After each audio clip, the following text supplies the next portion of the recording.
I closed the stream for a second. Went live on just Twitch, so I had to turn it off, go back live on both Twitch and YouTube. But we're good. Uh-oh, flashbang. Let's post in the Discord, and then get YouTube chat pulled up. Then we'll be ready to go. All right, we're still operating with very reduced ads on Twitch. So if you like watching on Twitch but hate the ads, that should be fixed now.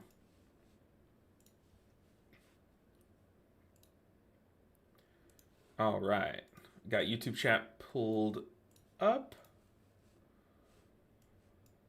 Yo, what's up, Schwanschne?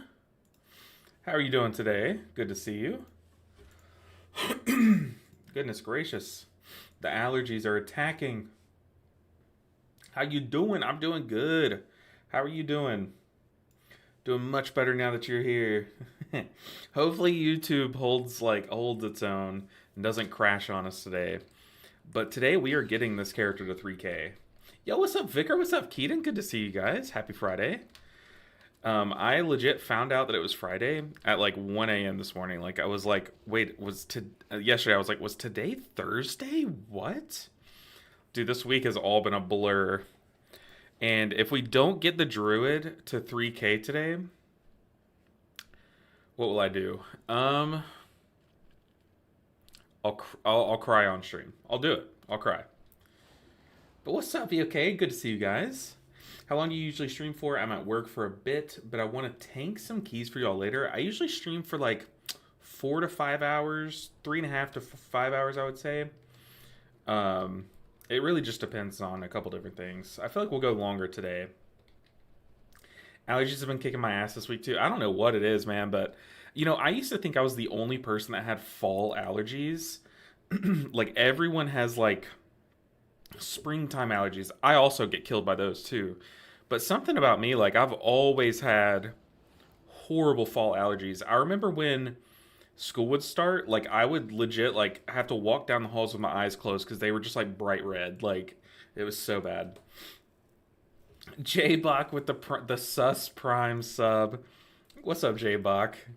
Nothing sus going on here, but I appreciate the prime sub and the support, J-Bach. I'll make sure and heal you extra nice next Tuesday so you can parse. This week's been a strange one. Yeah, we've been in like a weird month, dude. September has been a very weird month. I have life allergies. Luckily, I don't have winter and summer allergies, but dude, my spring and fall just kill me. So if I'm coughing, I apologize. That's it. I apologize. Okay, so we are looking for a priory. And look, there aren't that many keys being posted. So we're really hoping to get one because priory, our best key, was a 13 untimed from like a long time ago. And we only have 307 rating from priory. If you look at our lowest 13 timed, we have 382. So that's 75 IO that we could gain, potentially more, potentially probably a little less, from a single key. So it's crazy to not do that. Now we could do a 12, but we're doing a 13. It's final. It's said and done. I mean, I could also filter in streets and floodgate. Like, we could do those keys too in the meantime while people post their keys. Let's get into a streets. Looks like all the 13 priories are hiding from us. But welcome in, everyone. It's good to see you guys. I hope all is well. Ooh, I got a new option. YouTube's like, we have a new feature available to you, and it's members only live stream. I don't even think I have a single channel member right now on YouTube. I feel like, why would I do that? That's so stupid. That's for like big streamers, I guess. Ooh, Priory 13, please. Please. I need to be putting 3.2k main in the title, or in the application, though. so that we even get considered. But if y'all remember a few streams back, I did a 15 priory, and it actually was going well. Like, I was able to heal through all the hard parts on this character, too.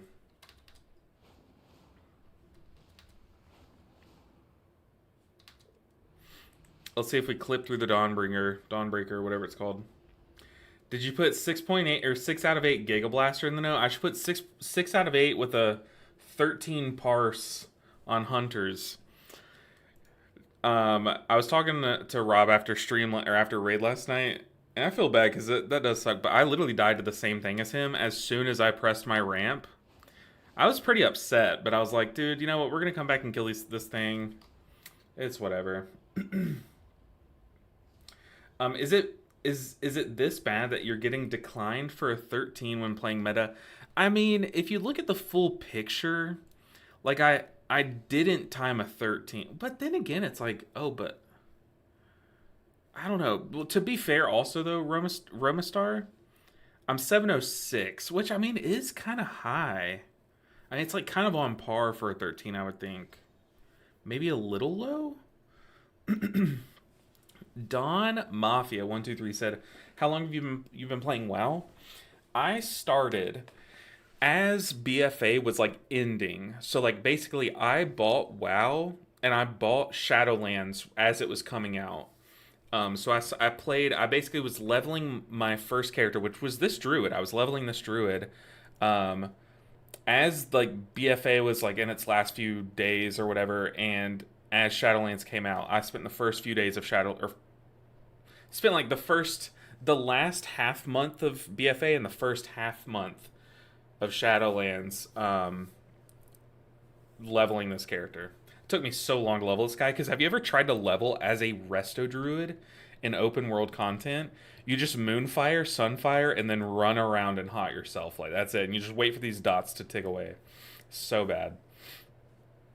Yeah, I think I am pretty new. Like, relatively, I think I am. Because, like, a lot of my guildies, they'll talk about, like, Ulduar and, like, Archimon, all these like different bosses. You know, I don't know what they're called. Argamon. What's that guy's name? Argamon, something like that. I don't know. But they'll talk about all these bosses and like, I'm just over here spinning like a ballerina. I have no idea what they're talking about. Archimon, yes, that's the one. They'll talk about like all these bosses from like back when they were playing and stuff, or like, and my first raid boss was Sire Denathrius, and you know what? I'm just gonna say it. That was the best raid to ever exist. The only downside to Castle Nathria was that it lasted a very long time. Like a very long time.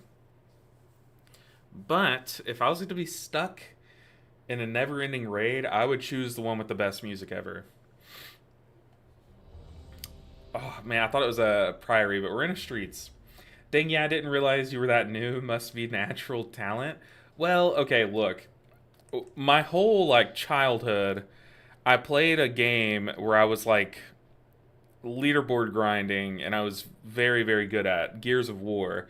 So like I have competitive gaming down. You know what I mean? But that was like a much lesser known one. And the one that I did push the leaderboards, it was the most less like the least known one. I think 2007 was a different time. Online interaction wasn't really a thing yet. Yeah, and also like as someone who didn't play WoW back then, just the whole like stigma behind WoW was so different. Whereas now like there are you could you couldn't even name all the games that are as dorky as WoW is, you know what I mean? But back in the day it was like it was just WoW. Like WoW, RuneScape wasn't even to that level, you know? And, in terms of like outside perspective. All right, we're going to streets. Dang, we got taken over a 714 druid. This guy has 8 item levels over me. Interesting. I've been a tank main since Wrath. I still suck. I mean, I think a lot of the best tank players came from another spec though. Like I feel like if you just play tank, you might get very good at tank, but then you're really limiting yourself. I think I've kind of trapped myself in a bubble where I've gotten very good at healer, but I'm not good at tanking and DPSing. So that's why like soon I really want to start doing more branching out.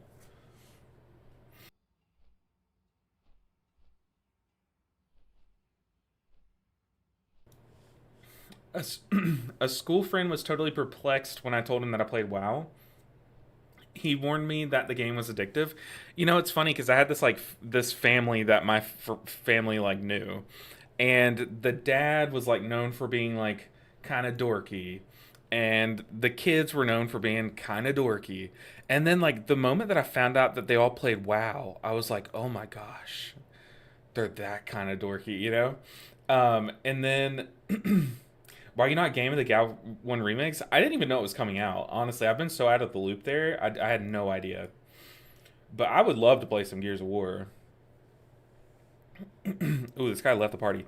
Oh, okay. But then I went to like one of their birthday parties at their house and they were playing like Kingdom Hearts 2. And I was like, whoa, this family's so cool. Maybe WoW's not all that bad. Like, I remember having that exact thought process. That's why I've picked up healer. I've been really enjoying it. Totally new challenge. It really is like the way that I describe healing.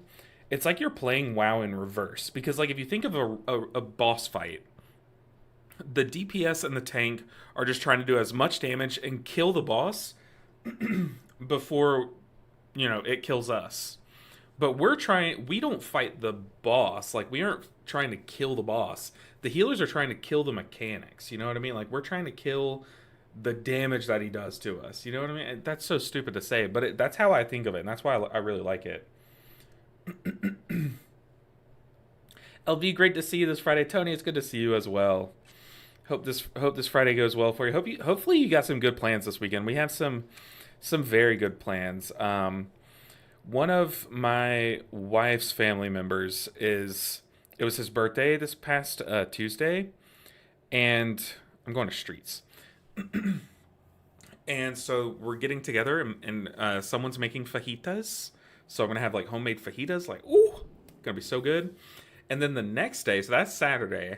The next day, we're all getting together, and someone's making chile rellenos. I don't know how to say it. I don't even know how to spell it. But they're making that. They're making it homemade. So it's like, oh my God, I'm going to eat so good this weekend. Chile rellenos. I think is how it's said, maybe. Like a bunch of E's. Either way, going to be insane. I was a huge Gears of War story nerd back in the day. I read books and everything. You know what's so embarrassing? I have this is embarrassing. I have cried twice, twice while playing a video game. The story has driven me to tears exactly twice while playing a video game. One of them was Kingdom Hearts. It wasn't even the story, it was just the music in a cinematic was so beautiful. And it was so good in my headphones as a kid. I was like, this is beautiful. I don't know how else to react other than cry. So I started crying, okay? Kingdom Hearts 2, they took the first badge. But then when I was like, I don't even know, like in middle school, I was playing the Gears of War 2 campaign. I'm not going to say what was happening, but I'm going to say there was a fuel tankard involved and a bunch of emulsion. And I'm sure if you've played the games, you know the scene I'm talking about. I just remember I was crying so hard, and my mom came into my room. She's like, "What happened? What happened?" And then I was like, "Just watch." And I made her watch the cutscene. She started crying. Oh my God, it was the most sad thing ever. But I went back and I looked up a YouTube montage of all the scenes leading up to that scene. And there's one of, without giving anything away, there's a scene also that's very like gut wrenching of that same character. And Dylan said, "Brother, if you married a Latina, you got to embrace that Mexican culture." Oh, 100%. You already know. Like there's one thing that our kids will know, and that is their family heritage. Like that is the one thing. So 100%. The pronunciation's already hard enough though, because I do have like a slight speech stammer and impediment thing. So I'm trying. Bro, Gears had some super emotional parts. That scene broke me. Felt so strange going forward. Yeah, it was. I mean, it made me like question reality. Like I was like, dude, this is so sad. Like, how do I go about my day tomorrow? Like, am I supposed to go into seventh grade tomorrow and act like nothing just happened? You know, like, oh my god, it was so bad. I think my game might be lag. Okay, I was about to say, I'm pretty sure those little circles should have come out already. My game might be lagging since I don't see them yet. Okay, let's finally do some damage. I got a very good playlist on my ears. It's one that I used to listen to in high school. And I found it again. So we're gaming. Oh, I should probably get some hots out, huh? Yikes. I came unprepared. Okay. I'm going to Ursul's Vortex and then Typhoon these guys to group them all. And then I'm going to Bear Roar them because I really want to keep these casts under control. So we're going to Vortex. I'm going to get right here so I can boop them that way. And then I can kick. And once these casts start again, I will Bear Form. Boom. Okay. Now I can just do some healing. That was pretty sloppy, but hey. I haven't seen the cast go off yet. Also, we aren't... Pop it offensive. We did not lust this. Which, you know, that has been a big gripe this season. Whenever you don't... Oh, we did lust it. Never mind. Never mind. I shouldn't hear it. But whenever you don't lust this pool, I feel like it just becomes needlessly risky. Oh, I feel like I can also swap stances and just cleanse that slow. I'm pretty sure. But I have been leveling a new character on the side, and might I say, my naming convention... Oh god, don't kill me. My naming convention that I'm starting for my characters is amazing. So I started leveling a warrior, and you know warriors have like disruptive shout, like all these other shout. I don't even know what all the spells are called yet, but they have a bunch of shouts. Okay, my name is LB Ninja. So I've started to name my characters with LB Ninja in them. And eventually I want to swap my monk to be... I have another monk that I have just named LB Ninja instead of LBN. And I want to make that swap maybe like next season. But my warrior is named Yelby Ninja. That's a peak name, and I'm so excited to play as it. Also, I made a demon hunter called Felby Ninja. Pretty good name. Now, the problem is, what I want to kind of gauge you guys with, the reason why I'm mentioning this is if I were to say, I don't know, make a Frost DK for a specific series that I'm making soon, what would you guys suggest me naming it? Which, now that I asked that, I think I just came up with something. But what would you guys name it to keep that naming convention? Is that a Windwalker? Good to see. I know, I love having Windwalkers in my keys. They always crank, too. And it's crazy because, like, their damage profile is completely different from what it was back in the day. Like, they do crazy single target. Are you taking Abundance or Cenarian Ward? Personally, I like Abundance more because I found that, like, your tank, you can kind of just, like, put a couple hots on and leave alone. So I never really needed Cenarian Ward. And plus, with the amount of regrowth spamming that you do in single target moments... like, I don't really need another big hot for big prio healing. Gotta watch these mines. Oh god. I take it all back. Oh my god. I hate when people pull more than they can handle. It's not even worth. We're just wiping. I need to put my rebirth back on my bars because I have my bars hidden. Our tank pulled those guys and then immediately just bathed in the beams. Okay, rebirth is now on my bars. But yeah, I'm taking Abundance because I feel like it's really good for ramps and stuff. Like it's really, really, really good. My wife lives in Mexico City. I get it. My wife's dad is from Mexico City, and he keeps saying that he wants me to come visit with him, and I really do want to. I hear it's just like it's so beautiful, like. So cool, and like the culture is just worth experiencing, you know. Yeah, we pulled these guys last time and it didn't work out, so we're trying it again. I don't get that. Shelby Ninja is good because I think a lot of people call their AMS shell, right? Is that why? Is that where the shell comes from?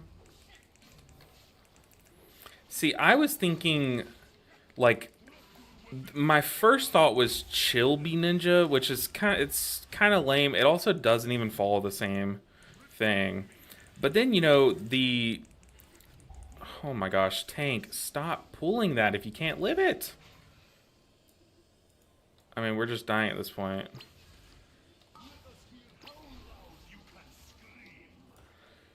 Alright.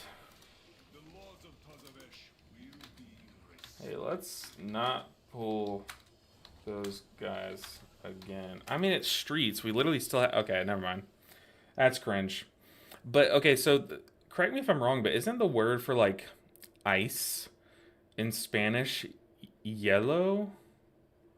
Yellow? I know it's, like, the term for, like, shaved ice. But isn't that, like, the term for just ice? Yellow? Because I could do Yelby Ninja. But then that's... I don't know. That was cringe. Okay, our tank said something on his way out, but it's just like... I don't get that. Like, if you died to a pool... Like, yeah, he died to the beams the first go-around. But then the second go-around, he just... I don't even know what killed him so quick. Maybe just the damage from the double overseers. But, like... That was so unnecessary, right? Like, so unnecessary. But now we get into this Priory 13 and we start gaming. What did he say? Well, I mean, he just said... So when he died the first time, he said, my bad, sorry. He kept apologizing. Then when he died the second time, he said, GG, I guess. Which is like... You guess? I mean, this isn't multiple choice. It is GG. I'm heading down in November. I'm super excited. Oh, man, I bet that's going to be so beautiful. When is... I'm going to look this up. When is the... Dia de los Muertos? Dia...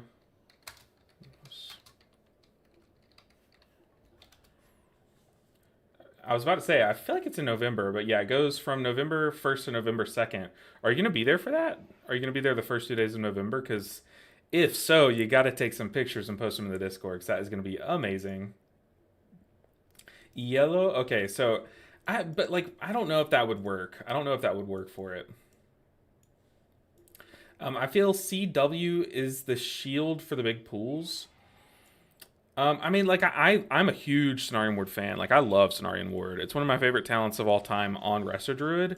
But I just feel like Abundance is crazy right now. Like, the amount of crazy hard to heal pools that I don't even have to use a cooldown for because I just sit there and regrowth with good hot coverage, like, it's insane. But you feel Abundance is good enough? Maining healing for the first time? I do. But it's only good enough because I am also playing... Germination, which I think these are kind of a package deal. Germination and Abundance. And the reason why is because this doesn't just like boost your regrowths, but it boosts how quick they're cast, right? For each rejuve, active, cost reduced. Oh, so it is just the crit effect and what is that? Crit effect?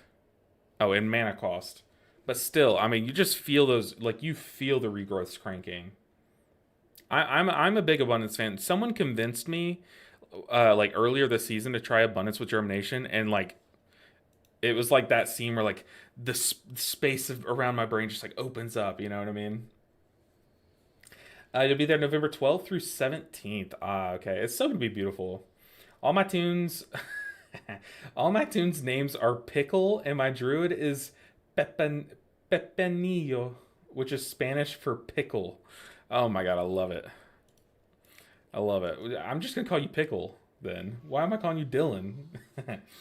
You're doing bigger keys, and I'm more doing a 5. I mean, yeah, at 5 you can kind of get away with whatever you want, but I don't really struggle with tank healing as much as I struggle with, like, not even struggle, but like, I feel like the thing that could prevent me from timing a key, other than what we just witnessed, most of the time is like a big AoE throughput check, right? So I think abundance is really good for those. Oh, what did he say? Curly Evil. Curly Evil's here just for the tea. I love it. I'm the same way. Two of my guildies were like fake bickering. Like they were just like having a fun little beef in our raid chat last night. And I just like jumped in and they were like, wait, why are you mad? Like, what are you mad about? This is between me and him. And I was like, I just like the drama. Like, come on. But yeah, I really like abundance. Really like abundance. I think it scales really heavily with your haste though. Like if you don't have a lot of haste, I mean like a ton of haste, abundance really loses out because then you can't really afford to spread a bunch of rejuves. But you'll notice like whenever I do a key, like before a big healing mechanic comes out, I'll spread a bunch of rejuves so that I can spam abundance to heal. Oh yeah, you got plenty. 36% is good. I don't even think I have that. I have 34%. Whoa. Alright, people are being picky with their keys today, man. Come on, put me in the priory. Believe. Believe.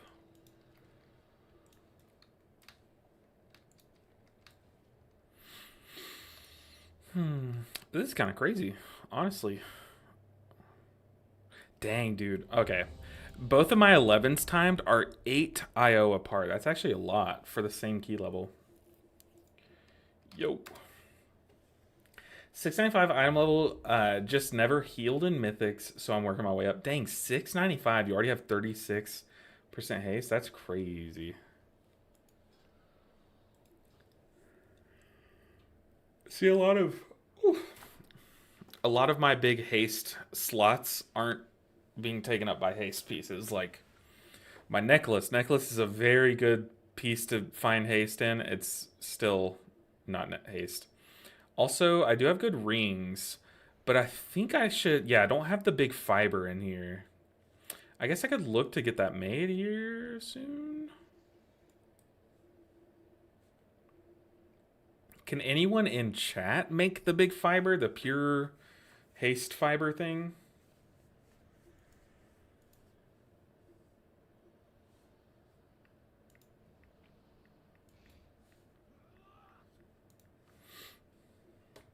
What's your favorite class from purely aesthetics? Okay, wait. Help me out here. Aesthetic is just visual, right? It has nothing to do with audio, or does aesthetic?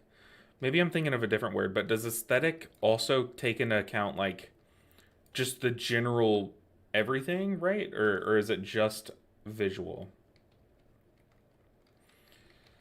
Hmm. Yeah, just the style. Okay. Hmm. That's a good one. Because I feel like as a whole, healers don't really have super flashy visual effects. Like we just don't. But when it comes to like audio effects, a lot of healers have really good audio effects, right? Like the big one is like Holy Paladin has great audio. Mistweaver has some pretty good audio, like Blackout Kick. Pretty top-notch audio, right? Let me turn on my fan. It's getting a little toasty in here. Well, I think visuals.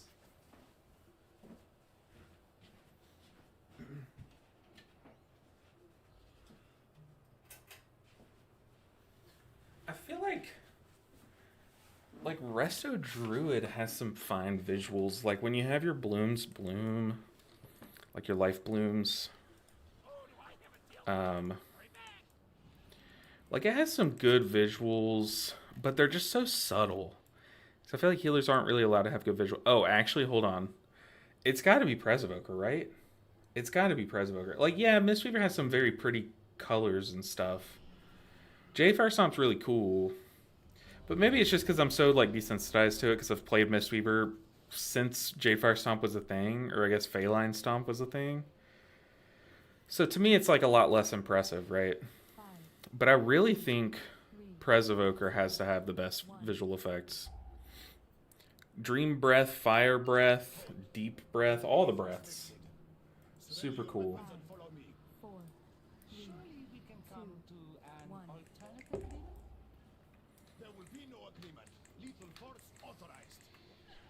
like you see that little rejuve effect, like whenever I rejuve myself, it's like a green swirly.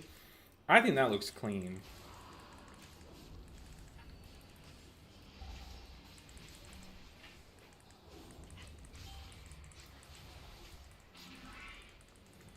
I think Resto Druid is definitely up there. But yeah, I think Presvoker just has the best, personally. Hey, how long are you going to be live today? Probably... Oh, also Reef Nerd, so good to see you. Probably like 4 to 5 hours, maybe. 4 to 5 hours, I hope. And if you don't see me live on YouTube, that means that YouTube has crashed on me again, so... Check Twitch if you want to watch later on. I like how uniform the colors are on Monk. That's true. Like, one thing about Resto Druid's colors... I have aggro. Tank, please. One of the things about Resto Druid is, like, a lot of the colors are... They go between, like, the seasons. So, like... Well, maybe that's just a glyph that I have. I think I have, like, an autumn time glyph on my Life Bloom, now that I say that.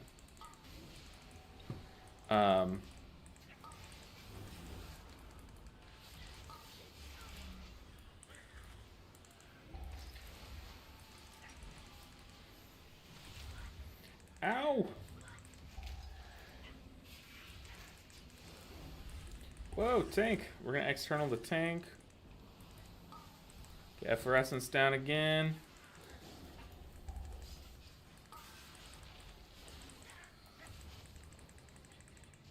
Okay, I just need to spam these hots.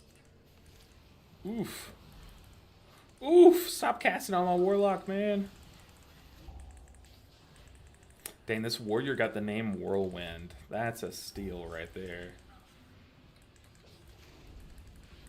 But yeah, I mean, I think Mistweaver is definitely like the obvious answer, but then the more I thought about it, I think Presvoker would win, in my opinion.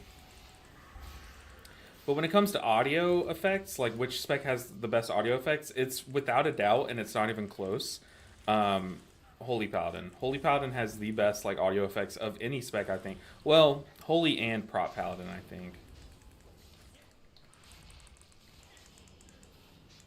A lot of flowers, so lots of different colors. Yeah, true, true. Then the reds of the shape-shifting reds, Boomy is a lot of blue. Yeah, and I feel like Farrell's a lot of red and stuff. I probably should have convoked that. Hopefully no one dies to my lack of convoke.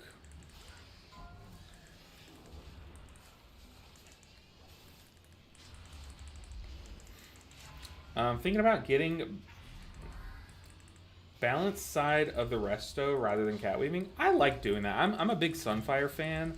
I like pressing one button and letting it do all the AoE for a pool. Whereas with cat weaving, you have to spread rake, do a thrash, and all this stuff. I like just Sunfire and then heal. You'll do less damage overall, but like it's a lot less effort for a very similar amount of damage. What keys do you need for your druid? So we need like maybe it could literally just be Reef Nerd. We could just need a 13 Streets, which hopefully we do here, and a 13 Priory. Like that could actually get us there. But we'll see. Get a couple hots out. I'm gonna cat convoke here.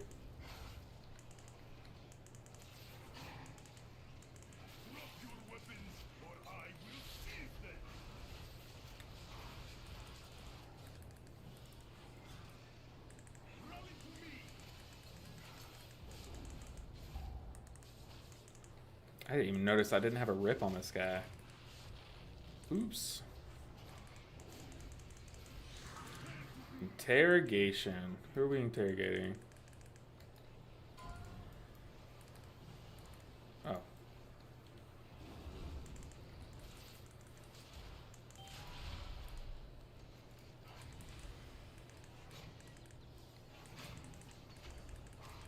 Let's get our dots back out.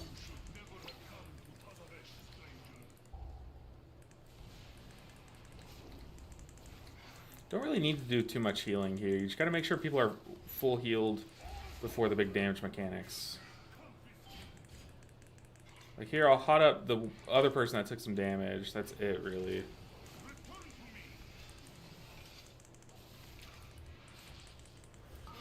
Interrogation.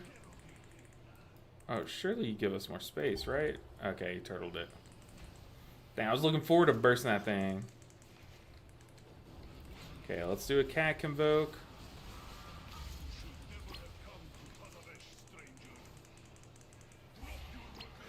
Oof. What the heck? Our warrior can't find his weapon. Run, buddy, run! Poor thing, he literally can't find his weapon. I think we just stay on boss here, right? Whoa, warrior. Okay. He walked toward the boss. Pally would be a solid option for aesthetics too. Wings. Oh yeah, you're right.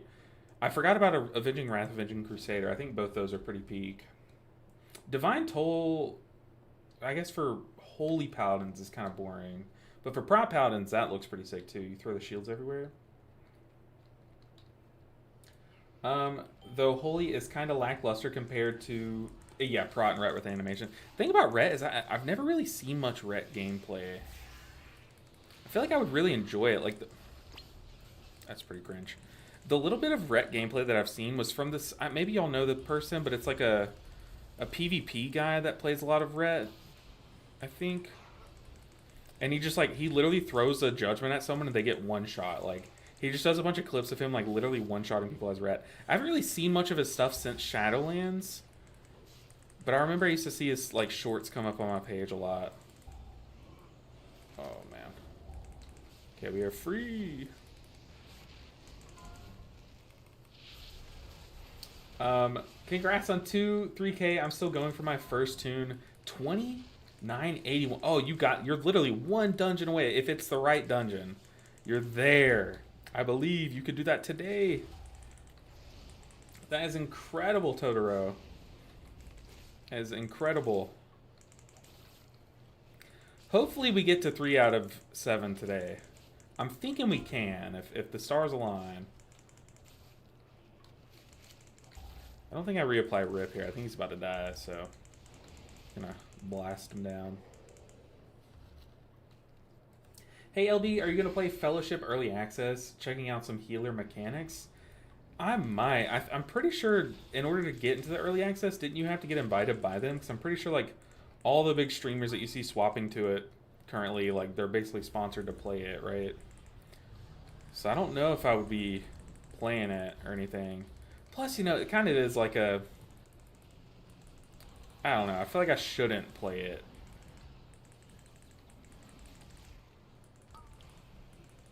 That's just me though. I don't know, I'm not gonna go too far into it, but I'm like, I don't know, it was kind of cringe. I thought about it, but personally, that thought was pretty quick. As are most of my thoughts. Maybe I'm stupid.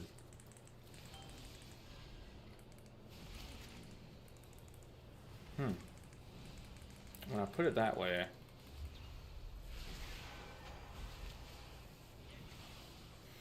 Pugging as survival is a challenge.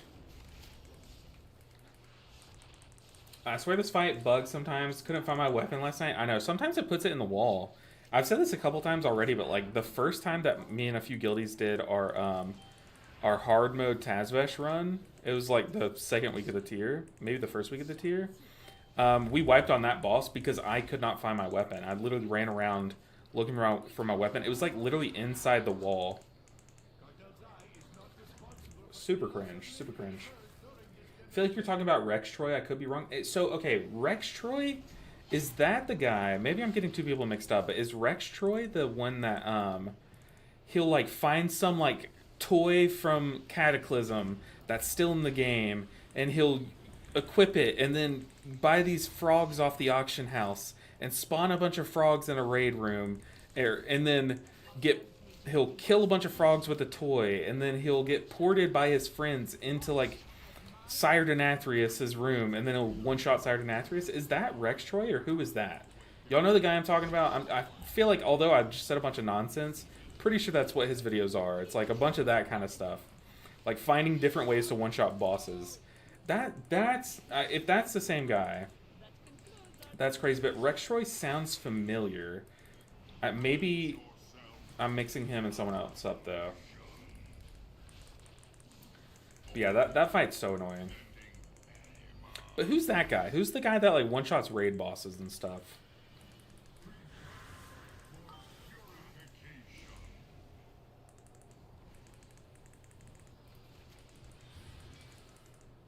1000% Rex Troy, man, be always find ways to break the game. Okay, so I don't know if that's the same person though, but yeah, Rex Troy's videos were like some of the first videos that I found on YouTube of WoW. Like some of the first videos I watched of WoW back when I first started playing.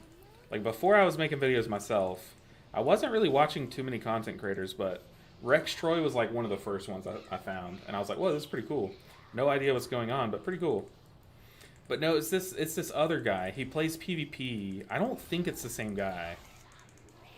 But he plays PvP and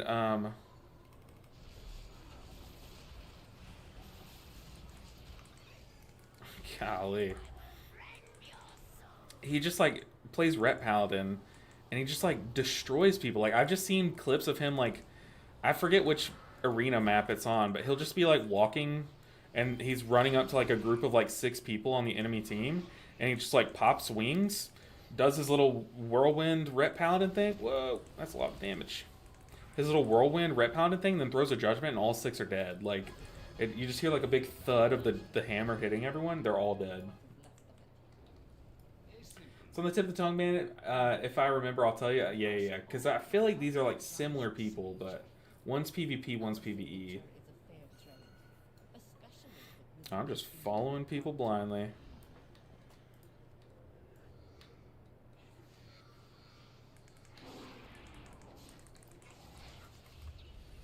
Ooh, our tank is getting destroyed. Did he mean to pull all this?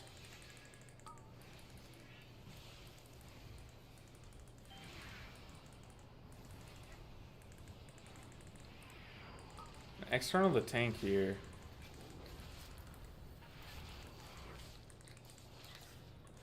Ooh, tank, live. Can't really dispel all these debuffs. I'm gonna trank here. Need to put efflorescence down though. Need to life bloom myself too. Get my hots ticking harder, faster, better, stronger.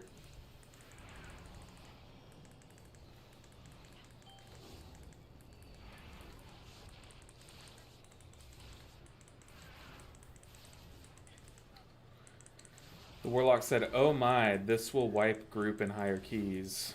I mean, if they don't have the best healer in the world on the team, I get... No, I'm just kidding. Yo, what's up, William? Good to have you here. How are you doing today? Whoa. Tank said, wasn't the pull I was going for. Yeah, it looked like he maybe butt pulled a lot there. I think I can just cank invoke here. I don't really need to heal here.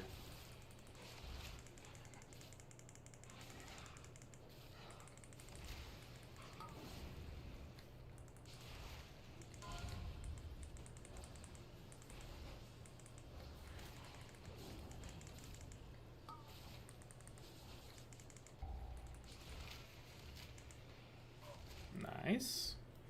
Okay, we still have the 2 cringe bosses left.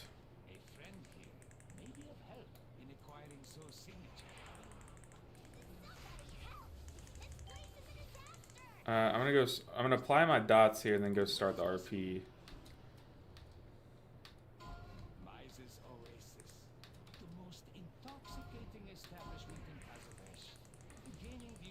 Get some hots around. I might rip aggro, so I'm going to play kind of far back here. So I might need to even heal Convoke here in a second. I hot up the tank a lot, though. I'm stunned! The chickens! They're loose.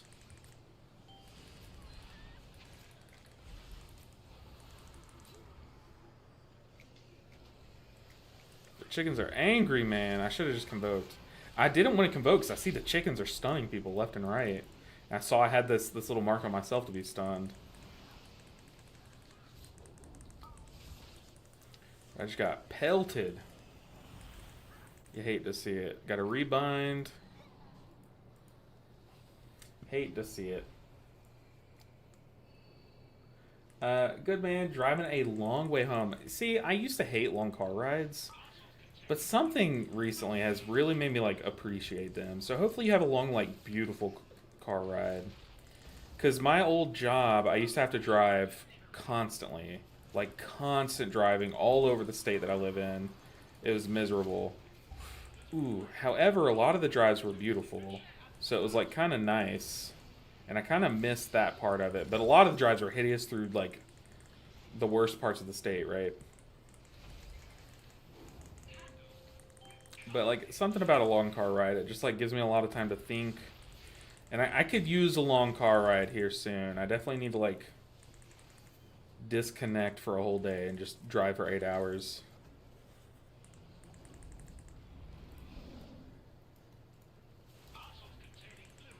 I need to be better about my hot spread here because I didn't really have any hots out last time. I'm going to triple soak here.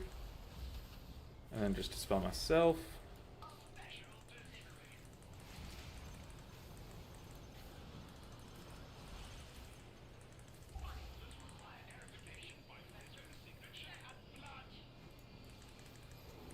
There we go. That was much more chill.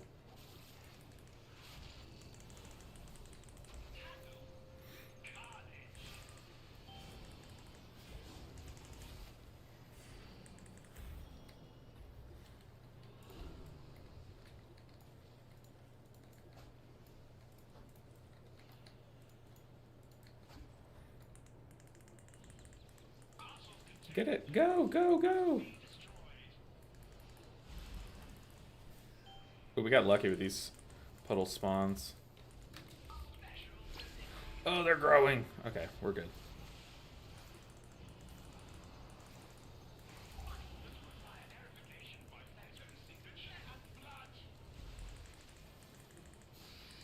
All right.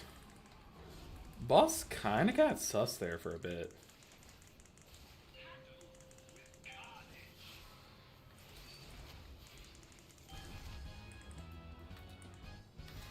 All right, we are cruising. We are absolutely cruising. Nothing can stop us, and I plan to eat those words. Yeah, I mean, I'm trying to be a Mist Weaver main. Ooh, what item level should you be to try 12s? I mean, it really depends on which key you're talking about, because a 12, like, a 12 streets is way different from a 12 Dawnbreaker, right? But I think like a good answer to that is probably like 705 to 710. Like anywhere in that range is where like I think I would aim for to start. Like I would at least be 705 if I was going to start 12s. Or yeah, especially my first 12s. 705, but 710 to be safe. Between Mistweaver and Disc, both are really good. Both are really fun too.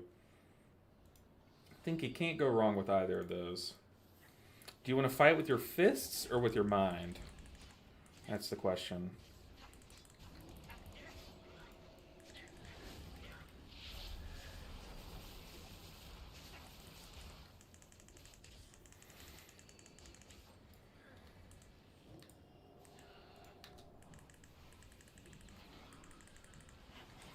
Ooh, aggro is everywhere. Dude, apparently, I didn't even know this, but apparently Prot Warriors have a spell that's an AoE taunt. Now, I knew that they had an AoE kick, like it'll kick everyone around them, but I didn't know that that was also their AoE taunt. But that's crazy. I feel like every tank should have an AoE taunt. Like, why are aggro issues such a thing nowadays? Like, why let your DPS be able to do like 30 million DPS on opener, but not allowed to do that, or else they'll just rip aggro? I think two people are stacked. No, we're good. Like, what's the point of buffing up DPS to be so strong that they can't even use their true strength or they'll rip aggro, you know? I kind of enjoy the simplicity of Disc, whereas Mistweaver tends to require some real thought as what you're going to do to save your party. That definitely, I would agree with that statement nowadays. Definitely wouldn't agree with that nowadays. It used to be the opposite. It used to be that disc was so complicated, Mistweaver's so simple. So that things really do like ebb and flow with this game. So like if you don't like your choice now, it could be the case that it's not like that always, you know.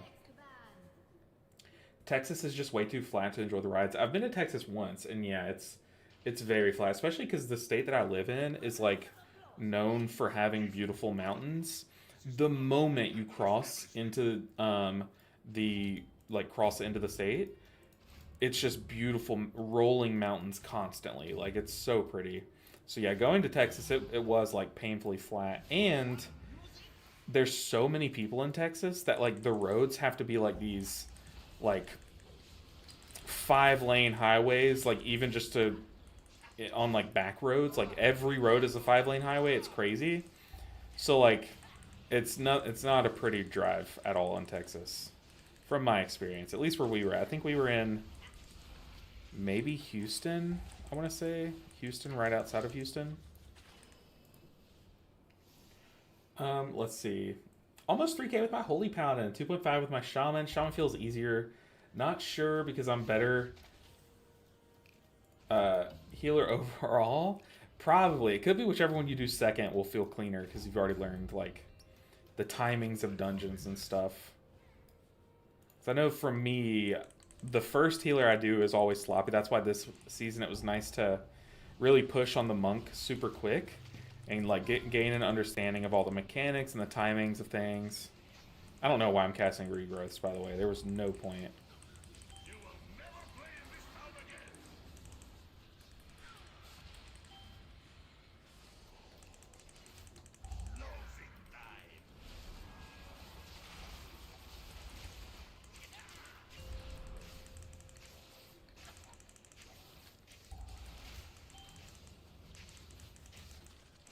I'm just one of the pets. Like I couldn't tell you what's me, like what's the cat druid and what is a hunter pet.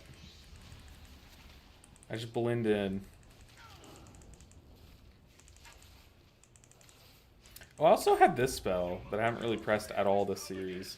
I think I had it macroed to Flourish, but I don't have Flourish talented, so I probably should have macroed it to something else. Nature's Sigil, Vigil, whatever it's called. It can do a lot of damage. I think that's why my damage is so weak. So I'm not using like one of your main damaging spells.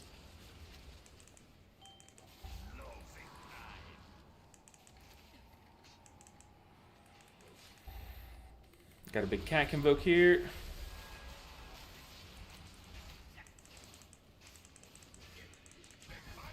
Because like, look, I pressed it when I had no hots up, and it did 4 million damage. So imagine if I would have had a ton of hots out. That would have done like a lot of damage. Kind of enjoyed this. Oh, I read that. I was behind on Twitch chat. Technology is crazy. I have the stream running on my on my fridge while I'm making carbonara for the family.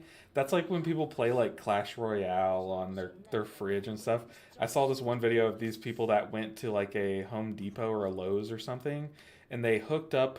They got a fridge in Lowe's to let them play mobile games, and they were playing Clash Royale on a smart fridge. It's so weird. Um, let's see. Thinking of gearing up a priest or druid. Not sure yet. I think priest. I would say is probably the most overall like bland this tier. I definitely think both holy and disc are in some of their like more like iterations. But um, in saying that, you basically have 3 options to play when you're a priest. You have Void Weaver, Oracle Holy, Oracle Disc. Well, Holy, Oracle Disc. So like you have 2 completely different disc builds that you can play that play super different, and you have Holy Priest. So if you don't like, oh no, gotta convoke. Come on, convoke. Cast heals into the hunter. I'm relying on you.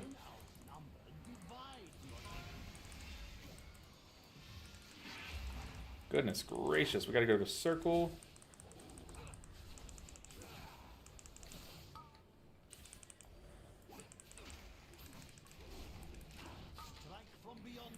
Go to circle. Okay, that's the 2 quickest kicks I've ever seen. Go ahead and get some hots out before this slash.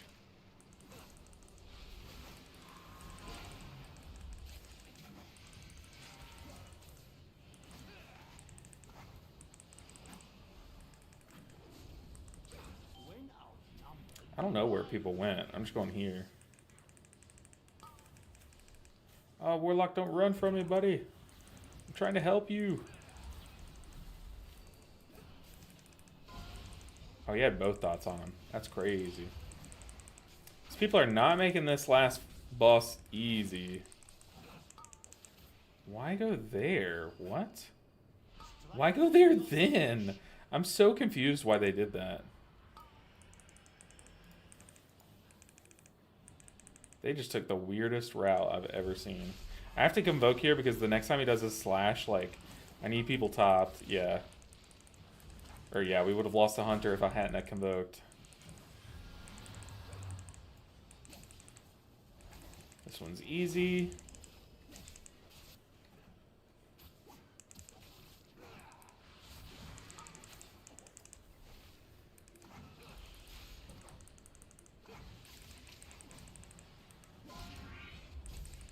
Okay. Oh, I was about to say, now I'm going to press Nature's Vigil and do some damage, but the boss died, so. Nice, dude. That was super chill. Super chill. It's crazy how people will sit there and decline me from their dungeons all day long, and then the moment we get into one, it's super easy. Now, to be fair, we did fail one earlier, but it was because of tank. Full-on tank. When do you personally spin to win on Mistweaver? So I play Master of Harmony, so if you play Master of Harmony, your target count that you want to spin at is higher than if you play Conduit, because there's more incentives built into the Master of Harmony build to not spin. To sit there and just keep pressing Tiger Palm, Blackout Kick, Rising Sun Kick, because Tiger Palms are so much stronger. But when I spin is when, after I press Thunder, Focus Tea, and Blackout Kick, trying to spread my dot to a bunch of enemies, then I'll spin to enhance that dot and try not to use as much on healing.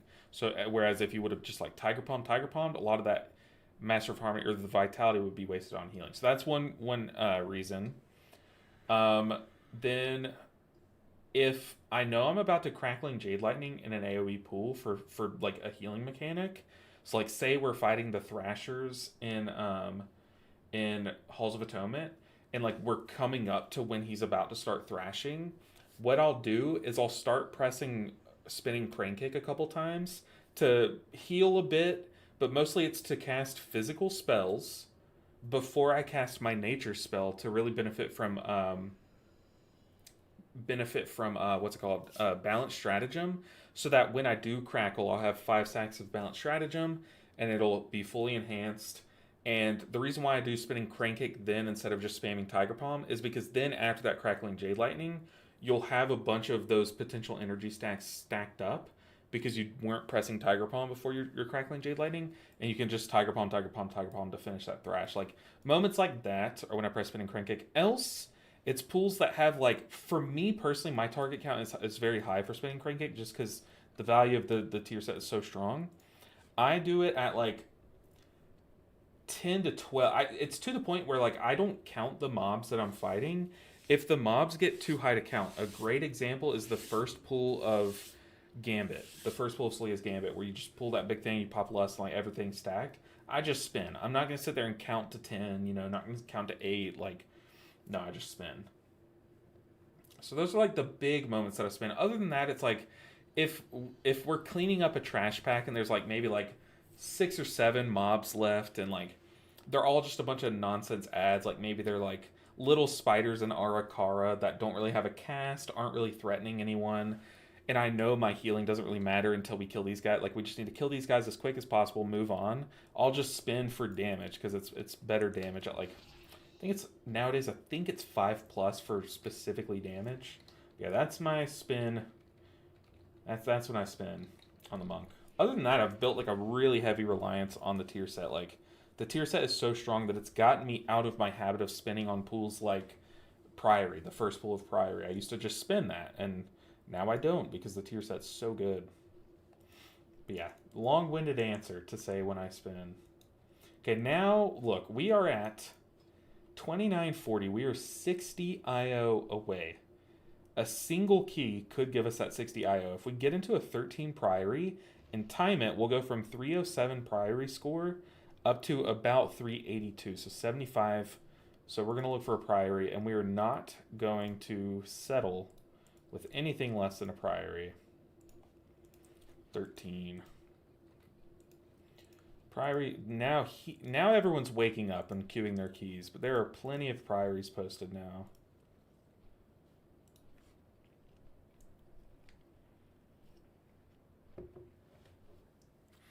Yeah, like Madoka's saying, I hope I'm saying that correctly, by the way. I'm going to say Madoka.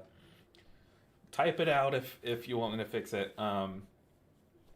But yeah, spinning crank kick is a great way to apply your monk debuff to like a big pool. Like, say you're coming into the first pool of Arakara where you pull to the mini boss. Okay, we're in. We just need to execute now. But say you're in the first pool of Arakara. You're running all the way to that mini boss, and in your mind, you're like, I know I'm going to Chi-Ji this pool, so I'm not going to be spinning for this pool for big AoE damage. I'm just going to be Chi-Jing, so I'm going to be Tiger Palm, Blackout Kicking, and whatnot. So if you just want to guarantee that you do an amount of damage to every enemy so that they get the Mystic Touch debuff, spinning Crank Kick's a good option. However, for the most part, like when you shoot your J-Fire Stomp, that does a pretty good job of applying it to everything. For me, like I like to, for those kinds of situations, instead of doing a single spinning Crank Kick to apply it, I'll do Chi Burst to apply it. Other than that, though, like if you're playing Master of Harmony, your, what's it called? What's this? Hold on, I have to pull up the build. For the most part, like I don't really spinning Crank Kick to apply the dot, or not the dot, that debuff anymore, because we have, it's Overwhelming Force. Of course, the moment I pull up the build, I think of what it's called. You have Overwhelming Force. That basically will be your AoE. So whenever you do one of your single target damaging buttons, you're going to shoot a little, oh, I just hit the mic. You're going to shoot a little bit of damage outward in like a pulse, and it does damage. Also, your tier set will pulse out some AoE damage. It's barely any damage, but you just need to tag something. You play the other hero talent, not sure what changes. Okay, so what changes there is like the Master of Harmony build, really, a lot of the talents are built around you Tiger Palming, Blackout Kicking, and Rising Sun Kicking.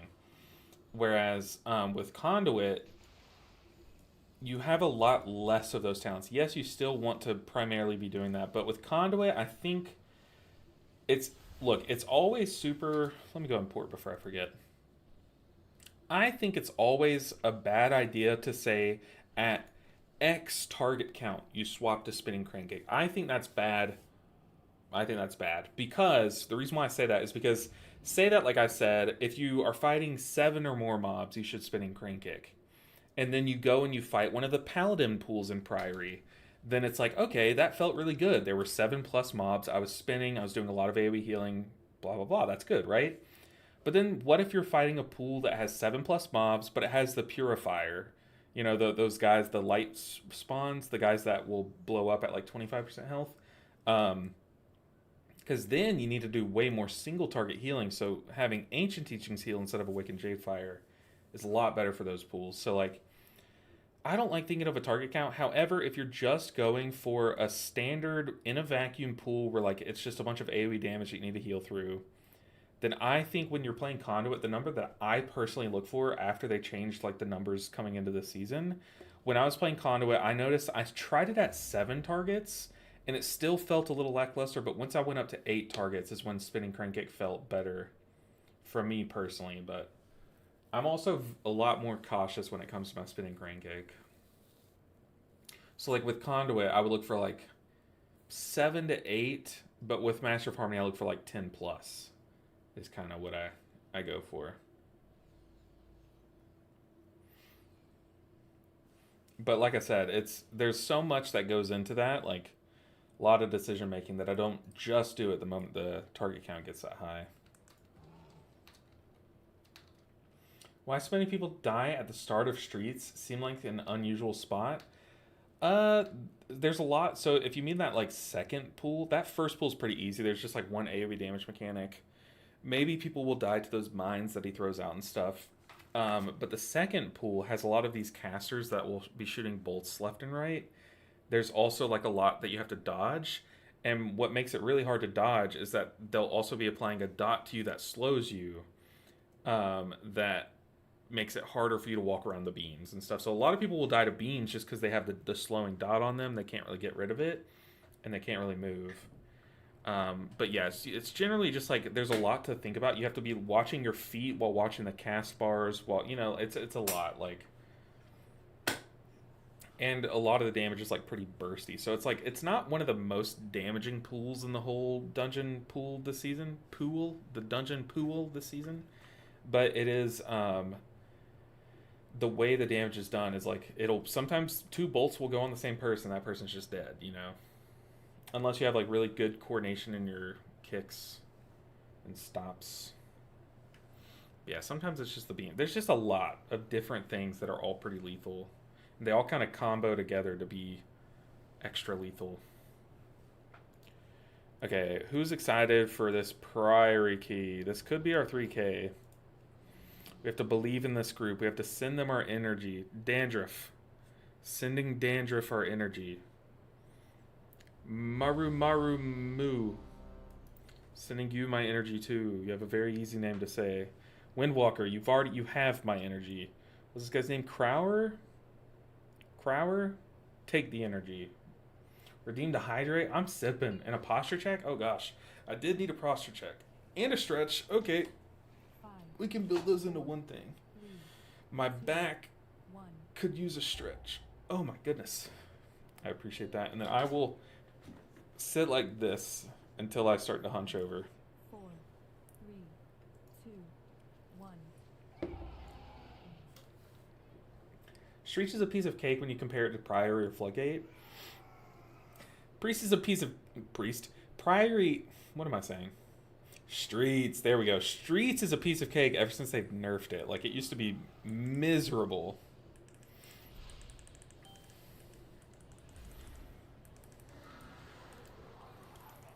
Get the main guys dotted. LOS that.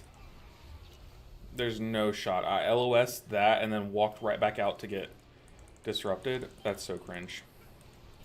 Very bad at this game.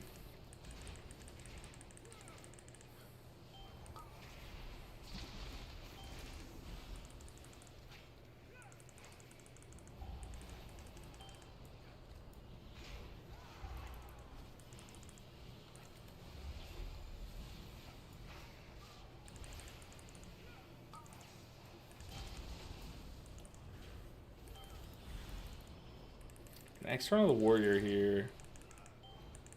Oh, I thought he had gotten a bleed on him underneath that dot. Tried to LOS a good bit, but I accidentally face tanked some damage there. That was pretty cringe. Hey, a 0 death first pool of Priory is such a big dub. Like, you just take it. You don't care how sloppy it was. You just take that it was 0 deaths. Limber up, brace yourself. Limber up. What a statement. Okay, I don't know why I'm doing damage. I don't care about my damage. I'm gonna heal and then press Nature's Vigil. Your survival wasn't necessary.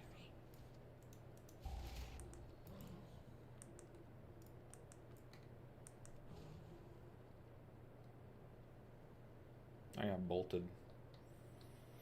I got Holy Smited and Fireballed like in the same instant.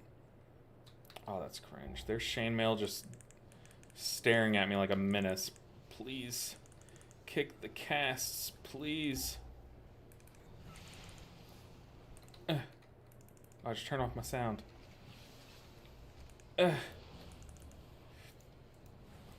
Stop casting at me. Oh my goodness. See, one of those smites just absolutely destroyed me. Can I hide behind this plant? I'm literally a Resto Druid. I'm one of you. Let's pop Vigil. I feel like I have that keybound somewhere. I need to find that keybind. Okay, we bounced back. That was super sloppy. I fell over. External myself. We bounced back.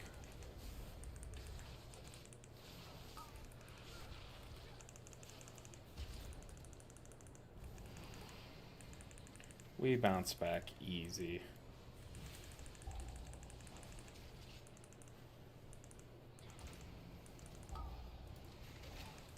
Do a drive-by rip.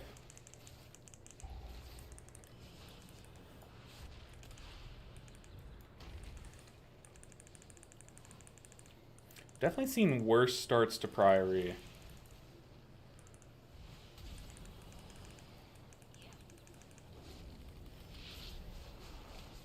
Is your druid just squishy? I mean, yeah. It took a smite and a fireball at the same time, but yeah, that I will say that smite did a lot more damage than I thought it would, to be honest. So I don't know if it's just that I'm a squishy thing. Like, I am kind of under geared, but it shouldn't have done that much more to me than someone else, I don't think. So maybe it is that I'm squishy. Maybe it was that I took more than 2 bolts. I should have checked the death logs, but I know I took at least 2 casts. There might have been a third. Does feel really good to nail that pull. Yeah, that pull is terrifying. Of course, we killed the hard one, and then we botched the easy one.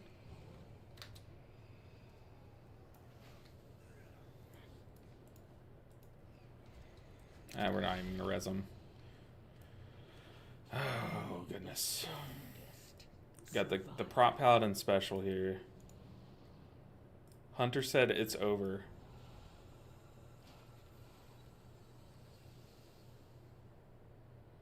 I'm gonna cry.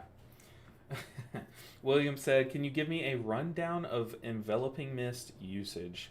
Sorry to ask so many questions. William, you are so fine. That is mostly what I'm here for, so I appreciate the questions. But so enveloping mist, think of it as it has 2 parts. It's a very strong hot, so it's very good for spot healing. Like if you know someone's about to get like a bleed on them. Yeah, I know. Another day, another Priory classic key. Exactly. So if you know someone gets like a bleed on them, like a heavy dot on them, it's like a good hot to help combat that. But on top of that, it boosts your healing on that target by 40%. Hold on, I'll pull it up in just a second. We need to find a key. But it boosts your healing on that person for 40%. So let me pull up the Mistweaver build. So you can also think of it as like, oh well, if I know someone's taking big single target damage, I can either cast an enveloping mist on them. So like, I know you said you're playing conduit, so you're going to be casting more than most people because you have this talent, Strength of the Black Ox. So every now and then you're going to get a proc where your next enveloping mist will be quicker to cast. Your tank is a great target for this because your tank always takes more damage than everyone. So just throwing that hot on them, making them easier to heal, will help you out in the long run. However, like I said, if someone has like a dot on them or like has aggro on a mob or something, or has if a DPS player or yourself have a reason that they're taking more damage, just slapping an enveloping mist on them will go a long way. And it becomes very efficient when you think, oh, well, I can soothing mist. You can soothing mist that ally, and then cast the enveloping mist instant cast, and then follow it up with vivifies if you need to really hammer in the spot healing. So that's the single target scenario for enveloping mist. It's just a good way to amp up your healing done to that target. But when you take that same like theory behind enveloping mist, it really juices up your AoE healing as well. And it's kind of the main spell that takes a 60% player up to an 80% player. Because if you look at, let me pull up the build again. Let's go to, what does this Mythic Plus build look like? Okay. Can I read the tier set? Yes, I can. So, gaining vitality has a chance to blah, blah, blah. It gives you a stack of Harmonic Surge. So, as you play with this build, this is the other build. You're not playing Conduit, you're not playing Master of Harmony, you're playing Conduit. But this is specifically Master of Harmony. Your Tiger Palms basically can gain a stack, and when you Tiger Palm, you consume a stack, and you just do a big burst of healing around you, and a tiny burst of I mix those up. A big burst of healing around you, and a tiny burst of damage around you. So what you can do in high end keys is you can just like if a big pulsing damage mechanic is going out on everyone, sure you could just have a bunch of stacks of this saved up, Tiger Palm, Tiger Palm, Tiger Palm, then you just like spot you basically heal all 5 people, right? Every time you Tiger Palm. But where this gets insane is if you know, like, in 7 seconds, this boss is about to start doing a big pulsing damage mechanic. So I have 7 seconds to get an enveloping mist on it, all the squishy people in my party. So you'll cast enveloping mist on DPS 1, cast enveloping mist on DPS 2, cast it on DPS number 3, rising sun kick, and then you Thunder Focus the Enveloping Mist yourself. So now you and the 3 DPS all have at least a 6 or 7 second Enveloping Mist on them. And then the damage mechanic starts now, and then you just Tiger Palm. Now your Tiger Palms are enhanced by... They're enhanced by 40% here, because Enveloping Mist increases your healing by 40%. Let's see, where does it say that? Wraps target and miss healing for a bunch of damage, increase the healing they receive. It says by X. So the baseline Enveloping Mist boosts it by 30, but if you take this talent, it goes up to 40%. So that's where I'm getting the number 40%. So now that those procs, those big AoE heal procs, they're healing for 1.4 times the healing. And I hardcast them. I hardcast them because I'm not playing Peer into Peace. But if I were playing Peer into Peace, I would do that. But so now all of a sudden, this big AoE heal is going to be healing for 1.4 times, but it's not just 1.4 times. Since you popped Thunder Focus Tea, it's also going to be boosted by an additional 20%. So you're healing for 1.4 times 1.2.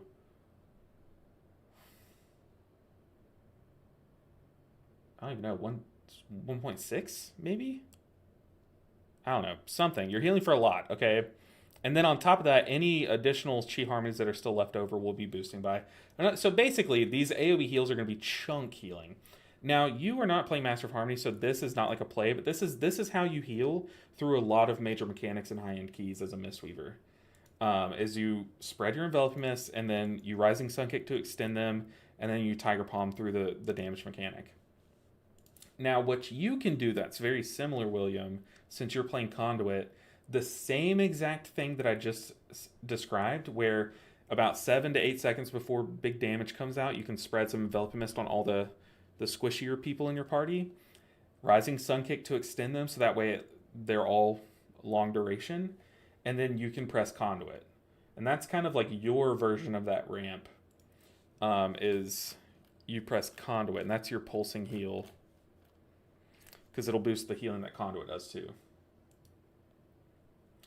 I would, but only before Conduit. So the thing about Enveloping Mist,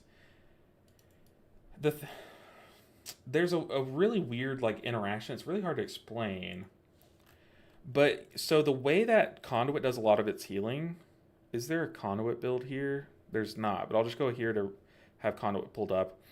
But Conduit produces a lot of Thunder Focus Teas with this build that you're running now, because your tier set allows you to have this buff up a lot, which shaves time off of your Thunder Focus Tea. So with this build, you're getting a lot of Thunder Focus Teas.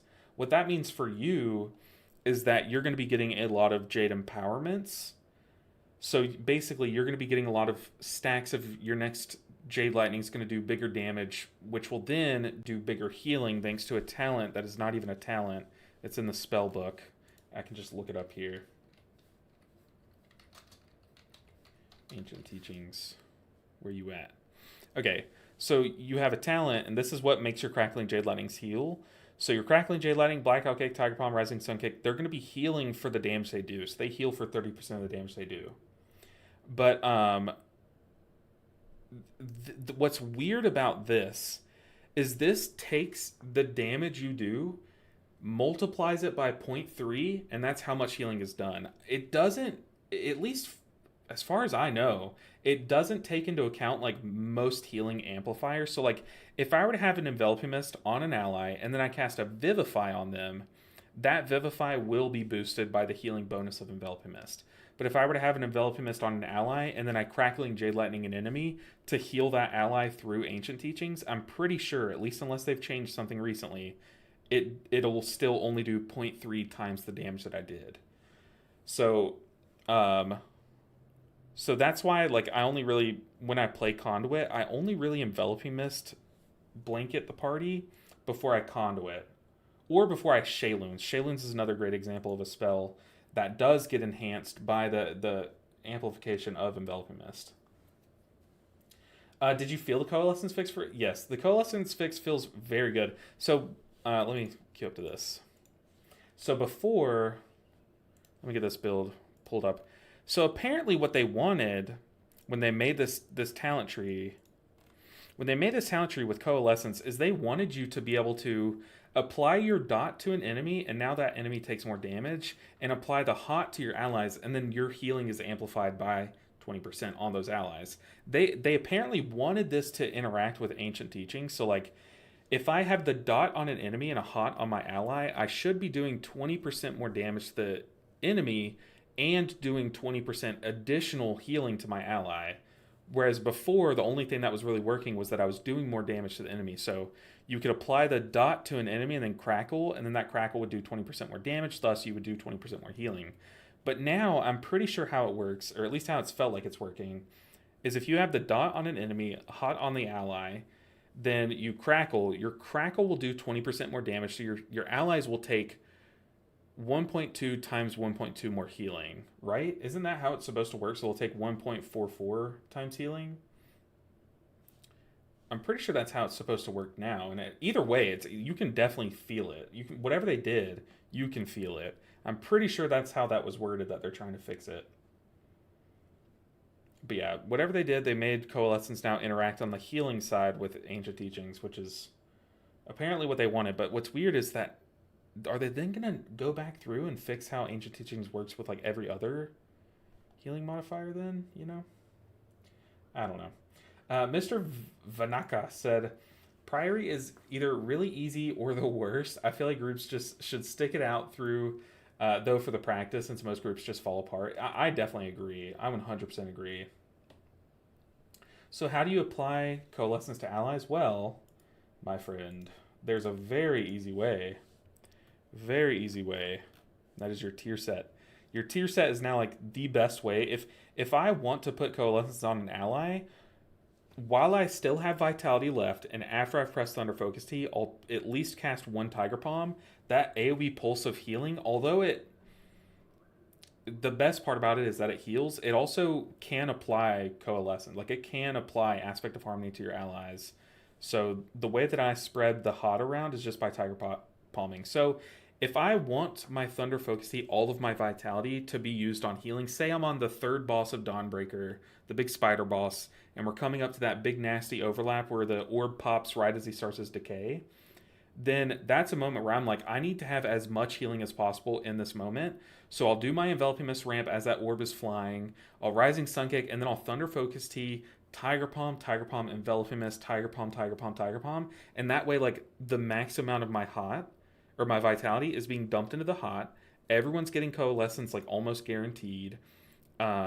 I'm pulsing out big heals from my tier set. Like, that's how I do it. So Tiger Palm's a great, this is what I was saying in my most recent video. Tiger Palm's crazy right now. Tiger Palm is crazy right now. So that's kind of, for the most part in Mythic Plus, if you ask me a question, somehow, some way, the answer is Tiger Palm. I don't know what to tell you, man. I've started using Single Target Shaylin's Gift, and I love it based on your advice/guide. Single Target Shaylin's Gift is good. It definitely is good, but I guess if you're playing Conduit, AoE Shaylin's Gift kind of fills a lot of the same role that Conduit can do. So it really becomes a lot more redundant when you're playing that build. But I don't know. Single Target Shaylin's is definitely slept on. But I do think in higher end keys, I haven't really liked Single Target as much just because there's not as many good uses in higher keys. But in lower keys, like, yeah, your tank might need a big top me up and stuff, whereas like in higher keys, the tanks are just better, right? But Single Target Shaylin's Gift is so much fun. Yeah, what's up, SV Hunter? Good to hear from you. Hopefully you're doing well. Happy Friday. Hope you got some good plans for the weekend. Got some good weather where you're at. MOH still pumping. Thinking of picking up Miss Weaver. Yeah. So a lot of people. I'll just say this, and I might be accidentally calling a lot of you guys out, and trust me, I'm not like throwing shade. But a lot of people were like, "Oh, Miss Weaver sucks this tier. I'm gonna play something else." And you know what? More power to you. I think you should always play what looks the most fun. But I tried to say it, and I think a lot of other Mistweavers tried to say it like, hey, stick with Mistweaver. Master of Harmony's kind of broken. Just trust us. And once you get over that learning curve of learning how to play with Master of Harmony's, like the heal, you see just how broken it is, then you'll have a lot more fun of a time. And now I think now that we're later into the season, a lot of the people that like swap to like, you know, Prez Evoker or Resto Shaman this tier are coming back to their Mistweaver old main, and they're like, hold on, this was actually goated the whole time. Like, so yeah, definitely Master of Harmony is crazy. Tiger Palm is crazy. I've started doing some keys now that since I'm working a lot on this series. A lot of my whenever I'm not streaming, a lot of my time is spent editing and doing all the stuff that's devoted toward the series. So I haven't really had as much time to play my monk and push keys on my monk. That's why you see I get it. I know as someone who tries to be some kind of figure in the monk community, I should have a higher IO right now, but just know it's a time thing. But like the keys that I've been doing, I've been cranking on the monk. Like I did a 15 halls of atonement yesterday. I felt unstoppable. We almost didn't time it though. Okay, we timed it by 2 seconds. But the reason is our tank stood in a sin quake on the big thrashers on two of the different thrashers. So he died, got one shot on two of the different thrashers. So we had to like kite. We lost a couple more people on each of those pools and stuff. So we lost a lot of time from those two pools. Other than that, I think we had one more moment. I think the hunter died to the red puddle. The hunter died to the red puddle on the second boss, and we didn't have a B-res because we had to B-res our tank and stuff. The red puddle on the second boss in that dungeon. So like we lost a lot of time, but like dude, it felt like I like literally on those thrashers in a plus 15, people's health was not dropping below like 80%. Like I was pumping out so much healing that it was disgusting. So I definitely, now that we're kind of getting to the point where I see the end in sight on the series, I do want to start blasting more keys. So right now in my bags on my monk, I have a 16 Dawnbreaker, and I might try to find some time this weekend to run that. But it would have to be like Sunday, because Saturday I'm going to be editing and eating good food literally all day. There's nothing else. I'm going to be editing and eating. That is my, and watching football. So editing on this monitor, football on this monitor, food on my stomach. And in my stomach, but mostly on my stomach. I eat weirdly. For a new player just looking at Master of Harmony, it's confusing. It definitely is. It 100% is, and trust me, it's not even like a new player thing. So don't feel like, don't let it defeat you and turn you away from Mistweaver, because it's worth it. I promise you, it's worth learning. But let me link you. I think I've already linked you this Keaton, actually. But I go over it a lot in my guide. So I'm pretty sure I've already linked it to you. But my guide, I talk about Master of Harmony a lot. A lot. Because I understand it is the most complicated part of Mistweaver, is the Master of Harmony build. So I just wanted to make that as easy, or I wanted to spend as much time on that as possible. So here, I'll just link it just in case. But I'm pretty sure weren't you the one that I linked it to like 2 days ago? I'm gonna go ahead and close the monk stuff. But yeah, I definitely agree. I think Master of Harmony spends 10 words to say what they probably could have said in like 4 a lot of times, you know. Who's my NFL team? I don't watch NFL, actually. I watch college football. And if you ever see me drinking out of my water cups, you can probably guess what my team is. Here, I'll turn so that you can read it. And I'll kind of drink in such a way that you can really read it. Drink. Glug, glug, glug. Glug. Oh, that's the wrong way. I have like 1,000 of these cups. That's where I went to college, and I used to walk around after the football games and just collect cups. But we're just waiting until can get into a 13 Priory, because this is the final key that we're gonna need on the Druid. Once one's posted, we'll likely get into it. So patience, patience. Like Bubble, Shaylin's Gift, and Instant Vivify seem too safe. People's bacon to save people's bacon? Yeah, honestly, true. Whenever I do play single target Shayloons, it shocks me, no pun intended, how much shock healing it does. Like, it does so much healing. Okay, here's a group. They do already have a druid. I just got to post 70 on my shaman. Now I'm confused what build to follow. Okay, so you just got to level 70. I would definitely recommend, at least as you level from 70 to 80, I would just play Totemic. Just play Totemic. It's super easy. It's very streamlined. It does everything for you. Like, your totems literally do everything for you. And Farseer is only really, really strong once you get its tier set. So I wouldn't even look at Farseer until you both have the at least the 2-piece tier set, and you have at least like 17% haste. So once those two things are acquired at the same time, at least 17% haste and 2-piece tier set, then you can swap it over to Farseer. But anything before that, I would just play Totemic. When are you playing Mistweaver? I did a key the other day on stream. And I do every now and then, like, I'll play the Mistweaver, but I've already gotten the Mistweaver to 3K. However, while we do this series, like, I know there's like, it kind of sucks. Like, I've kind of dug myself in a hole where like half of my audience wants me to play just Mistweaver, and the other half wants me to do this series. But I do commit. So once I commit to the series, I'm gonna finish it, which we're getting close. And then after the series is done, I'll do some Mistweaver keys on stream and stuff. We'll have like a big Mistweaver week, and I'll do a big 12-hour stream, have a bunch of Mistweavers on and stuff. So once we finish the series, there will be, depending on how the timing works, there should be some good Mistweaver time in. But yeah, we went to Auburn. Let's see. I play Holy Pally main. Been messing around with Mistweaver. It's been extremely fun. Found your guide on YouTube, and it was extremely helpful. Looking forward to continue pushing the Mistweaver along. I'm glad to hear it, Downsy. I always say this whenever I bring up the guide, though, is I would, if I were to remake the guide, I would literally do everything exactly the same way, except I would probably spend like an additional 30 seconds to a minute talking about the tier set and how much healing it does and how to optimize it. So if I were to remake it, that's the only change I would do. So just know that that's how important the tier set is. I feel like once you hit 3K, it's over for that character. I mean, in this series, kind of. It's just that we have so much to do, like so much ahead of us, you know what I mean?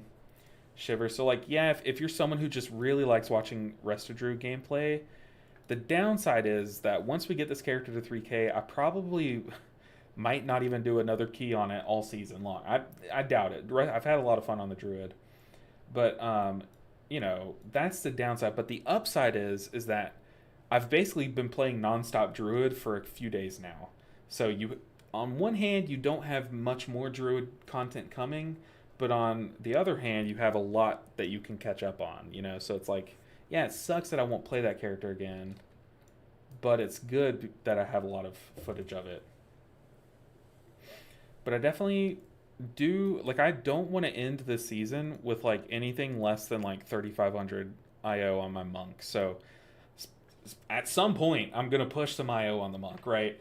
And odds are it's gonna be on stream. So that will come. Like, I'm not done with the monk. We're still progging. We killed soul hunters last night. It was the worst boss pool I've ever had. I died as soon as I pressed Yulon, like literally in the same global, to a mechanic that was out of my control. So, like, I still have so much. I love how I just turned that into a rant. But basically, what I'm trying to say is, like, I have a lot of progress still to have done. Oh my god. A lot of progress still to be done on the monk for the tier.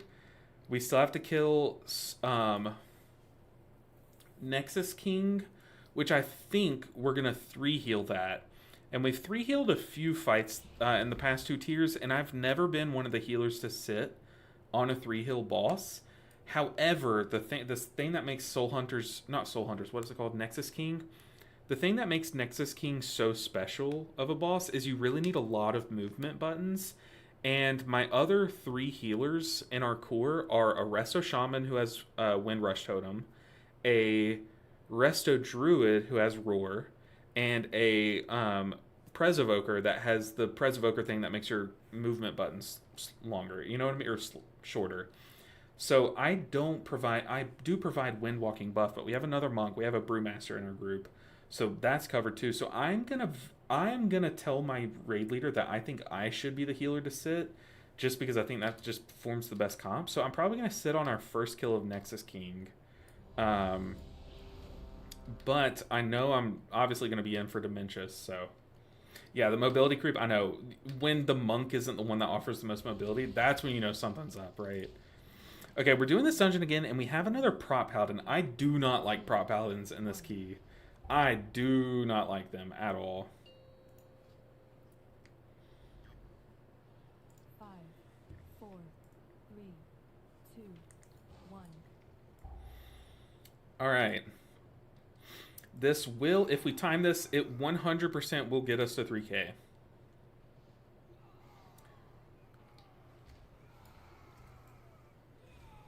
Oh, I'm so nervous. Don't be nervous. We're fine. We got this.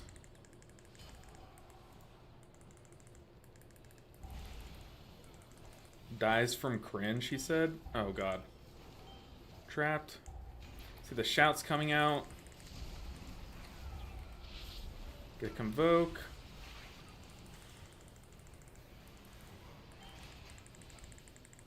I could care less. Or I guess I couldn't care less about my damage on this fool. In fact, I will pop Nature's Vigil. I'm going to external the Hunter. And I think I'm going to Trank the next set here. Need to reapply F-Low. Need to hot up the tank. Yeah, I'm definitely going to Trank here. Got a shout in 5 seconds. Gonna hot up the Shaman because I'm about to LOS and I want him to be healthy. Tank! Not again! Like, what is it about Prop Paladin, dude? Got a shout in 7 seconds.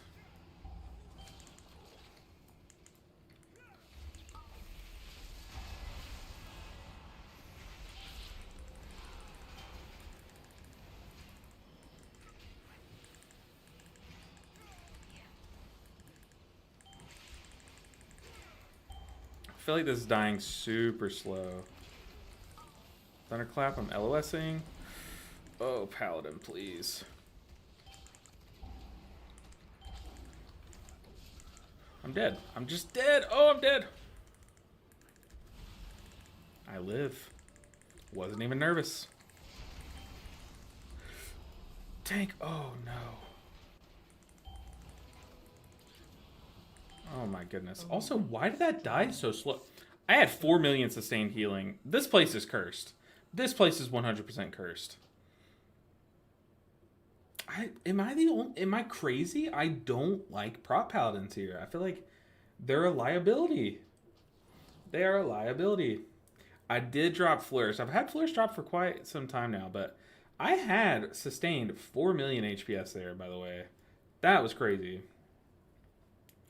That was crazy. Yeah, we're definitely... I don't know what goes on in this dungeon, but it is absolutely cursed. But we run it back. This is the last key we need for 3K. Oh, let's see. I've seen a lot of streamers move to Kick.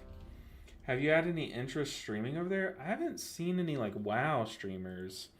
If I were to stream on another platform, it would be in addition to what I'm already streaming on. So the one platform that I really want to look into now is I really want to start streaming on I'm already streaming on Twitch and YouTube at the same time, but I really want to stream on Twitch, YouTube, and TikTok. So that's like my next big venture is figuring out how to stream to all three of those at the same time.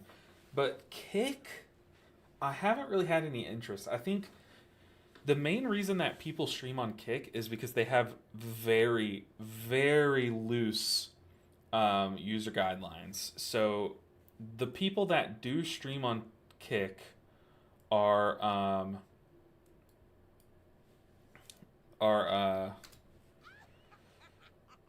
like people who troll other people because they can basically say some more like risque things. There's people that gamble, like gambling's like, you know how on Twitch it's like League of Legends, Dota 2, and then just chatting, you know, those are like the big three. On Kick, like the big one is gambling, you know, like I don't know, it's just gambling. So Kick is kind of, it's just that.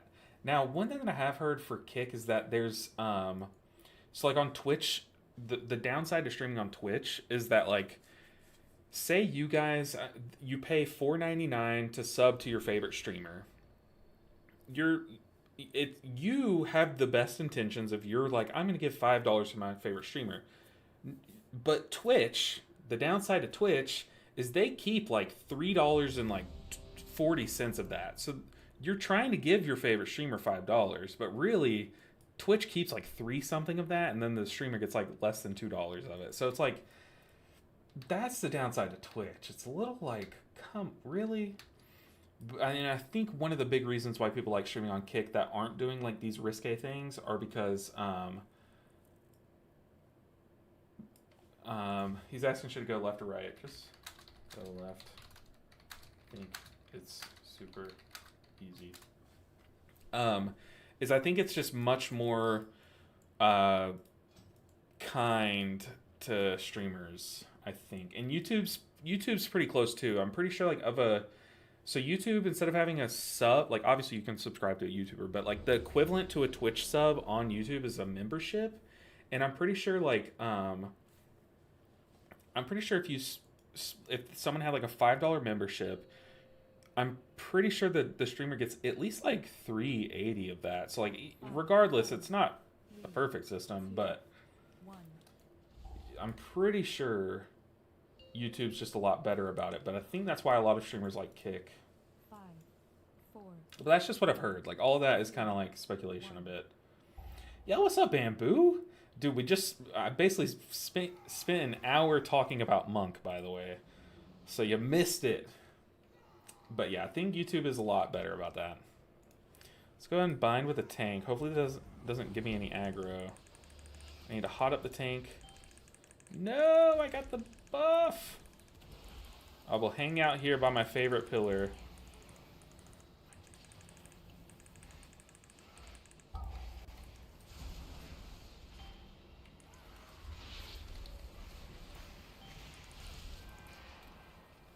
Yeah, I'm just going to Moonfire a bit. I don't really care about my damage here, to be honest, but I also know I'm literally a cat weaver, so like probably should go in there and rake a few things, but nah, not today.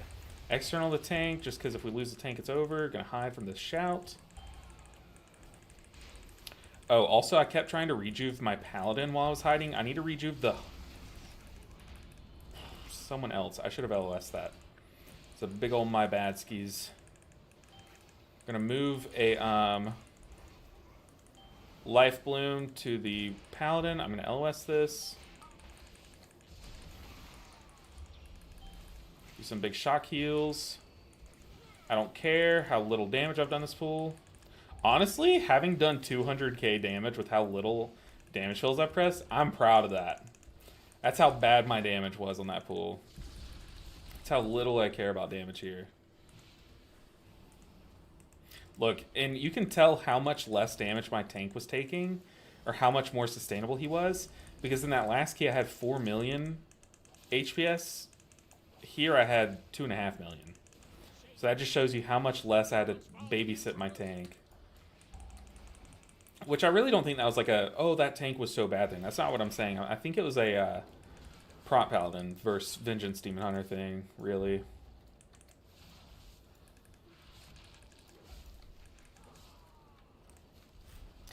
Oh, I just misclicked. Misclicked. I'm gonna convoke.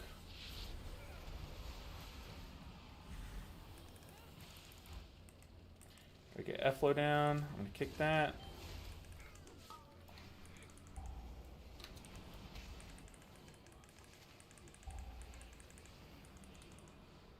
Alright, we're gaming. Oh, almost jinxed it. Yo, Keaton! Hey, Keaton!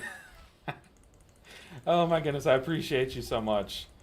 I think you could... Oh god, I'm getting shot. You could potentially be our only channel member right now. Oh my god, if I hadn't a defensive, that would have killed me.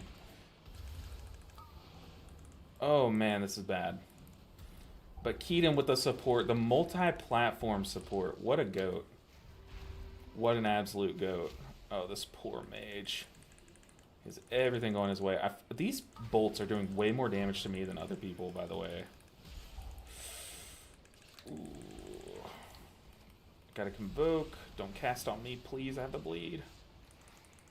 I'm also out of defensives. Might need to bear form this pop shot. Definitely bear forming that smite.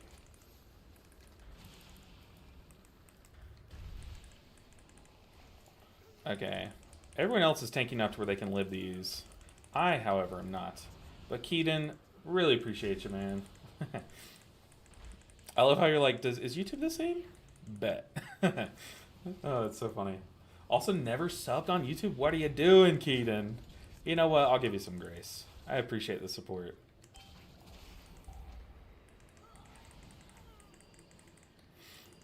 All right.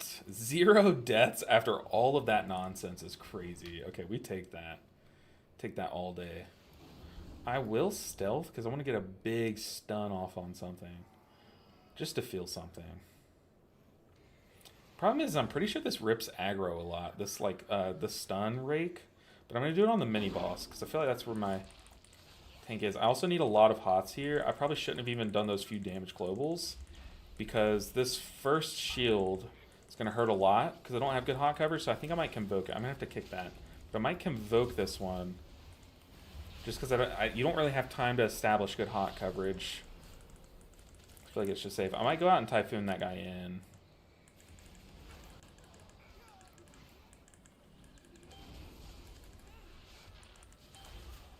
Try not to do a lot of AoE damage because I really want these little ads to stay alive as long as possible.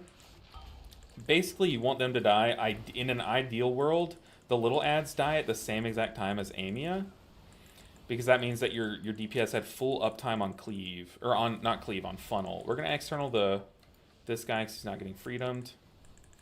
Like this pool ends the moment Amia dies. If Amy is the last one standing, then you were inefficient. But if that just means that you did a lot of padding, a lot of cleaving. But if Amy dies at the same time as like the last the sharpshooter, that's like perfect. That means that this group is really good. They're funneling perfectly. Like you love to see it. Well, gonna watch your Mystery Guide and break some keys. Good luck with the Priory. That sounds like a beautiful day. Beautiful afternoon plans. Yeah, I love breaking me some keys. And breaking them as a Mistweaver? Oh man, what better way to spend a Friday? Ooh, lots of cast going my way.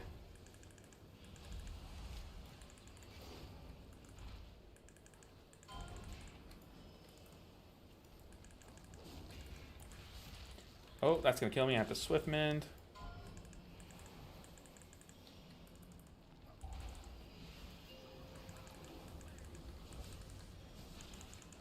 But as a healer, I think like one of the things that I did a lot last season on Amia pools is like I would spin and crank kick them a lot because one, oh, I'm doing so much damage because I'm hitting like 30 mobs. And two, I mean, that was just an easy way to heal that pool. But when I realized like how good those little guys are for funnel for my DPS players, and I stopped doing that, I noticed that Amia started dying a lot quicker. Like, yeah, I was doing less overall damage, which sure, someone could message me after the dungeon, be like, oh, your overall so much lower than this player, you know? I don't care. I didn't pad. That's all that I care about. Oh, I tried. I really did.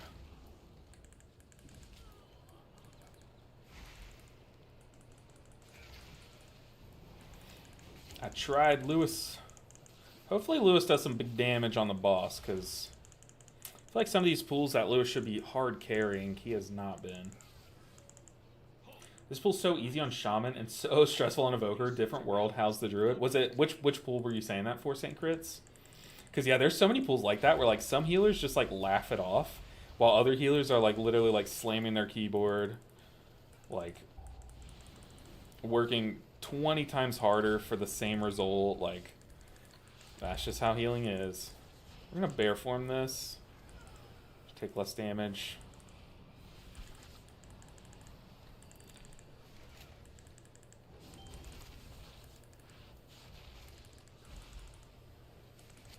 I don't want to defensive this.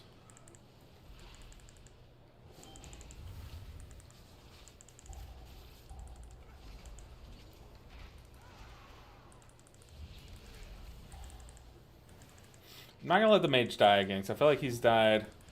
He died at a pretty cringe time. I don't want him to rage, so we're gonna babysit him a bit. Alright, so we did go left, which means that we're gonna have the Holy Radiance overlap with this guy's spear. So I think this is one of the few reasons why people liked going left this tier, is because although the casts were really annoying to kick on this boss, it made it to where you didn't have a nasty overlap of mechanics. So that little earth-shattering spear, when it overlaps with the Holy Radiance, that's when it gets really scary. But here comes Radiance in 4 seconds. I'm gonna go ahead and move a Life Bloom to myself. Gonna dispel the tank and start spamming regrowths around. I need this F-Low under everyone though. And I'm gonna save Convoke. Like, I'm gonna be much more I guess like proactive with my HOTS, so that I can save Convoke for the overlap, because we're gonna get the overlap eventually. But see, this is the upside, is you don't have to deal with as many kicks. But here we're getting a Judgment. Hot up the tank, dispel them. Build them up, then here comes the Radiance. Here comes, I don't think this is the overlap. I'm just going to trank this one. I feel like if I trank now, I should have trank at a good time upstairs.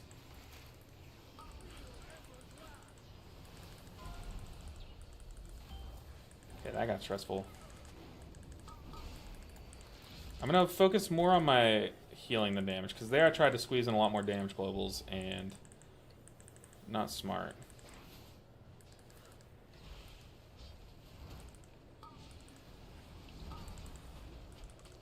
I'm going to external the tank here. I just don't want to have to worry about him. Also, do have Convoke here.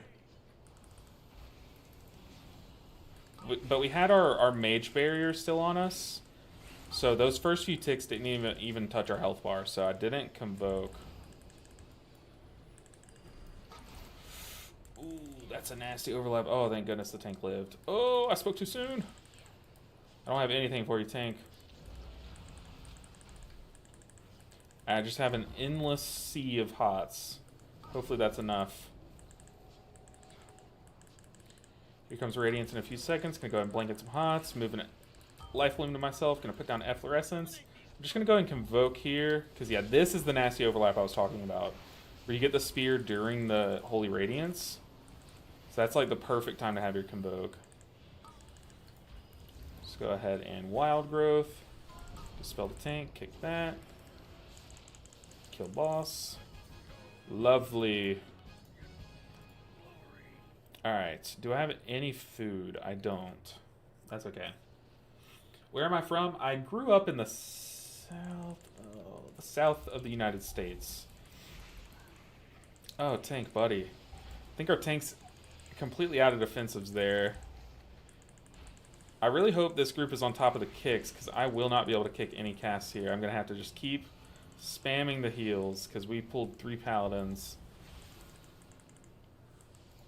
Ooh, 4 paladins. Oh my goodness.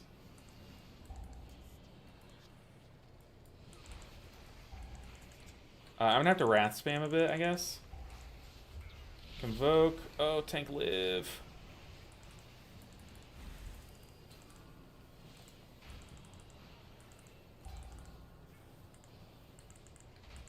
I don't like this. Ah!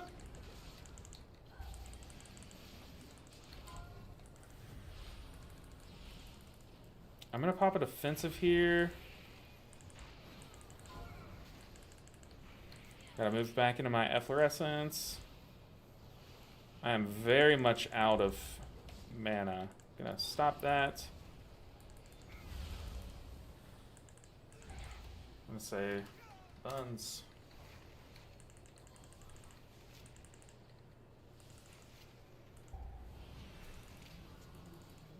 Not enough mana.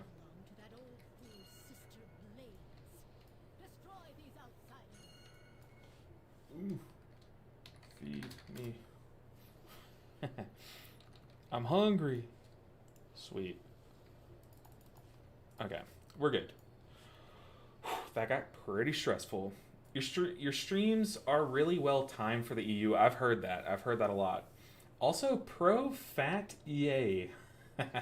Pro, I'm pretty sure that's not how you meant me to say that. Pro fate A.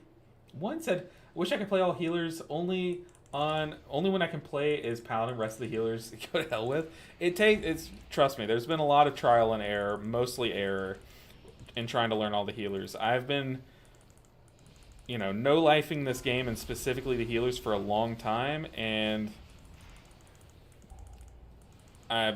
it's taken me a while. You can go back and watch like the first time I did this series. I was nowhere like near good enough to do it, and it took so much error. But now I fail a lot less keys, and for the most part, like a lot of the keys that we fail. Oh god, a lot of the keys that we fail in the series so far are like, like the tank runs in and dies kind of thing. Like we don't have as many failures of like, oh, I just couldn't heal that I used to have. Like if you go back and watch season 1 of this series, dude, City of Threads, it shaved years off my life. It really did. Trying to learn how to do that last boss on all 7 healer specs was ridiculous. But now there's not really a boss like that this season. I should also fix my posture. I felt it.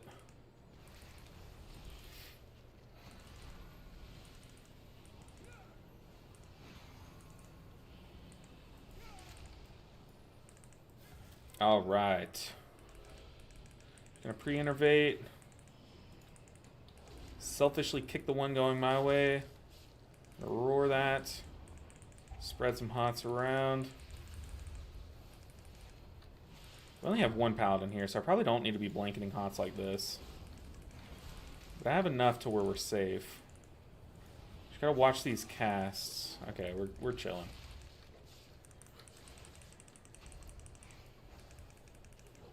I could damage convoke here, but I'm not going to, just because we're not really pressed on time. I feel like we're flying through this dungeon.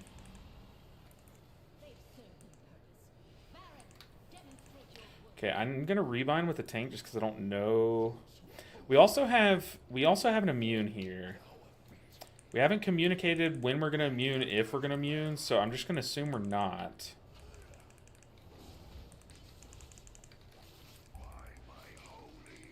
I could convoke this one because we have a minute before I'll actually need convoke. Because I'm going to play it very cautiously. But I think I've already missed that window. Maybe not. We're just going to send it. And I'll probably regret it later.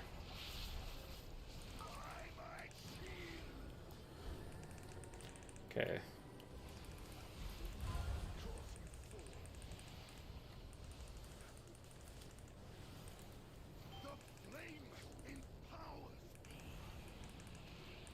Keeping life bloom on these two guys because they soaked. So this next one's the 5 stack we didn't communicate. We're going to paladin, immune it. Didn't say any of that. So I'm just going to spam hots this whole time. I'm going to hop into bear form before the shield goes out so that I can pop out of bear form to break the slow. Move efflorescence to myself. I feel like we're not immune soaking.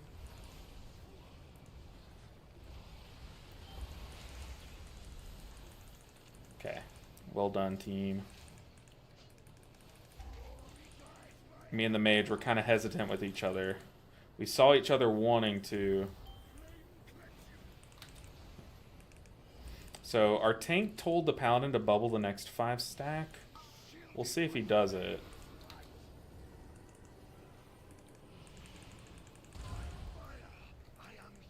I also have Convoke for the next 5 stack, which we will need for the next one, because if you bubble it, your party takes the damage much quicker, but then you don't have to deal with the dot after, so Convoke is like really good burst healing for that. Ooh, tank.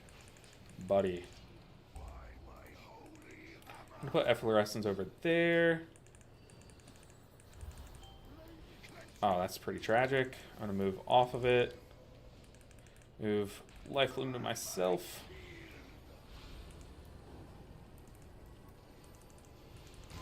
Get some hots around, then I'm gonna Convoke as he bubble soaks.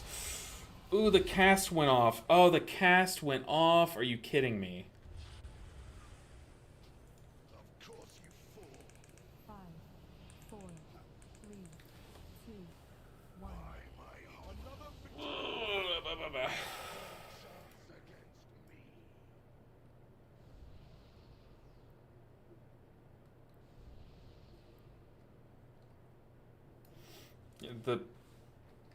The cast went off.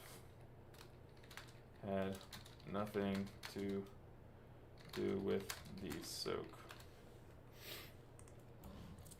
These guys think that the paladin soaked way too quickly. That had nothing to do with it. Had nothing to do with it. The cast killed us. Yeah, the DPS didn't even know the cast went off, by the way. Oh man. Oh man, oh man. So dungeon where we were, dude, we were cruising through the time. Now it becomes pretty sus, so I'm gonna actually have to do some damage here.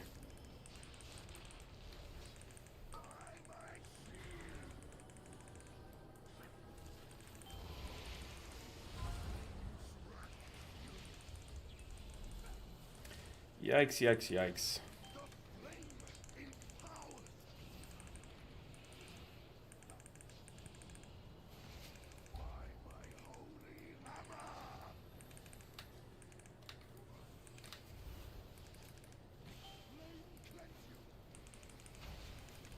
Gonna Convoke this one. Try to get some good hot cell. Gonna move Life Loom to myself. Let's go ahead and Convoke.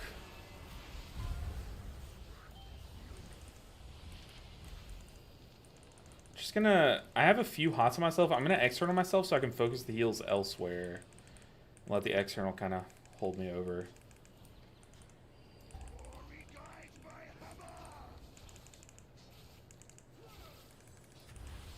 This one's just a 3 stack. Still want some hots out so I don't have to commit Trank.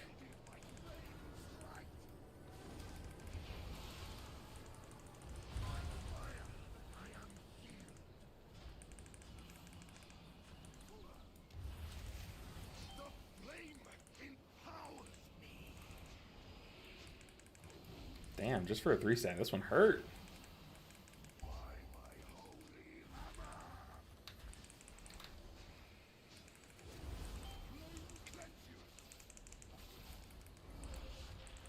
Get some hots out. Go ahead and Convoke this one.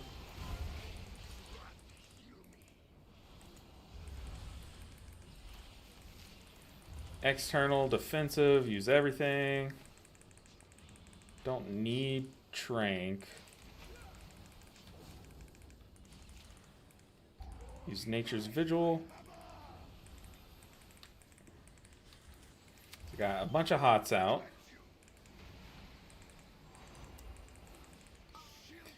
Can we time this? I don't think so. Usually you want like what, like 12 minutes after this boss? We have 9? It looks like our group has the heart and the gumption to time this key, so we're trying it. Oh, that's so depressing. There's still a chance? You think so, Keaton? I don't know, man. I really don't know. I'll tell you one thing, though. I'm not going to let my lack of healing be the reason why we time this, or we don't time this. So, I'm just Just gonna spam some hots here before this paladin. Sacred Toll. Roar that so that the casts don't go off, of course. Then they cast on me immediately. This game is so cringe. This game is absolutely so cringe. Oh, man.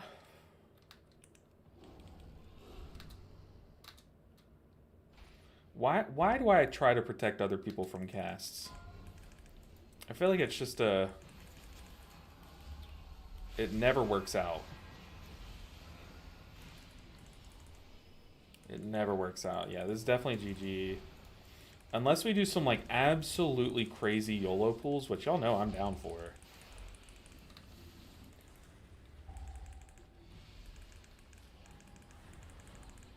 Here comes the toll. Oh, we killed the other paladin, so I don't really need to heal up for it.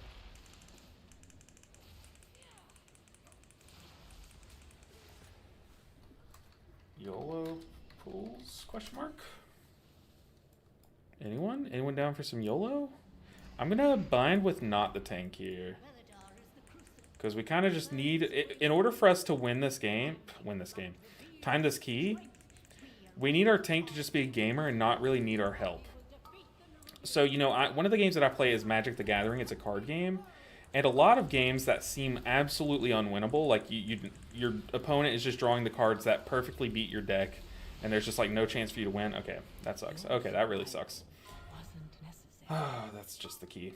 But in Magic, there's this like theory where if you're losing, sometimes you need to play to your out. Like if there's only one specific card in my deck that I could draw here, I need to play in such a way to where I play as if I know I'm going to draw that card, because that's the only way I win anyways. So like sometimes you'll do something a little different. So like in these keys, when it comes down to it, like sometimes you'll see me kind of play a little riskier and squeeze in more damage globals and stuff. The Paladin said thank you for coming again. That was tragic. Jeez, though. That's got to be the most tragic way that we've failed a Priory all season, right? Like, that's just got to be it. The fight looked tough. It definitely is tough. There's no longer a chance. Yeah, not at all. But yeah, that was just the cast that went off. And it's sad because, like, a lot of people didn't even know that it was the cast that went off that killed us, which is kind of pretty telling, to be honest, but it's okay. Back up on the horse we go again. Oh, that's so sad. I also feel bad for the Paladin because he had a 14 key like 20 minutes ago. Now he has a 12. DPS not knowing the cast went off is definitely the issue. Yeah, 100%. I mean, to be fair, the Paladin, he was told to bubble soak it. So, like, all he had to focus on was bubble soaking. I'm healing a bunch. Plus, I have everything between me and the boss. I can't really kick because that takes me into melee. Boom, I can't really do that. So, like, the only real people that could have kicked, or that I think should have been paying attention to the kick, were the 2 caster DPS and the tank. So any one of them 3 should have done it. And of course the 2 casters didn't even know that the cast went off. Okay. MCS said, "Hi LB, did you sell your BOE? Are you rich now?" I gave my BOE to my guild leader.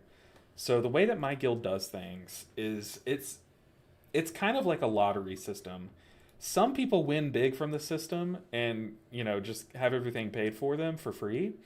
Some people are unluckily lucky, get a lot of BOEs and actually are in the negative. So how the guild works is like our guild pays for everything except for repairs. They pay for every feast that we eat, all tier. They pay for every flask that we use, all tier. They pay for every potion. Like, they pay for cauldrons, consumables, everything. They're even going to pay for, once I get to 18 renown on the Koresh, whatever, I don't know, or reputation, whatever it is, they're going to pay for my infinite augment rune. So, like, they pay for those things. But the trade-off is, if a BOE drops during raid, it's the guilds. So if you get a BOE, we sell it for the auction house, and that's what funds the the guild stuff and stuff. So like I did have two BOEs drop for me in the same raid night last this Tuesday, but on one hand, one of them was a pair of boots, so it only sold for like probably 20K, I would think, because there's the boots boss this tier. And then the other one sold or is selling for about 1.2 million, but I legit think I've used 1.2 million worth of consumables since being in the raid. So it is not mine to sell.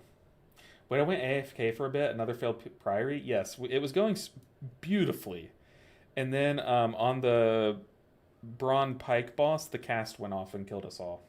Sounds like taxes, yeah. RGM with a new Ferrari.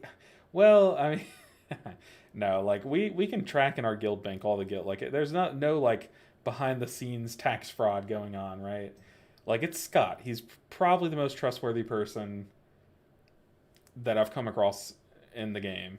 So like the money's the gold is where it belongs, but that's just the system. I signed up for it and I won the BOE that sells for a bunch, and that's just the cost, and I'm fine with it. Now, every now and then, I'll go and do some BOE farming myself. So what that looks like is you hop on your alt. The thing is, I haven't really seen it happen this tier. But you go into Raid Finder, you do find a group, and you just type in BOE. In every tier other than this one, okay, so there are some this today. But what they do is they like kill Plexus, so then you have access to all the trash after Plexus, and they just go straight to the mobs that have a potential BOE drop. So I need to be doing this off stream outside of raid night and stuff. Priory of the Sacred Pain, I know, right? I mean, I feel like Priory every day finds a new way to cause you to fail. And today it just happened to be the cast. I've never wiped to that cast going off until now. Oh man. But now we get to go back through and clean up a lot of the pools that were kind of sus. 13 OCE though. Gim says, does each tick of a hot applied before Thunder Focus Tea apply coalescence? It's hard to Google this stuff. So you're saying like if I have existing renewing mists on my allies, can it apply Aspect of Harmony? The thing is with Aspect of Harmony, it's a chance. So like the answer is yes, your existing hots can use your vitality. The way to test this, Gimps, is fill up your vitality meter. And if you have a weak ore that shows, like for me, I have an actual bar that shows how much vitality I have. Press Renewing Mist on a few people, jump off like what I would do is I would go up onto this church, I would stand up here, I would Renewing Mist, Enveloping Mist myself, and then I would jump off, take some fall damage, and then press Thunder Focus Tea and see if your meter ticks down. If you actually use some of the meter, and that's how you can test things like that. But yes, your existing hots can use up some of the vitality. That's why, like, if I'm in a moment where like I don't care about my healing, I just want to do as much damage as possible, I try to stack up my blackout kick before I press Thunder Focus Tea, and what I do is I try to use up all the vitality as quickly as possible on damage. That way, very little of it's used on healing. So I'll unleash that flurry of blackout kicks, and I'll just spin and just try to drain all that vitality before healing even gets a chance. That's a good point. Is it worth only using Thunder Focus Tea when you have full vitality? Yes-ish. Like if the timing of the dungeon works out to where like you don't really need your vitality for healing, you don't really need to time your Thunder Focus Teas for big healing mechanics. Yeah, but nowadays the rules are kind of different. Like I used to last season, I would only use Thunder Focus Tea if I was full on vitality and if I just wanted to do damage. Like that's all I would use my Thunder Focus Tea for. But this season it's way different. I'll sit at full vitality for a bit if I know a big damage moment's coming up, because nowadays like I just want to guarantee that I have my Enveloping Mist ramp with Tiger Palms for the damage, or I don't know. Basically, I'm saying is like Thunder Focus Tea is kind of like a healing cooldown now, if you want to use it that way, and that's kind of in my keys. That's how I've been using it. Is like, yeah, you still will try to use it for damage, but I try to use it at times where that coalescence healing amplification will also get benefit too. So like for example, if I was full vitality on one of the Halls of Atonement packs with the Thrashers and the Sin Collectors, I wouldn't just send it because I'm full vitality. I would wait until he's about to thrash and then I would press it, you know. But yeah, you don't really want to press Thunder Focus T unless you have like at least almost all of your vitality meter full.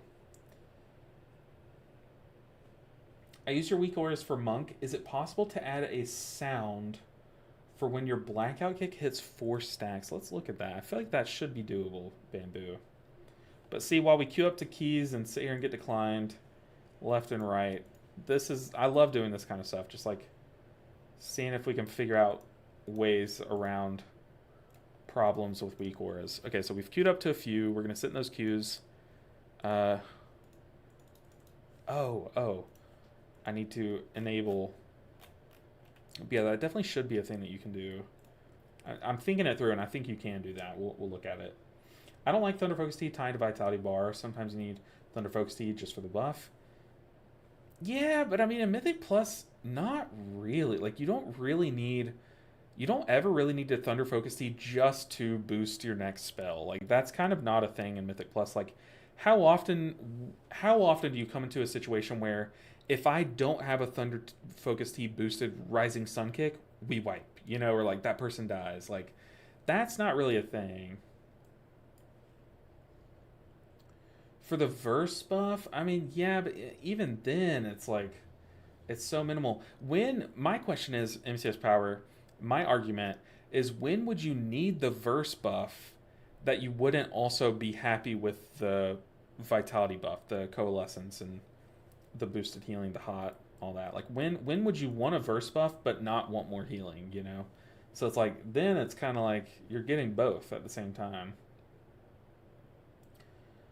So I don't want to just be keeping a charge of Thunder Focus Tea on cooldown at all times. I mean, yeah, ideally, yeah. But if you have to sit at 2 charges because you know mechanics coming up in like the next like 5 to 10 seconds, that's fine too. There's no policeman that's sitting behind you in your room. I don't know, maybe there is. But there's no like Mistweaver police like watching you play and thinking like your Thunder Focus Tea's sitting at 2 charges, you're banned. You know, like for me, my goal is to help us get through the hard mechanics to heal in a dungeon. And if that means sitting on 2 charges of Thunder Focus Tea for a few seconds, I'll do that. You know, like I'm not gonna let that stop me. But also, you have to think like Thunder Focus Tea buffs last a long time, so like you can press it a few seconds in advance. What was I doing? Okay, we are trying to see if there's a way to. There should be. If there's a way to add sound to when your stacks hit 4. Okay, so we're gonna take a look at specifically our blackout kick icon. For some reason, it's not letting me expand them. Why is that? Hello? Okay, so it's not letting me expand. Let's turn it off and on again. There we go. Boomer magic works again. So I'm going to find my blackout kick button because that's how I have it programmed to show my ancient teaching stacks. That's what that number is. The mic is getting a little too close and personal. So what you would do is you would say conditions. We're going to add a condition. If it's not charges. If what is it called? It's not charges. Let me see what my other trigger is. Aura buff, teachings of the monastery. Aura buff, okay, so if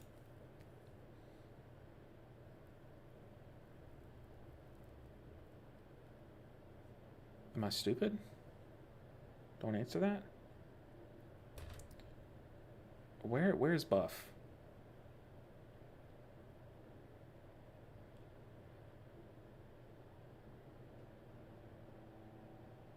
Max charges. If max charge, maybe this is gonna work, is true. I don't know how this works. I've never done this before. We're just gonna try it. Then we want to add a sound. We can change the sound. We can just say play. Sound. Let's do a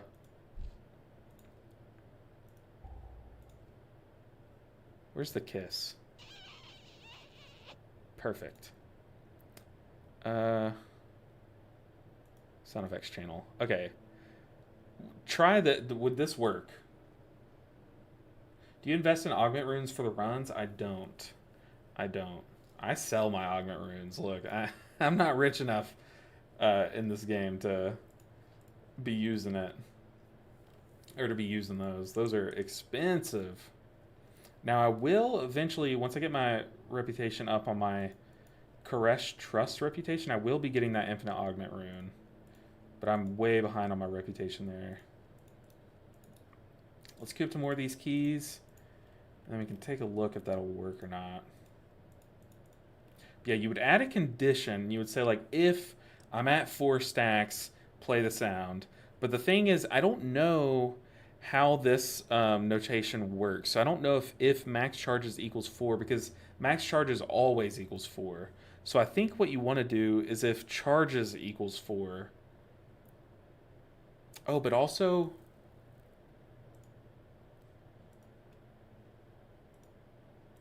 Hold on, I'm not... All I'm doing is checking charges. Charges of the trigger. I feel like this should work.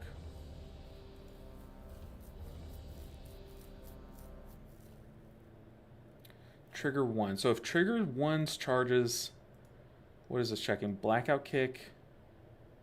Oh, no, so this wouldn't work because it's checking the trigger 1. So we need to check if trigger 2 is at max charges. So actually, instead of if trigger 1, we need to say if trigger 2 stacks. Okay, if trigger 2 stacks equals 4, then play the sound. So this would work. This would work. So since I have it set up in my weak orders to say, like, our trigger 1 that we're... So the trigger of information that this weak aura is reading from the game is Blackout Kick. So my trigger 1 is the spell's cooldown of Blackout Kick. So that's the first information that the game is trying to read for this weak aura. The second information is how many stacks of Teachings of the Monastery I have. So I have it set up to trigger 2 is the aura of Teachings of the Monastery that's feeding information to this weak aura to do something, to act in some way. So you want to set up a condition that says, if your trigger 2, which is the buff Teachings of the Monastery, has 4 stacks, then play this sound. You can play it as a loop to where it'll just keep playing the sound until you use them, or you can just have it play the moment you hit 4. And I'm pretty sure this would work. So if you could test it, if you could test like this exact setup, so you said you use Bamboo Monk, you use my exact weak auras. Test it and let me know if this works. I'll leave it up on the screen while we wait on a tank. Oh, please, please don't take a prop paladin. Please, no. Also, we have Jaeger, or we have Gauss, one of my guildies in the group. He said, "Hey, baby girl." I'm gonna say, "Hey, girl, hey." That's exactly what I was looking for, and I will do it now. Okay, yes. And also, you don't have to use the big kiss, obviously. You can change the sound that you want it to be. You could make it... What's a good sound? I love the cat sound. Oh, I'm going to keep this here, and I'm going to forget that I added this into the weak auras. And the next time I play my monk, every time I hit 4 stacks of teachings of the monastery, I'm just going to hear this. Oh. That's so loud. Yeah, we're keeping that. Let me know if it works, though. Awesome. We'll try that and follow up with you. Thank you. Of course, of course. What's your least favorite tank to heal prop paladins right now? I feel like they are a light switch. They're basically my ring light, okay? They can be fine. This ring light can be working all day long, and then randomly one of my neighbors can turn on their TV and it turns off my ring light. That's these tanks. They could be super chill, like they're just vibing at full health, and then their Shield of the Righteous falls off and they die instantly, like in an instant. Like, it's so bad. What's the name of the achieve for tank heals and DPS? It's called Triple Threat. Well, okay, hold on. It's tied to something called Triple Threat, but I don't know the name of it. Triple Threat. So when you search up Triple Threat, this comes up, the Enterprising Dungeon Master. So the Enterprising Dungeon Master. Now that I'm looking that up, I can't find it for season 3. I can only find season 2's. But if you type in triple threat, you might be able to find it in your achievements. But we did that last season. It was a lot of fun. The meow's perfect. AD&D Mike said you can use chat and then use speech to text and have it literally say what you want it to. Oh, that's sick. I did not know that. That's good. That's good to know, because then you can make your weak orders say like some very helpful things like ramp now, or something. Like if you know like 5 seconds before a cast is going off, you can say like ramp now. Weak orders make my brain hurt. They used to make mine hurt so much, but I've spent a lot of time just messing around with them and stuff. Hope you all got your crack rocks, says the warlock. I did not, but to think I had that key bound. Come on now. I think, hear me out. I think warlock cookies are a crutch, okay? If you have to... Oh my god, I got hit again. Why am I just getting targeted, man? If you needed a warlock cookie to live a mechanic... I'm gonna hide. Oh, I thought I hid. There we go. I was too early. But you should never need rocks to live a mechanic. Oh, God. Got the hide coming in 2 seconds. I'm going to pop Nature's Vigil and then just hide from the shout and heal myself. I'm going to face... Oh, that Thunderclap's going to hurt. That's okay. Ooh, I am freedomed, so I'm just going to run around. Born free. Okay.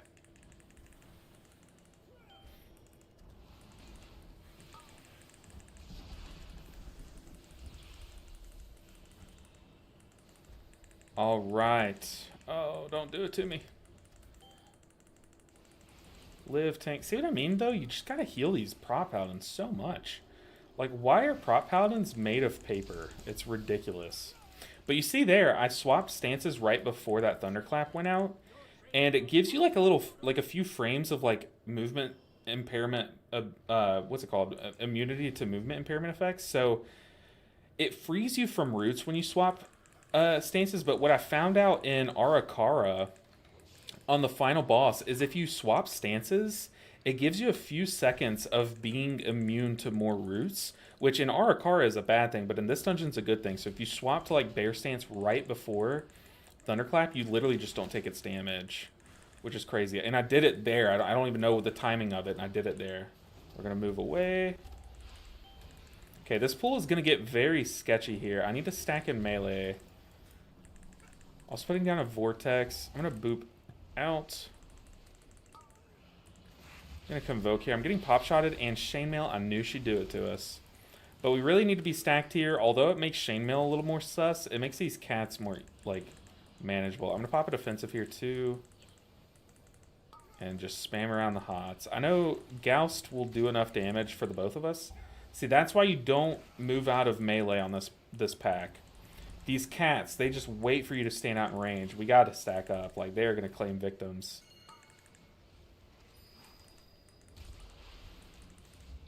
The cats are the killers. The moment the hunter moved out of melee, those cats just pounced on him and killed him. And then they started jumping on the warlock. That's what wiped us in that 15 the other day, is someone wasn't standing in melee, and the cats just destroyed our party. Prop Pally's getting 100 interrupts a dungeon is nice. That's true. That is true. And in a dungeon like this, if they can survive the tank busters, the benefits you get from them kicking like all the cats in the world is so high. But the thing is like the relative cost, or the relative benefit, I should say, of that happening is a lot lower nowadays. See, you gotta stand in melee. I don't know.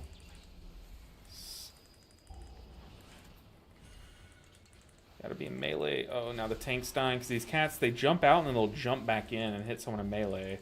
So then everyone starts dying. So this hunter is literally getting us all killed, by the way.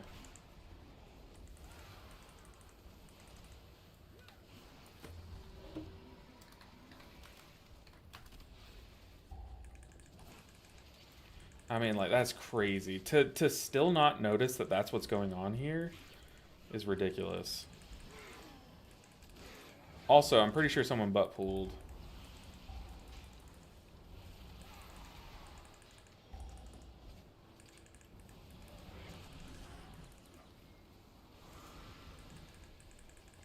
I mean, this hunter is like...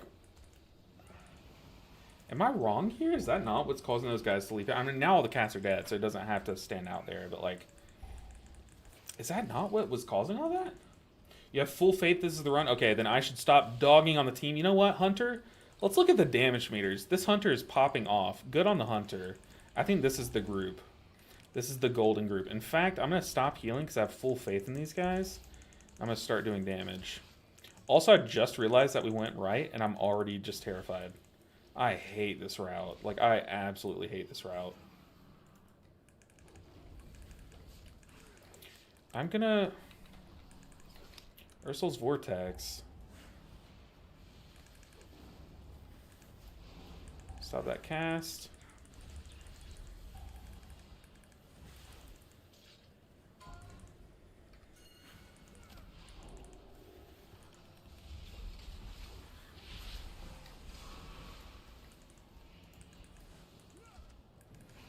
Oh man, I hate this place. I hate going right. Am I the only person? Surely someone out there also hates going right. Like, I just feel like it never works. Like, the packs are harder, and then the boss is harder because the casts. Like, I'm pretty sure the reason why people do it is because it's, like, it's a lot more time efficient on your percentage. I'm pretty sure I heard that that's why people like going right. So, like, sure, in top-end groups, you can really see that efficiency pay off. But in lower-end keys, like, I've never seen it be worth it going right.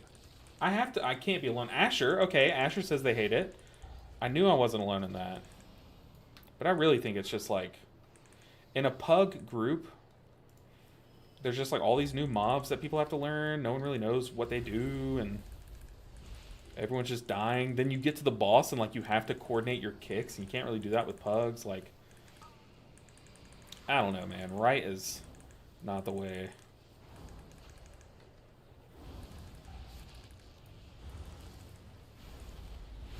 I'm going to convoke this one. I'm going to try not to trank here, because I really want trank coming into the boss. He said skip next mini boss. Oh god. So we're also skipping a mini boss? Oh, and it's the Holy Radiance one? There's no shot. We're going to fight Tainer and... what's her name? Dahlia, or whatever her name is. There's no way, right? They have stopped the production of our weapons.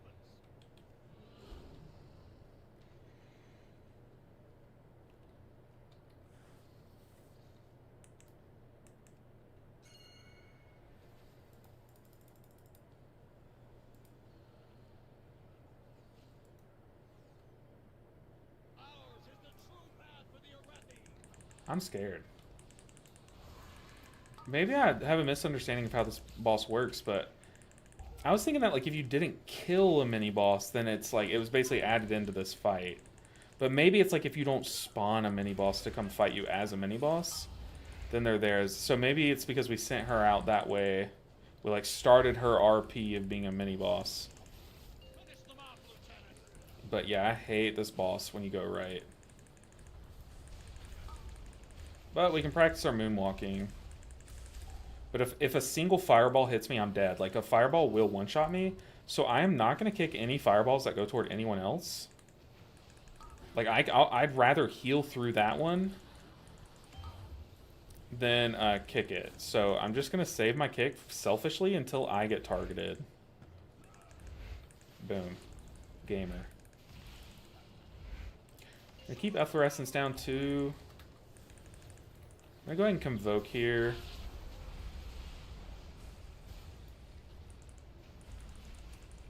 Cast the person those fireballs are going toward. Kick that. I'm just too squishy to take that. And if one's going to go off, I'm going to have to pop a defensive and go into bear form and then cross my fingers, close my eyes, and pray. Like, that's it. It's the only way. Might even clench my butt cheeks just for good luck.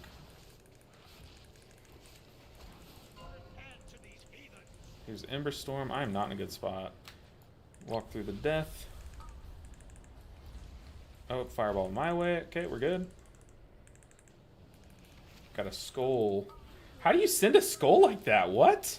Hello? I want that.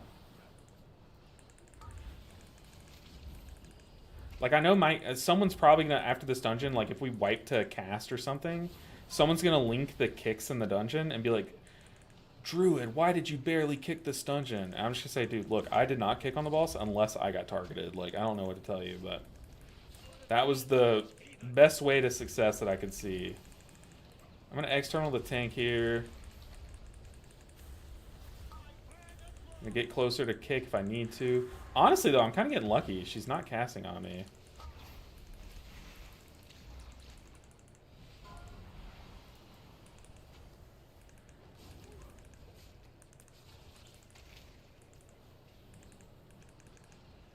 Sorry, Hunter. You're taking that. Okay. There's my kick. Finish them off, Lieutenant.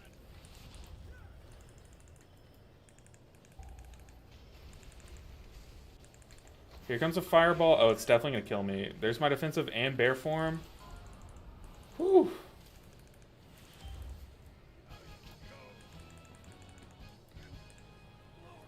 Oh, that's so stressful. This boss sucks, man. Starting to feel like my faith was misplaced. I don't think so. I mean, we got Gauss in here.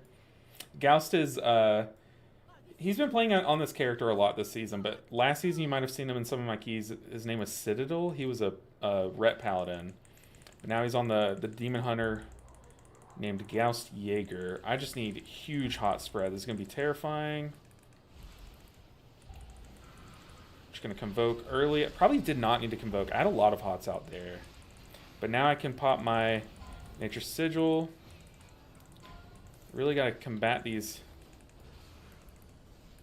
casts with regrowths of my own. I'm just going to trank here.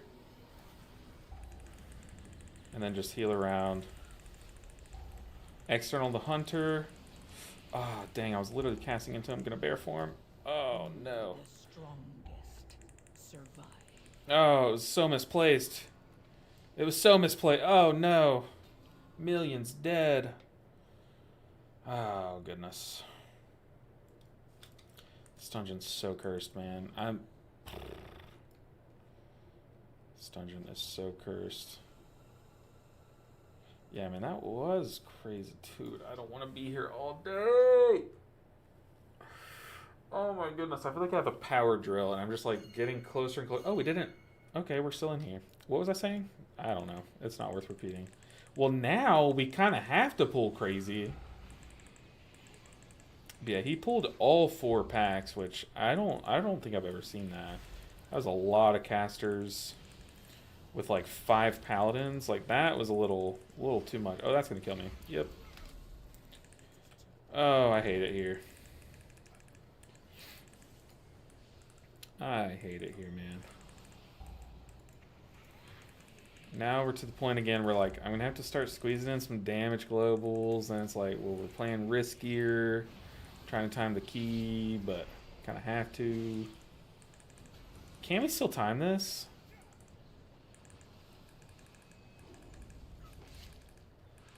Like, y'all know it's bad when I'm voting yes to the abandon vote. Like, oh, y'all know the sanity is depleting rapidly.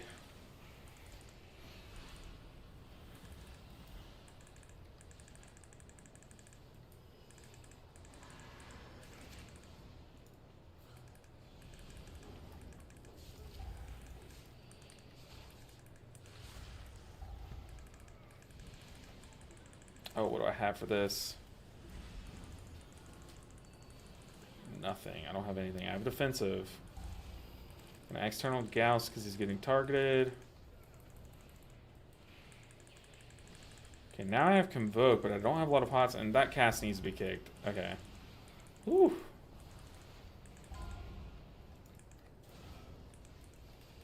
Yeah, there was no way I lived that cast during all those Sacred Tolls. Like, that was just not happening. But someone took care of me.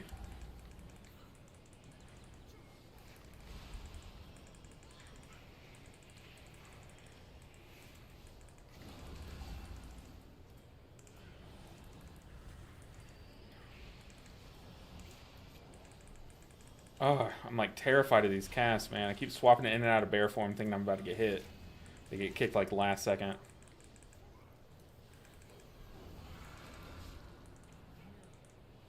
I will say, Druid feels so much better this season ever since I swapped off of the Treants.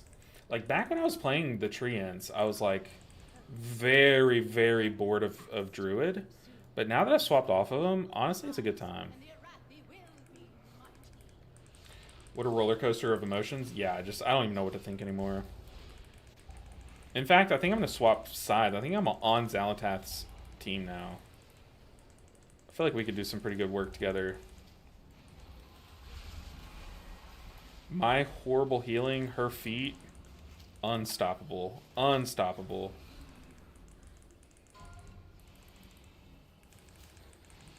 Oh my god, I hate this. There's just like so many casts. I'm about to just channel Trank and call it a day. External myself. Oh, the hunter's dead unless I do something about it. All those casts are going. I'm just going to channel Trank. I'll see you guys next dungeon. Bear form. Oh my goodness.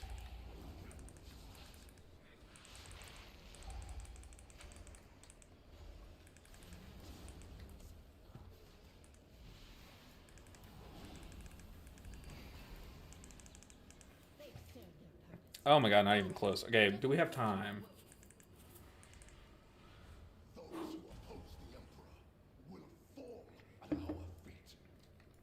Good thing this is not Arakara. Why do you say that? Honestly, I'd much rather be an Arakara.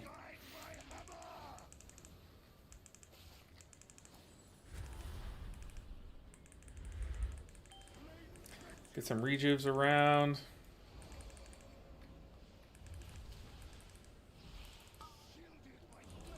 Okay, okay, Warlock. The Warlock soaked before the shield.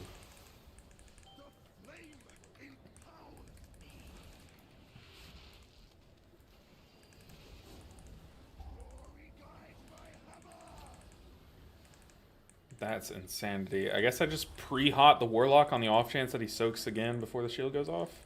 Or you know what? I'm going to actually bait my shield over the soak. Like a very troll player would. That way he can't do that. And that's a gamer move. The cast? Oh. I got spooked by the cast. I need to do some damage here. I'm running low on mana. And on sanity.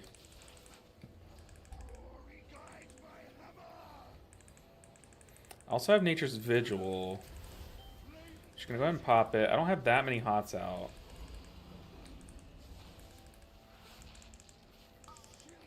This is a 3-stack. Gonna help soak it. Watch the cast. Oh my god, we have 30 seconds to soak it.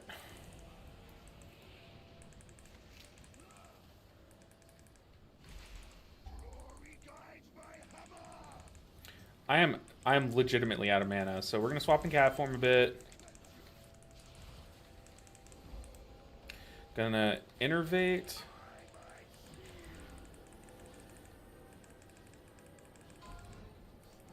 What's the play here, Captain?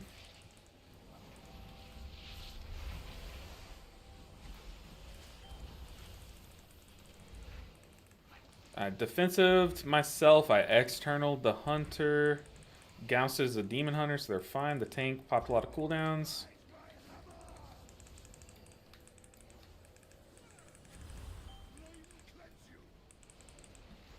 Could this still be the run? I have no idea. I have no idea if this key is timeable. We have 10 minutes. Whoa! Vicar! Oh my goodness. What was that? How many was that? What the heck? 10 gifted? Oh my goodness, Vicar. Really taking advantage of September. I appreciate all the support, Vicar. I feel like the amount of times in my life that I've said, Vicar, I appreciate the support, you're the GOAT, is like uncountable. But blasting us up to 145, now we have to time this key. We have to do it for Vicar. So I'm going to pull everything out of my butt? No, pull out all the stops. That's what I was trying to say. Not everything out of my butt. What am I? Who is this guy? I'm going to pull all the stops, trying to time this key. I'm going to play like a gamer for Vicar in your honor. And I'm not going to die a single time here. So mark my words. Will I let these DPS die? That's debatable. Jury's still out on that one. But, dude, I appreciate you so much, Vicar, as always. You support the channel so much. You are a big reason why I'm able to do what I do and keep making content. So I just appreciate you so much, man. I'm going to convoke this one, even though that toll's about to die. Oh, that got sus. I did not need to convoke because that guy, the paladin, died as that cast went off.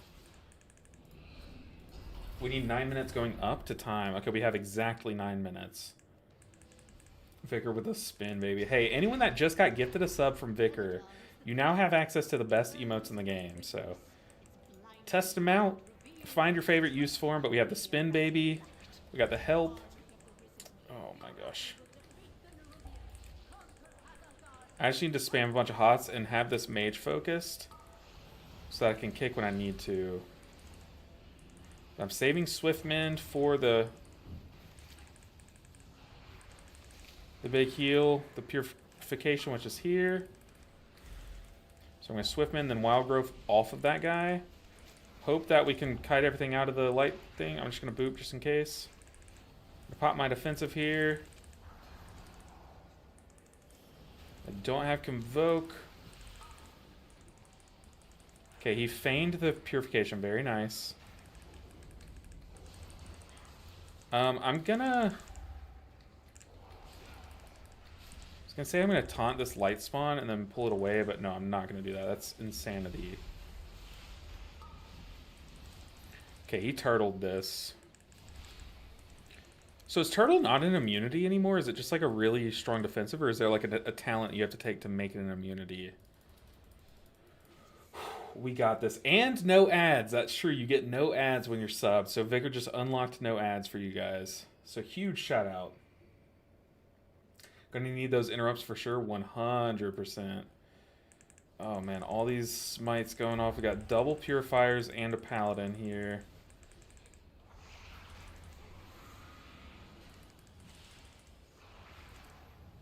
I'm just gonna trank. So I saw myself getting targeted. I'm pretty sure that trank gives me what, like, maybe one of you druid mains can help me out. It gives you like 200% armor or something like that. Some kind of juice it gives you. Oh god. I have to bear form and roar to stop those casts and also get that mitigation. We got Sacred Toll going out. I just got cast, so I'm going to boop that. I'm going to kick him when he recasts. Okay. Whew. Goodness gracious. 6.5 minutes. We got Brawn Pike coming up.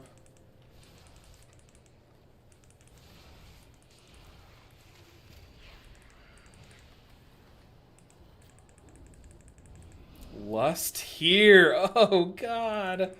Oh god. Okay, so many casters here. This is ridiculous. This is a Hail Mary pool.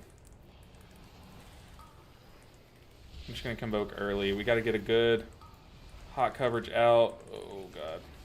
Double firebolt. Yeah, no one kicked the volley. Both volleys went out. That is not a good pool. No matter how Hail Mary you are, whatever this... Oh my gosh, dude, this dungeon's cursed. It's cursed. We had it until we didn't. That is true. That is true. Also, Valorant gifted tier 1 subs. Huge Valorant. Oh, so is that a thing where... Is there a promotion going on where, like, Valorant will match subs gifted? So did the video game Valorant? Or is there someone in chat named Valorant? I'm confused. Oh, God. This is so cursed, man. This is cursed. Where's my res button? Do we even finish this, though? Now it's bricked, they're saying. Oh, my goodness.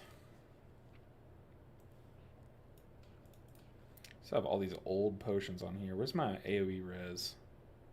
So I did a lot of like bar swapping around of spells, and that's why a lot of spells aren't on my bars anymore. Like my reses. Yeah, those pools were not it. Not it at all. But hey, we're going again. What did the... Okay, here's a joke. Nah, it's not even worth it. It's not even worth it.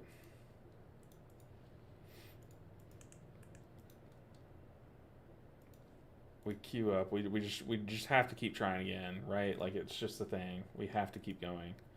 Don't want to link a YouTube video. We're going to link this. I mean, like, surely the next one works, right? Like, surely we get it, right? Everyone says it's easier than L than left. I don't know. If you're watching big streamers who play with a full stack of 5 players who can coordinate kicks, sure, it's easier. And you can say, hey, come stand in melee so these lynxes don't just like run around. But when you're playing with pugs and your hunter stands out and ranged and doesn't like causes those lynxes to run around and stuff, and you don't have coordinated kicks on the boss, like that's when you know. But Gauss is saying look at the interrupts. Like I said, I knew my overall interrupts would be really low because I was not kicking on the boss. But yeah, man, I don't know. I just like... At what point do I actually start pulling out hair? Tony's back with food. What? How else could you come back? You have to come back with food. I'm curious at what food. What food? Real beef sticks here. What's good? Real beef stick. Also, let me scroll up. Also, J Luna art. That is such a good emote. It looks like, is that Shroud? I feel like that's Shroud. Okay, so yes, it is Valorant. So the video game Valorant.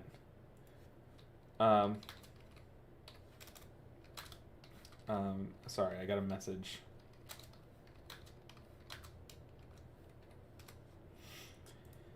The video game Valorant apparently is putting on like a little deal with Twitch where if someone gifts a bunch of subs, they're gonna be like, there's a proc where it can add more subs. So if y'all are interested and want to participate in September,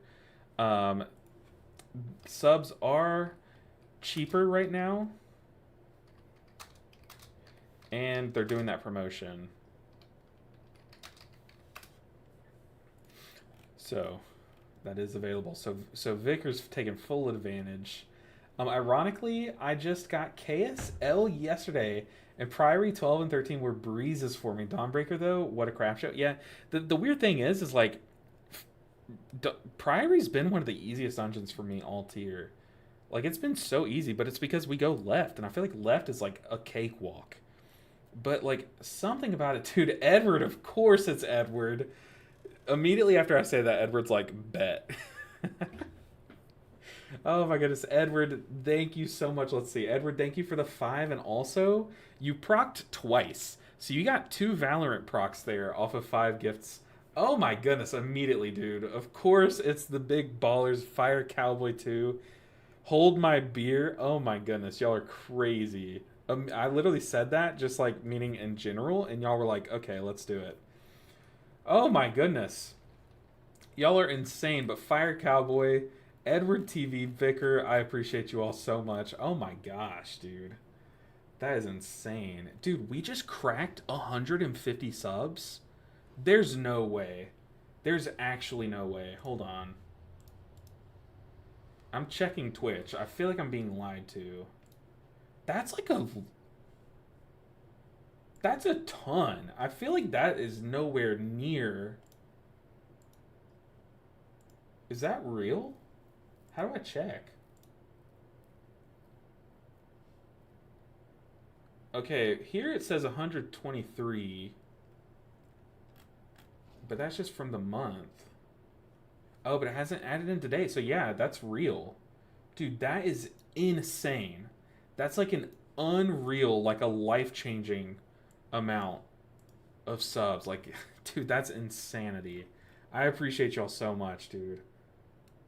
And Wind Grace with the at Valorant, thank you. Wait, did you get one from Valorant? Dude, you just got gifted a sub from the video game Valorant. That's awesome. But dude, y'all are amazing. Thank you so much, Fire Cowboy. And the video game Valorant, and Edward, and Vicar. And Limdrin. Limdrin, it's so good to see you. It's so good to see you. It's funny because today has been the sloppiest set of keys I think I've done in forever. And y'all are supporting me through it, so I appreciate you so much. But we're gonna let Goust. I mean, Goust, you're welcome back. I don't want to put you through this again, but this is unreal. Today is ridiculous. Yo. Dude, y'all are insane. Wow, Reef Nerd, we are queued up. We are in this person Mortius's group. So the downside, WoW Reef Nerd, is we're not playing our own keys, so you have to queue up. So if you get accepted, you get accepted, but I'm not in charge. So queue up now. This guy joined the party and immediately... Oh, God. Did y'all see that? This guy invited a 1900 mage. He kicked the hunter so he can invite this mage.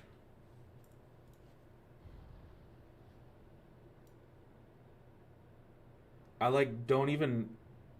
don't know how I see this going. I'm gonna say in guild chat.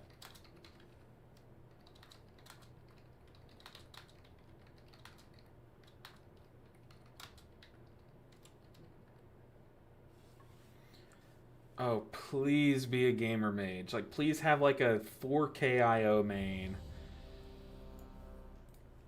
Oh, I'm gonna bind with the mage here. Vibes are off. The vibes are off. I need to get the vibes right, okay? You're too slow. Reef Nerd, I am so sorry. 702 is the mage's IO. He did pre-barrier, though. So I feel like he's got to be a gamer alt. We're going to give him the benefit of the doubt. We got to get our vibes up. Maybe he lives up to his max DPS name. Maybe it's literally Max. Like, who knows? Is Max... I feel like Max is a pretty good player, too, right? He's just, like, 21st man vibes. Our tank did just body pool those guys in the back, so now I really do risk ripping aggro here. But I'm bound with the mage. He's 702 item level, so I'm gonna have to crank some hots on him. LOS that. Y'all be watching the damage meters. If the damage is low... I don't know. Y'all know I'm not the person to, like, AFK and stuff like that, but I'm just gonna say, like, hey, like, do you think this is doable with that damage? I mean, to be fair, it is just a 13. I know we've literally failed, like, 20 13s in a row at this point. So I can't really say just the 13, but, like, 13s, you do have, like, some time to spare, and 2 tanks in a group?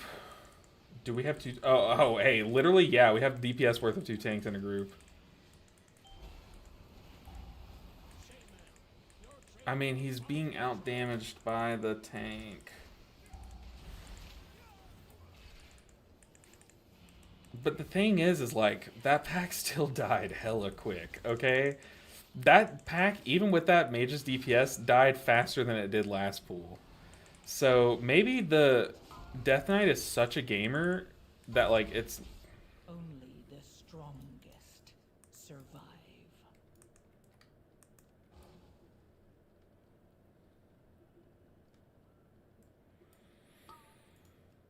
I hate it here, man.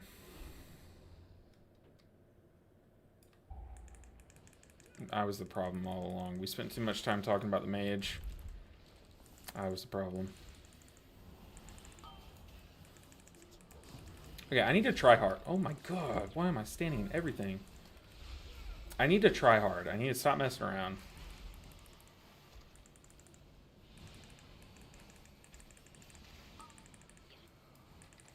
Juke out chainmail. Like, am I crazy or did that pack die, like, really quick?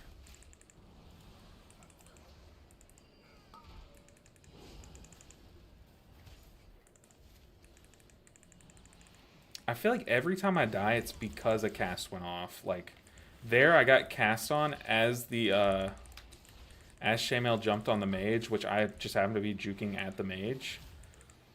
And I died to the overlap there.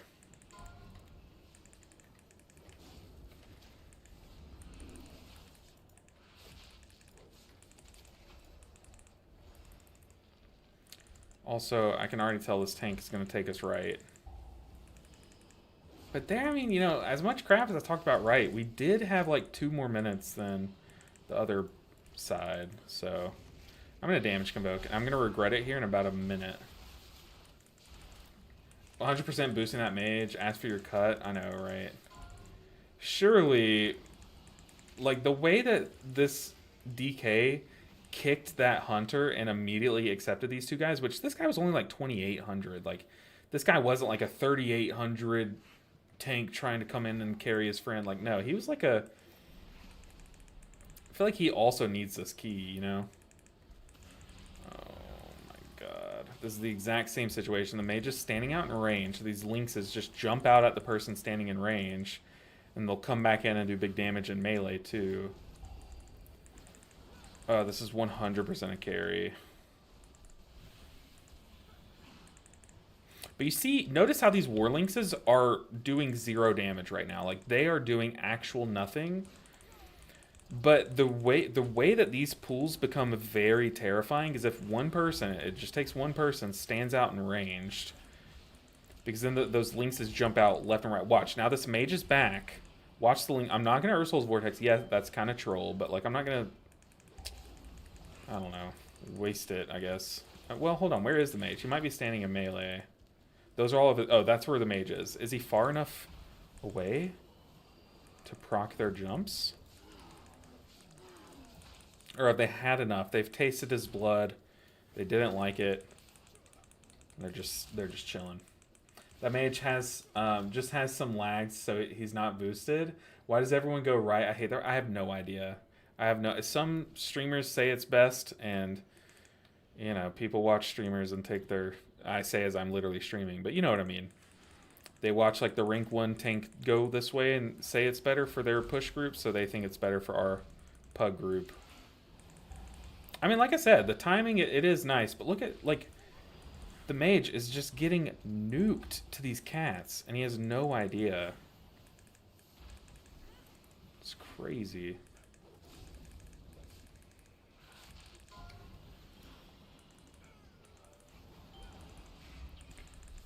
I swear I'm having to heal this guy like he's a tank.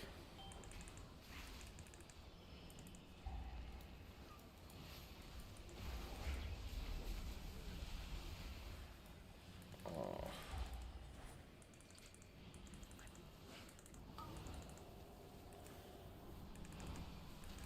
Like, I'm literally keeping my life blooms on him and the tank. Oh, also my symbiotic relationship fell off of him because he died. I simply wish you had lasted a little longer.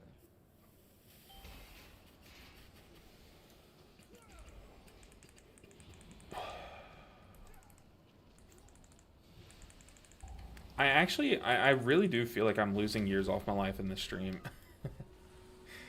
Come on, little mage, push buttons harder.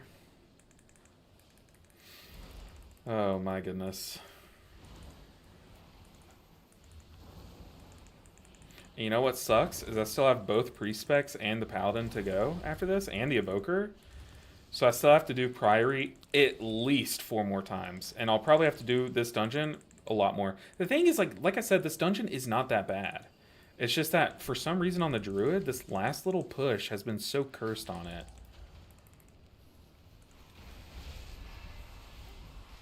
Y'all need to rebuff me and the mage.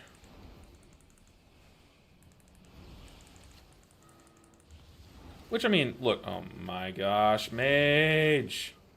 Okay, now we call it, right? Like, please, let me out. They have stopped the production of our weapons. How do we... I'm just gonna throw it up and see. We're out! We're out! Yes, that's honestly, that's the first time I've thrown up an abandoned vote, but that was... That was so cursed, man. Why would they kick the hunter and let the mage in? That's insane. That is insanity. That's okay. We honestly, with how much time we wasted, we actually saved ourselves some time there. That was insanity. That poor hunter too. That hunter probably like thinks he did something wrong to get kicked.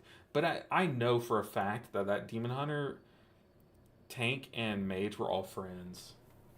Not me having done tons of Priory Sacred Flames and hit 3K weeks ago and had no idea about the Lynx's jumping. OMG. I'm pretty sure, look, it's just from my observation, I'm pretty sure that's what that mechanic is. Like, if one person is, uh,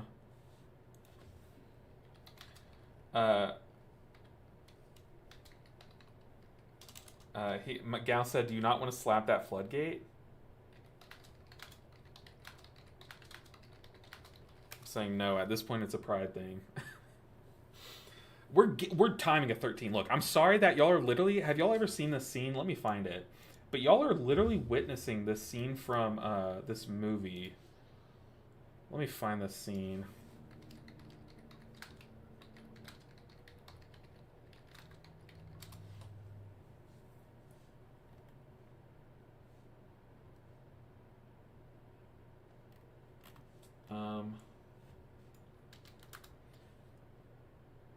Do y'all remember this movie? It was a.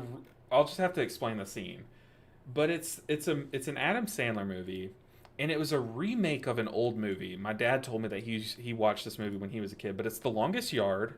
It's like a football movie. Ooh. And in this movie, there's this guy who's like a prisoner, but they really want him to be on the jail's football team because he's like really big and strong. But when they walk in to meet him, he's just like headbutting a wall over and over again because he's crazy, right? And that's what this feels like. Did they bait and switch you with the mage? That's what it was like. I mean, it feels like we got set up, but I'm glad me and Gal sniffed it out. Like we saw the mage's IO. He tried to kick the hunter and like invite the mage like really quick, so that makes me think they were friends.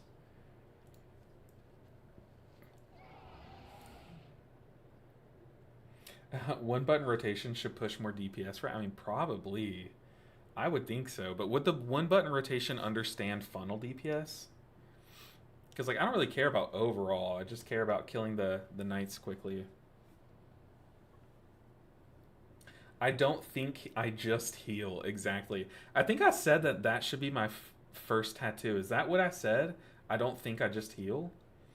I feel like that's got to be it. Great. I agree. I was a kid when it came out, and like, I don't know. Adam Sandler movies aren't always like. I think there's a lot of misses, you know. But that movie, I remember, I really liked it because at that time I was playing football, so like also I enjoyed that too and stuff. Friends, I know, right? Should just go for a 14 at this point. I mean, honestly, probably, but the thing is a 13 gets me to 3K. That's why we're literally at this point. Look, I could easily go and probably do a 13 halls and a 14 floodgate, sure, but it's a pride thing. I'm sorry to subject you guys to this. Me just slamming my head against the wall over and over trying to time this key. But like the thing is this key is so doable. Like y'all see, like we keep doing just fine, and then like the most random nonsense is a brick wall ahead of us, you know, and we just fail. But eventually we're gonna time this key and it's gonna feel like super sweet, right? But it's literally 4:30 p.m. Oh my god, I've been going for 3 hours. Oh no. Oh no. I've been going for 3 hours. But to be fair, we did time of streets. And it is our best timed key so far, so. 13s aren't hard. We're just making them hard.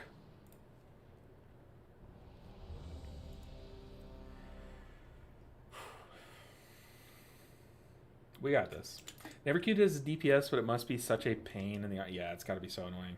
You know, I just started leveling out a tank, and I really do think that, so far at least, I'm having as much fun on this specific tank spec as I am on Mistweaver. Like, I think it's up there in enjoyment. And also the queues are really quick. Healer queues are pretty quick for the most part until you get into higher keys and people just want shamans and druids and stuff. Um, 4, 3, but yeah, I'm having so much fun as a prot warrior. Like, so much fun. So I think if I were to like go back in time and start playing this game again, I'd probably just tank and just play like Guardian Druid, Prot Warrior, Blood Death Knight, and have a dandy old time. And my hands would probably be in better shape. My sanity would be more intact. Oh god, I'm gonna have to convoke early here. Tag the guard, tag the knight. I'm gonna LOS this. I have aggro here. Get away from me.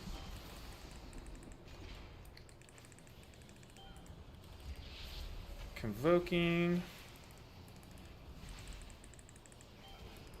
Nature's Sigil or Vigil before I forget. Are there any like Resto Druid mains in here? Do y'all know if, oh god, I got marked by the thing. We're gonna LOS. Does my Nature's Vigil pick up the hots from my tier set or from my hero talent tree? So the way Nature's Vigil works, if I'm remembering right, is it says all of like a percentage of your healing done by your single target hots. It's like rejuve, regrowth, all that nonsense, life bloom, all that crap. A percentage of that healing will also be done as damage to a nearby target, right? I think that's how it's worded. I haven't read the spell in a long time. But does it also work with the symbiotic blooms? Girly Evil's like, me. I am. Do you know, does that work? Like, does it also send some damage out from your bloom hots? Okay, this pool's going to be terrifying. We're going to roar that. Just going to go ahead and early convoke while I arc out really wide. Chainmail, you suck, man. You would hit me with that. I'm gonna get back to where I can kick a cast if I need to. I can also Typhoon up the stairs like that. Oh god, that's a lot of damage. That hurts a lot.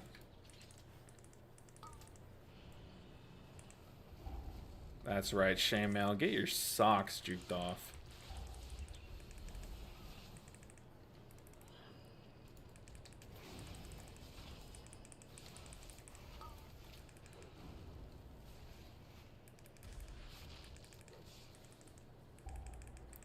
Okay, just play safe. Our damage is fine. Our damage is much better this group than it was last group, obviously. For obvious reasons, I'm not naming names, max DPS, Arcane Mage. From whatever realm. I'm just going to convoke. Please. No, don't go right. No, what are we doing? We're going right. I know you're a very calm person, but how can you still stay calm when your teammates are doing stupid things and dying all the time? Even DNV got mad about this kind of thing as he's a calm person like you. I don't know. This is just how I've always been. I feel like when I first started making videos, a lot of people got this, like,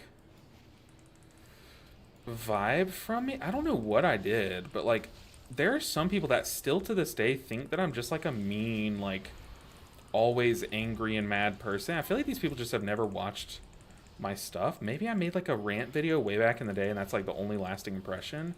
I don't know, but some people still think I'm this, like, angry, mean person. I'm just not. Like, this is just who I am. Like, if something horrible were to happen to like me or something, like I always try to find like the best outcome and like the best mindset. Like that's just who I've always been. I can't even think of an example. That's just who I am. So like even like in life, this is kind of how I act. Which look, now that I've started being more vocal in my guild, maybe some of my guildies who are in chat, I'm sure there are still some lingering, can vouch for this, but I'm also like a very like shy person in real life. So for the past few years that I've been in my guild, I have not queued my mic. Like I just don't talk, right? But this past year I've felt a lot more comfortable in my guild. So I've started queuing my mic a lot more often. And they've like they've like literally been memeing on me lately because I'm just like this. Like we'll have this like super frustrating. Oh, the cats, man. But we'll literally have this one wipe. Like we wiped on one of the bosses. The boss literally had 5 million health, and everyone was like super sad and stuff. Like you could just tell like the vibe of the raid was down. And I queued my mic and I said like, dude, that's like we did. That was a great pool. Like y'all did good. Like one more like that and the boss died. I said something like that, like super, like I'm just trying to be an optimistic person because that's just who I am. And I remember like our raid leader said like, dude, why are you like this? And I was like, what? And he said like, why are you like always? I forget what he said, but like something like that, And it's like, I don't know. That's just who I am. I don't know how to explain it. I don't know how I can maintain it, but it's just how I be.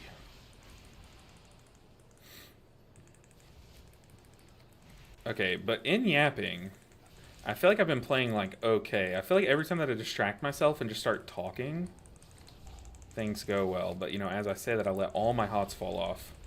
Gonna external the hunter and not have to put another hot on him because he already has a few.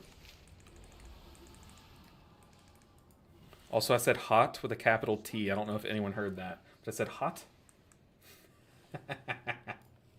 Okay, hold on, Gauss. Gauss, you're literally in my key. Why are you typing in chat? And Nick said shouts and slurs nonstop. Oh god, I shouldn't have brought the guild in. What am I doing? Leave it to Nick to just... Maybe Nick's the reason why people think this about me. I can't... No, Gauss, focus on the key. We've literally been trapped here all day. Focus on the key. You're banned from chat. They both have a weak aura that says healer mana 24%. I didn't even know my mana was 24%. Also, so this is that terrifying pool that I was saying. I forget when, but I was mentioning this pool a while back where some tanks will pull this knight with Elena, and this pool is terrifying, right? But what you can do is you're supposed to pull this pack over here. Like, ideally you pull it to this corner, and when the disruptive shout goes out, you just all kind of hide behind this corner, you LOS the damage, and then basically you're just pulling Elena alone. But what can happen is if you pull these guys at a bad time, you can pull them, like right now this is a horrible time, a perfect example of what I was trying to say, where the disruptive shout goes off during the Holy Radiance, and that's really bad. So, that's why if you ever do that pull, like if you're someone who likes to tank and stuff and you want to come right, and you pull a knight with Elena, pull it to this corner. And, like, tank it on the stairs there so people can LOS around the corner for the shout. And that makes it a lot easier. Okay, now we have this boss, and we have the casts. No. Okay, the tank said kick the ad. Sure. Once again, I am going to be very selfish with my kicks.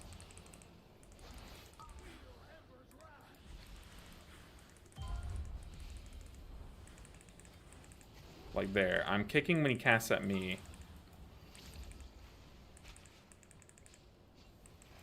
Put an efflorescence down. Gonna move life bloom to myself for this Ember Storm. And then just spam around.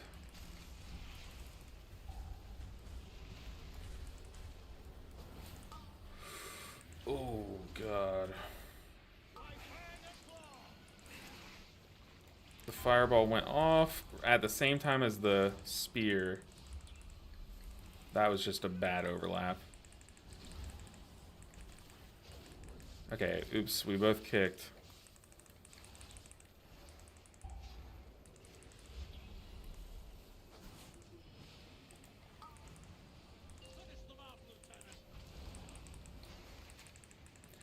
Get some hots down, move around. Try to bait my swirlies in a way to where I could like kind of loop around and like dash toward the boss if I needed to. Like if he was going to cast on me, I could kick it. And it did work out, but he didn't cast on me immediately. So I have Trank, I have Convoke. It'd be really nice if I didn't have to use either of them this fool. So I'm just going to keep this little pattern going. I'm just reapplying hots, refreshing my dots. Trying to heal through these casts.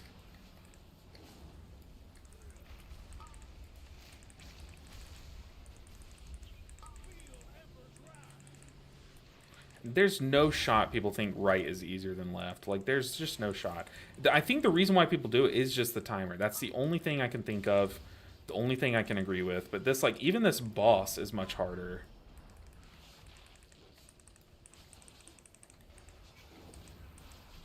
Okay, I just wasted my kick. I say wasted. Not actually wasted, just...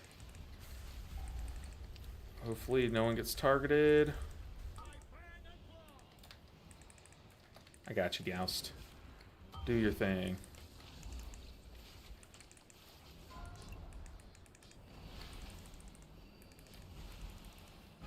Okay. Okay. Now tank. You're going to run in there. You're going to pull an okay amount of enemies, and you're not going to die on your way out, okay? I'm going to get a good hot spread. I'm going to Swiftman the tank, and then Life Bloom as these Sacred Tolls are going out. No casts are going off because our tank pulled like an actual human with a working brain.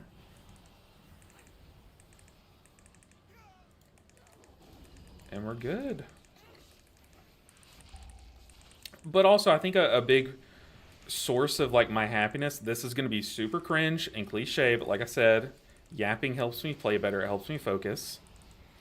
And like I said, this is going to be cringe, and I fully understand that before I say it. But a big source of my happiness is that y'all like legit allow me to do something that creates happiness in my life. Yeah, that was super easy because 2 paladins, by the way. But like, so back when I was working my, I would say 9 to 5, but I was working so much overtime. That's why it was so miserable. But back when I was working that job, it was so horrible. And it would put me in a bad mood. Like, it actually would. Like, it would kind of wear me down to where I just couldn't be positive all the time. We're supposed to be lusting, by the way.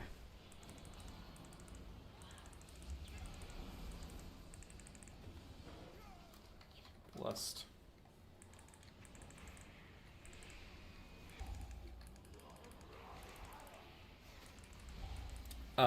But yeah, that I was getting like worn down more to where it was like depleting my battery and stuff. But now that I'm doing YouTube and Twitch full time, doing what I love, like just hanging out with people that I enjoy talking to, which is you guys. Like, I love just chatting about how horrible I am at this game with you guys. Like, that's a big reason why I'm able to kind of stay chill in all these keys, because y'all keep me sane.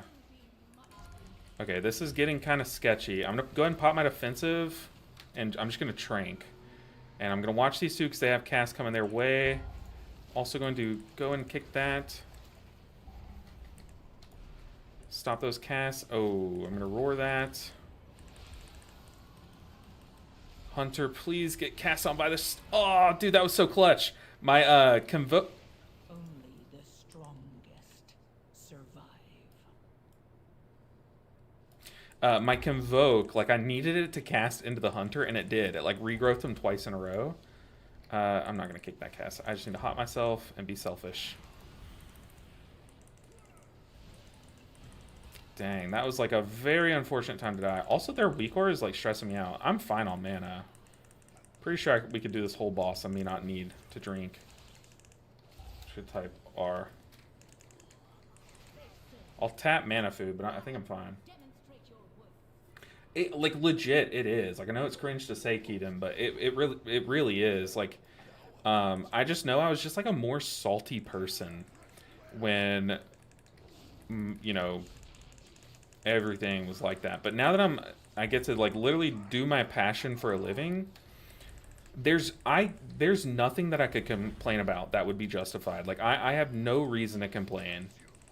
And if I start complaining, like, really, like, complaining as if, like, I'm not as happy as I'll ever be right now, then, you know, there's no reason for me to. And, I say all of this, I'm literally about to post a rant video, by the way, this weekend. So, it's going to be a beauty of a rant video, by the way.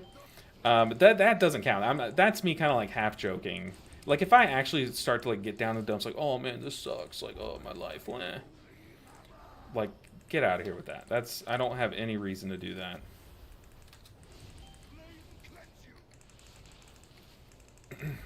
Sanity is a group-wide effort. A little jealous of you for managing to get this. Whoa.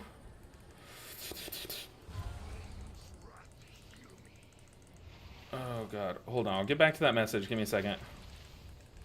I'm gonna have to convoke here, and I will be soaking.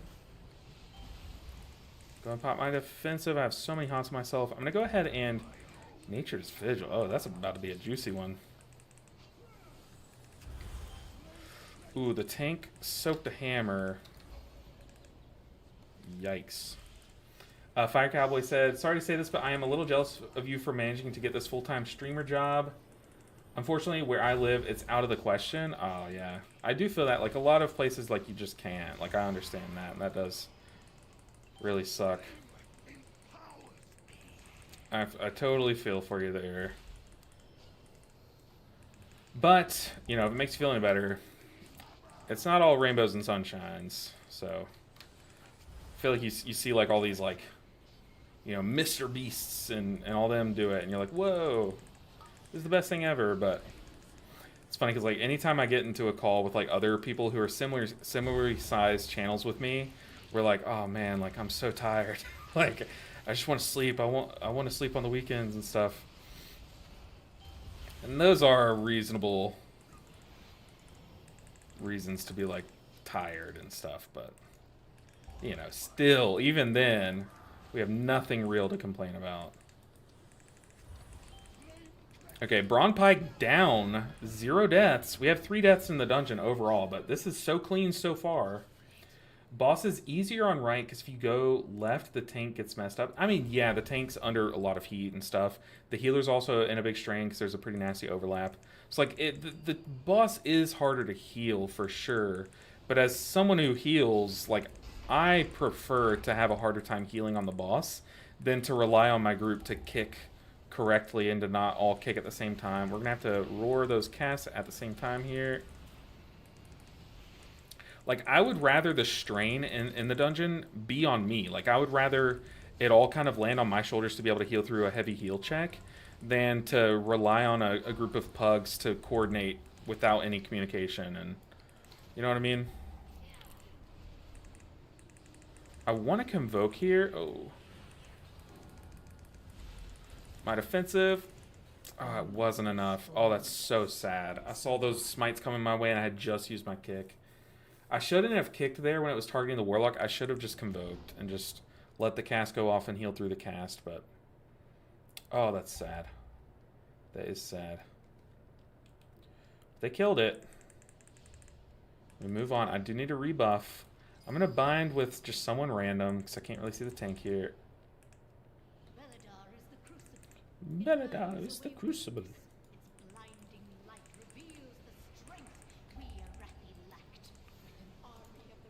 Okay, I am going to target this. I'm also going to convoke now that that purification's going off. I'm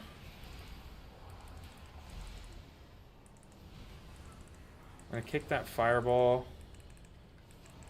I don't have a defensive for 10 seconds, so if I get targeted by something like this, I'm going to external and pray. But now I do have my defensive, so if I get targeted by the next bolt, I'll be able to just defensive it. Ooh, Gauss is bathing in the consecration. Oh, God.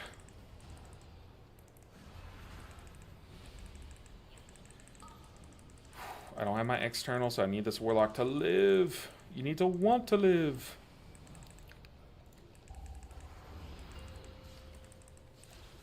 It's really unfortunate. I feel like that Paladin's going to get healed. For some reason, that Paladin just popped Sprint and bolted out of that explosion there. I've never seen the Paladins move that quickly, but he was working for us there. Eat up a bit, and then I'm going to go here and kick the mage. Purification on me. Pop my defensive. Swift Mint. I have 6 stacks of blooms. I have 7 stacks of blooms on myself, by the way. That is why you see infinite little green numbers above my head, because I had 7 stacks of symbiotic blooms on myself. Let's see if we can match that number here on the Warlock. Got 3 stacks. Okay, no, we peaked at 3. Dude, this tier set can just go absolutely insane. The downside is that it is kind of RNG. I'm going to have to external myself because I don't have a defensive. Also, once this guy gets done channeling on me, he will pop. So I need to move away. Okay, this is a Paladin light spawn pool, and it looks like we're going to pull that patrol too. So we're probably going to wipe here. Unless I can summon out... Yeah, we did pull the patrol. If I can summon all the healing in the world here, we're fine. Tank's probably going to die. Priest is casting on me. I had to stop my Convoke to kick that. We're going to roar these volleys. I'm going to get my Typhoon ready. Going to boot that. I'm probably going to die here, but I'm stopping casts. That volley's going to go off. I'm going to bear form. Ooh. Purification. Oh, gosh. I'm stressed. I'm clinching. I'm stressed. No deaths, though. Okay. Love to see it. Ah, I got one more purification out. It's on Goust. He just leeches through it. He's fine. I'm going to go ahead and dot these guys up. I'll kick that. Healer mana, 24%. I don't care. Who needs mana?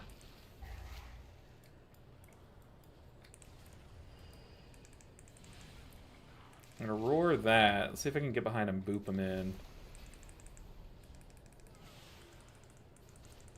Okay.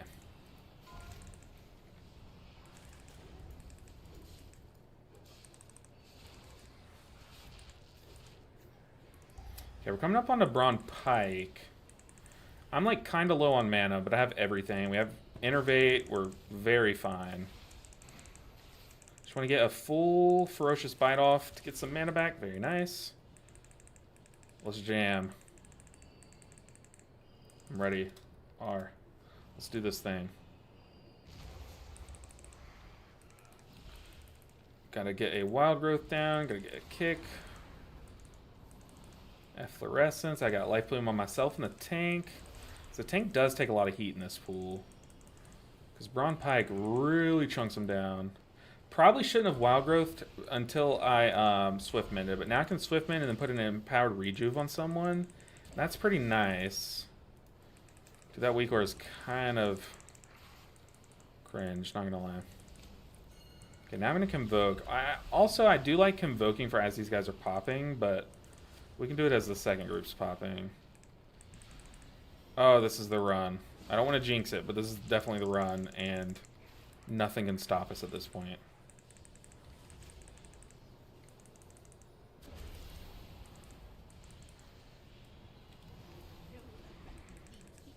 Okay, I'm going to heavily dot one guy and just swap to a caster and hope that that guy dies like much quicker than the rest of them. Because my dots do infinite damage, obviously. I do have Typhoon, I do have Roar, I have a lot of stuff to CC these guys as they're dying.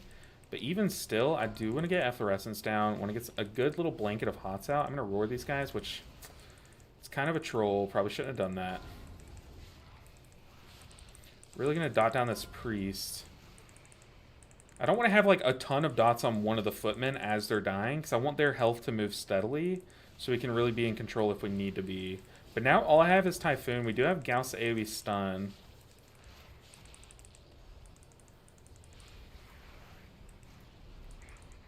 That was early. Oops.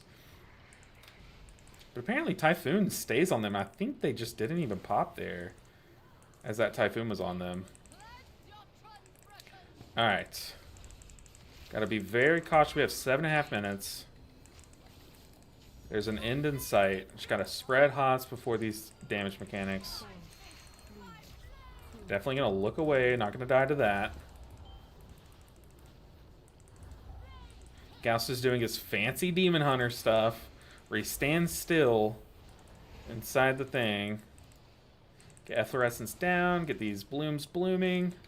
Speaking of blooms, put some life blooms out. I'm not going to kick the cast to go on the tank because he probably is spell reflecting. I don't have like a weak or anything that shows like if he's spell reflecting or not. But I'm just going to assume like he would kick the ones he's not spell reflecting, because spell reflect is a 20-second cooldown. And his kick is like it's basically a 15-second cooldown. They can talent to where they lose some seconds off their kick cooldown. I don't know if they take that or not. But what I'm trying to say is they can spell reflect one, kick the other one. So I'm just leaving the kicks up to the tank, so he can spell reflect the ones he's not kicking. Get some hots out. Ooh, gotta help them, Hunter. Nice. Do I do a damage convoke here? I don't think so. I think if we were tighter on time, I definitely would. But I'm just gonna do a rake. Create some distance. Call it a day. I'll do some wraths. Get some hots down. Get a vortex now. Ooh, Gauss went to stun those guys, but he has to put himself in melee to do it. He almost got one shot. Put our vortex down, and those guys are feared. So yeah, we're big chilling. But I do want to make sure that I have hots on everyone.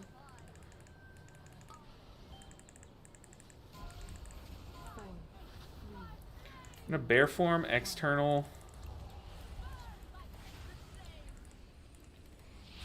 Come on, Convoke, heal me.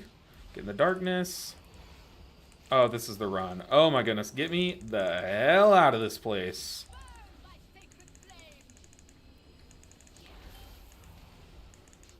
Oh my gosh, this feels so good. This should have happened literally 3 hours ago. We should have been in and out of this dungeon.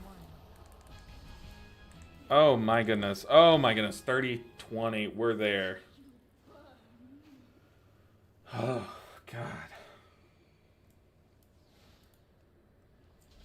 Hey, we get a speed chest that I don't need. We're finally done with the druid.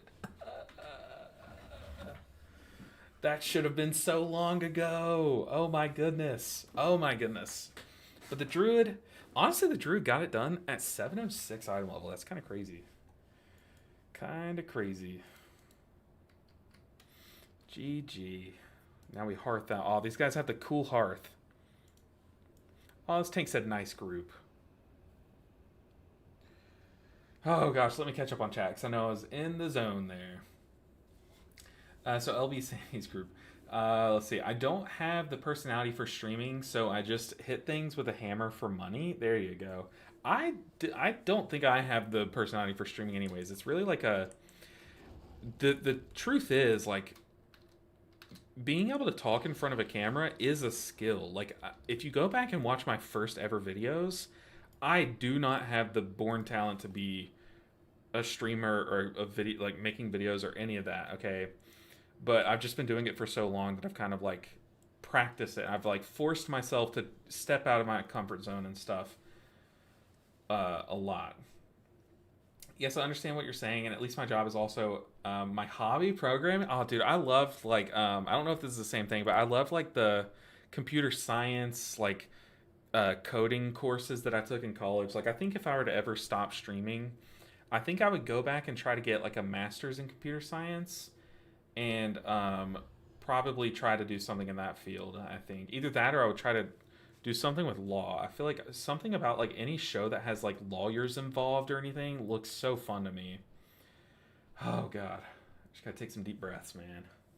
That was stressful. What's a symbiotic bloom? That's our tier set. So like or that's our hero talent tree, and our tier set really makes them go crazy.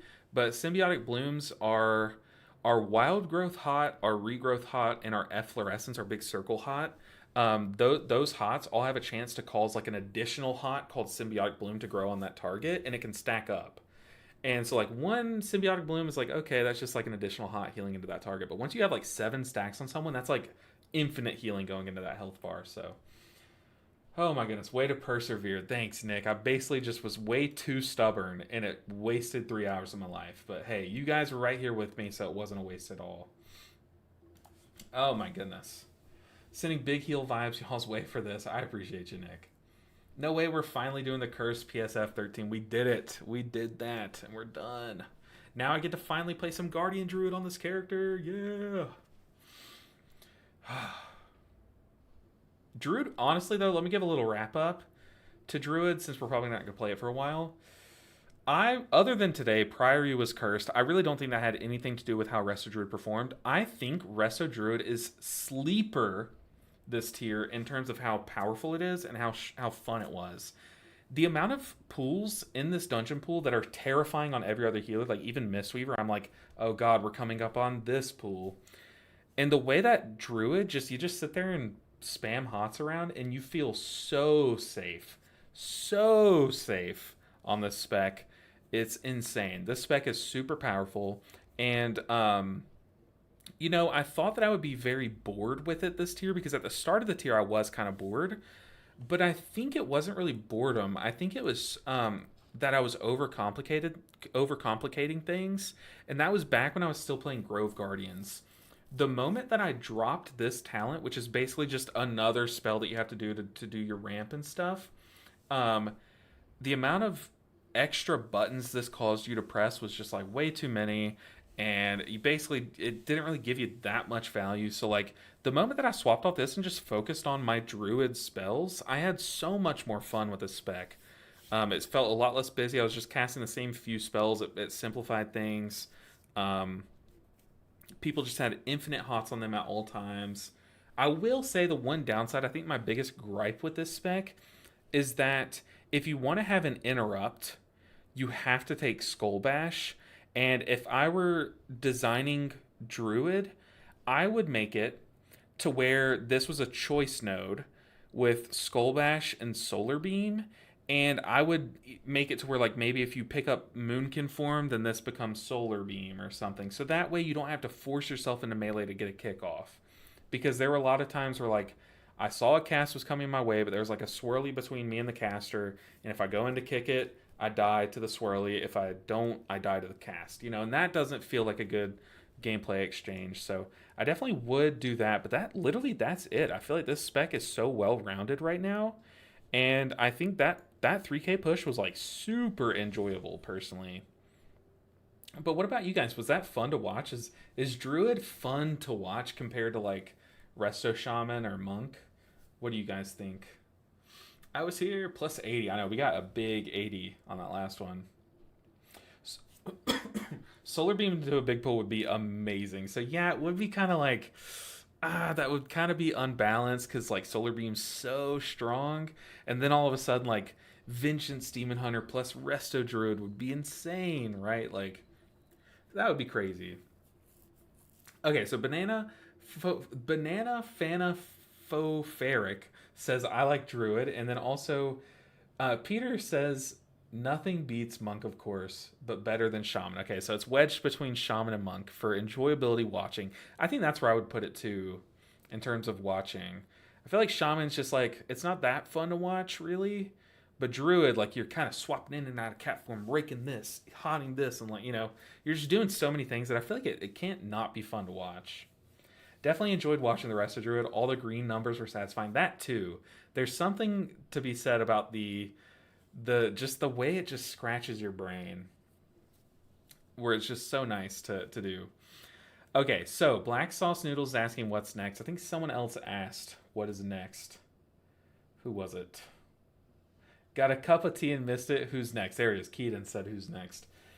A lot of people have been asking for the Holy Paladin. So if it were up to me, which it literally is, I could literally do whatever. I could delete all the characters if I wanted to, right? But if it were really up to me, I would probably just knock out the one that's like has the most IO. I'd probably just go for the Evoker because it's really geared.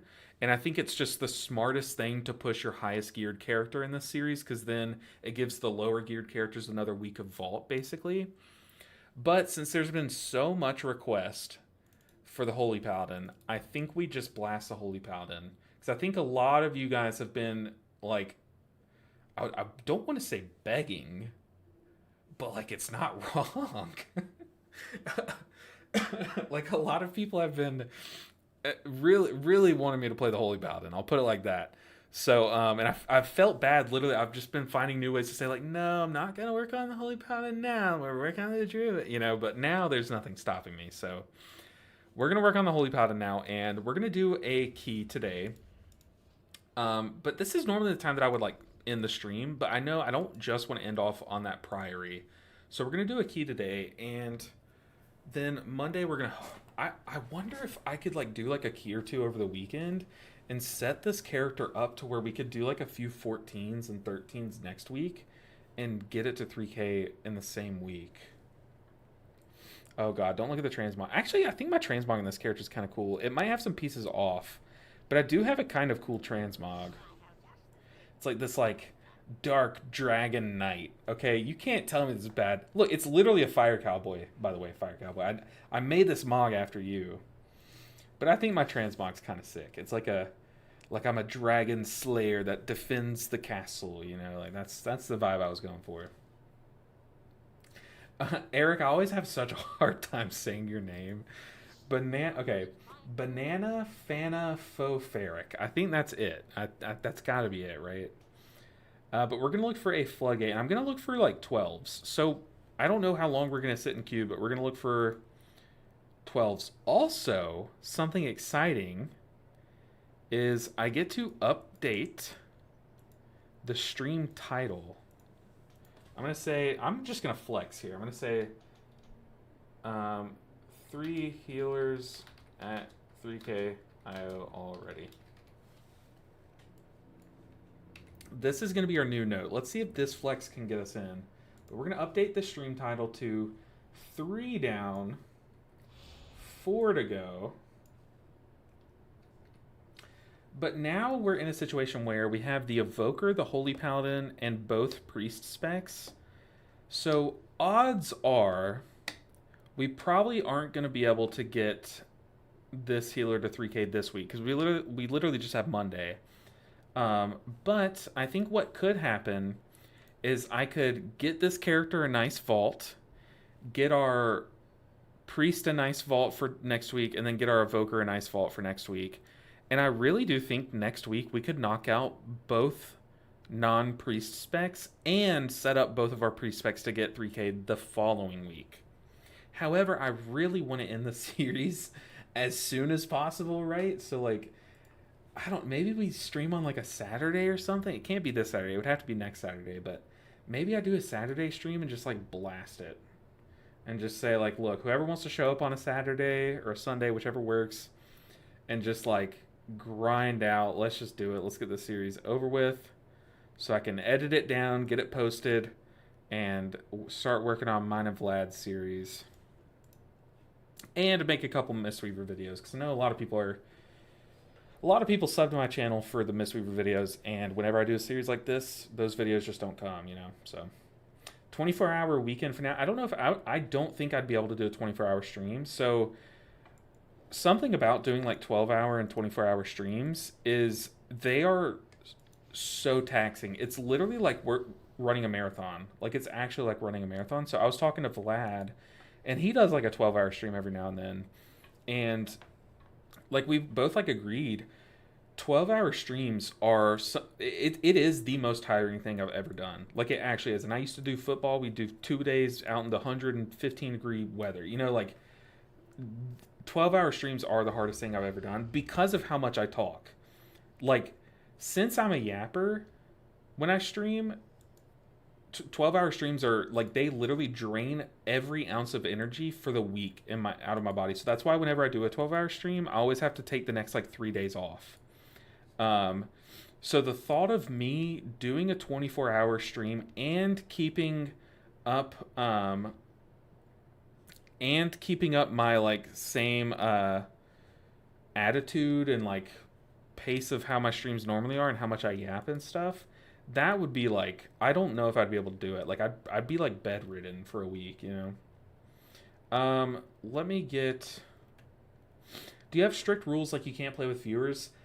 I used to be really annoying about it. So like I've watched my old streams and be like, no, like I'm not gonna, nope, don't queue up to my keys, no, you know, like.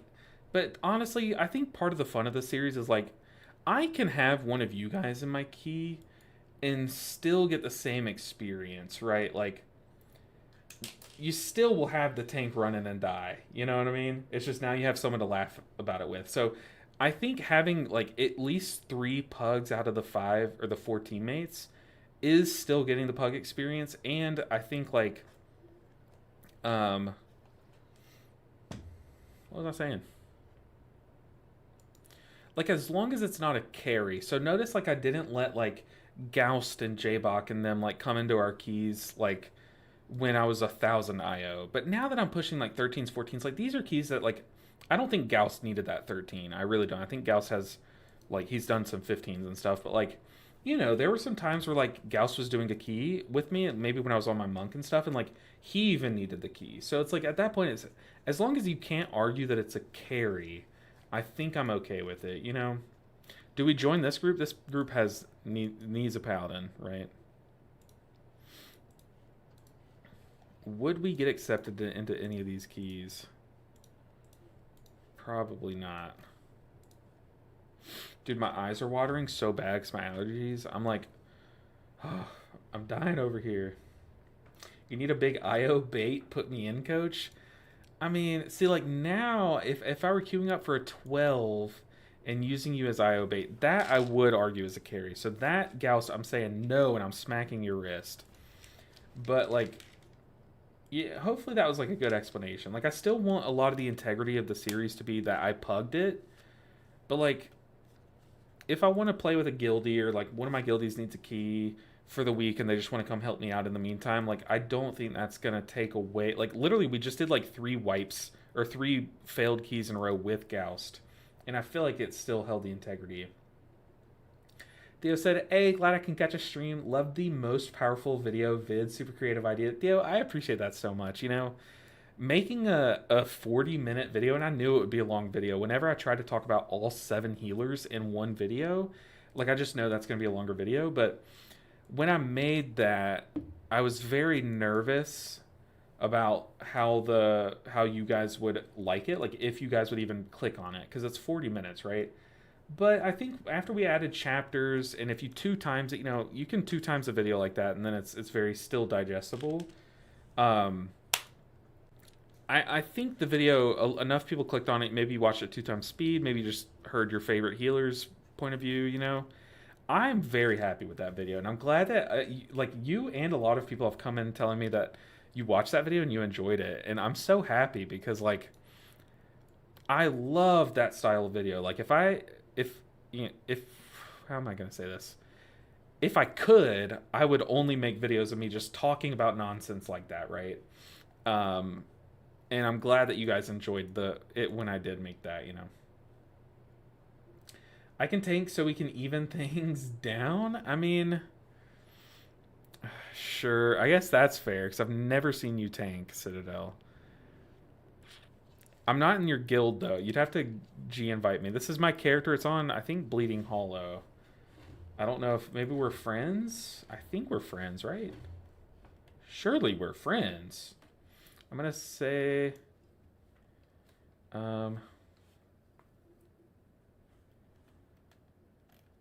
maybe I don't have you as a friend.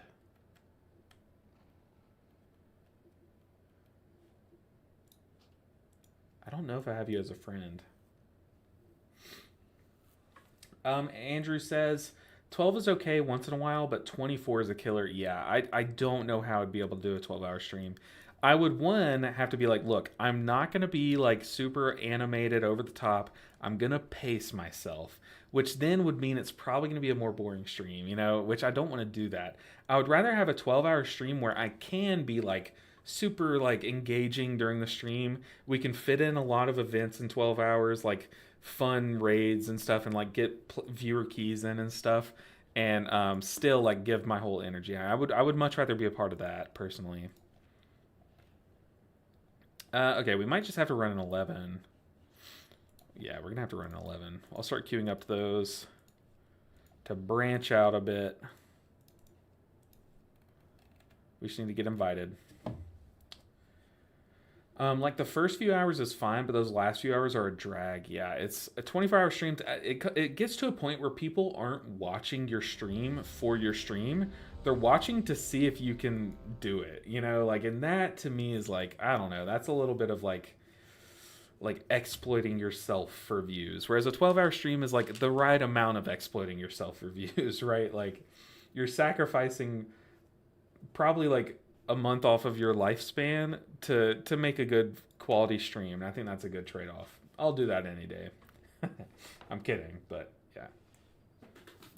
As a Press Evoker healer, I think I agree about Temporal Anomaly. Really makes the spec float. That's what I'm saying, is like you could probably name 10 different spells on Presovoker that should all be mentioned. Like, they should all be in the conversation. Spirit Bloom, Verdant Embrace, Stasis, like, Engulf. But none of those spells, any of those that I listed, are nearly as strong as they are if Temporal Anomaly didn't exist. And I think that's got to be it. Like, it had to be it.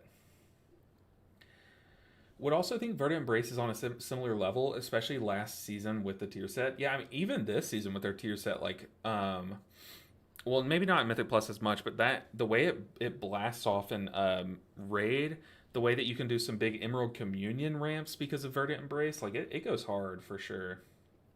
Looking forward to your collab stream with Vlad. Oh yeah, we've got it planned out. It's gonna be a good time. It's gonna be very different from what I've done in the past because one, when me and Vlad do our co-stream together, I'm not gonna be healing. So like I know a lot of you guys probably if you say you loaded up my stream today and I was playing like Vengeance Demon Hunter, you would probably click off, and that makes sense because you don't want to watch someone play Vengeance Demon Hunter, right? But I think one of the big draws is that like you as a viewer who also heals, watching me, a person who only heals, play a DPS, I think that is something more like akin to what you're used to watching, right? Like you're used to watching me heal. But if you watch me try a DPS, it would probably look like it would look like if you tried DPSing. You know what I mean? So it's like, yeah, I'm playing DPS, but it's going to be more relatable. So that's why I'm excited for it, but I'm kind of nervous to not be healing on a stream because I know, there's at least a subset of my community that just would not want to watch my stream if I'm not healing, and that's totally fine. Like I see that coming, but hopefully, in that same vein, there's a different section of the WoW community that doesn't watch me, that might DPS, that might be interested in the perspective of what does a healer think of DPS, like, so I think it's kind of like a trade-off, but plus, like, it's just gonna be a lot of fun. Plus, like, I never um do streams of me doing like leveling. I've never geared a character on a stream. Like I've never leveled on a stream. Even back when the season first came out, like I would kind of do most of that off stream and then just get into the keys on stream. So um I'm not gonna lie, I am pretty nervous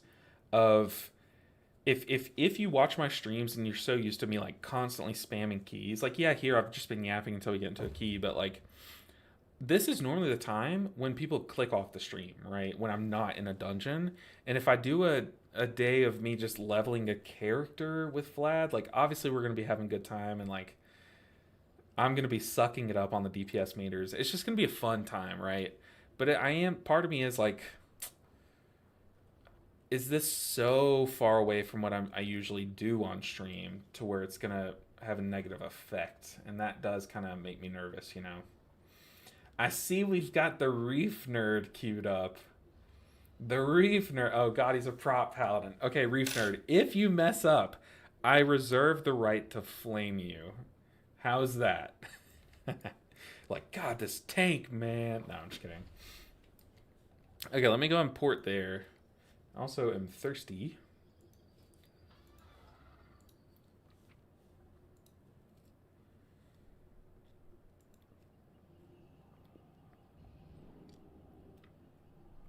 What the heck? Apparently, I guess this is like a racial. Whatever race this character is, it boosts my enchanting skill by 5 levels. Why is this not my enchanting alt? Why is my monk my enchanting alt? I feel so stupid. Won't subject you or me to that. I'll slap some D4. That's fair. But I appreciate you, Goust. But I'm looking forward to it as well, Fire Cowboy. I think one thing that's like a big reason why I'm so excited to do this is because I think Vlad is like my kind of person. Like, I was in a Discord call with him, and the way that we were like joking with each other, it reminds me a lot of like me joking with my friends. So, uh-oh. You said the healer.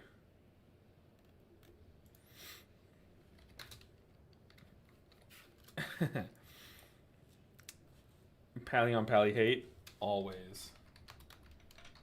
No, he's watching my stream, and I think he responded to what I said on stream. LOL. So Big Boy says, why is Monk your favorite healer? Do you think it compares well to Druid and Arsham?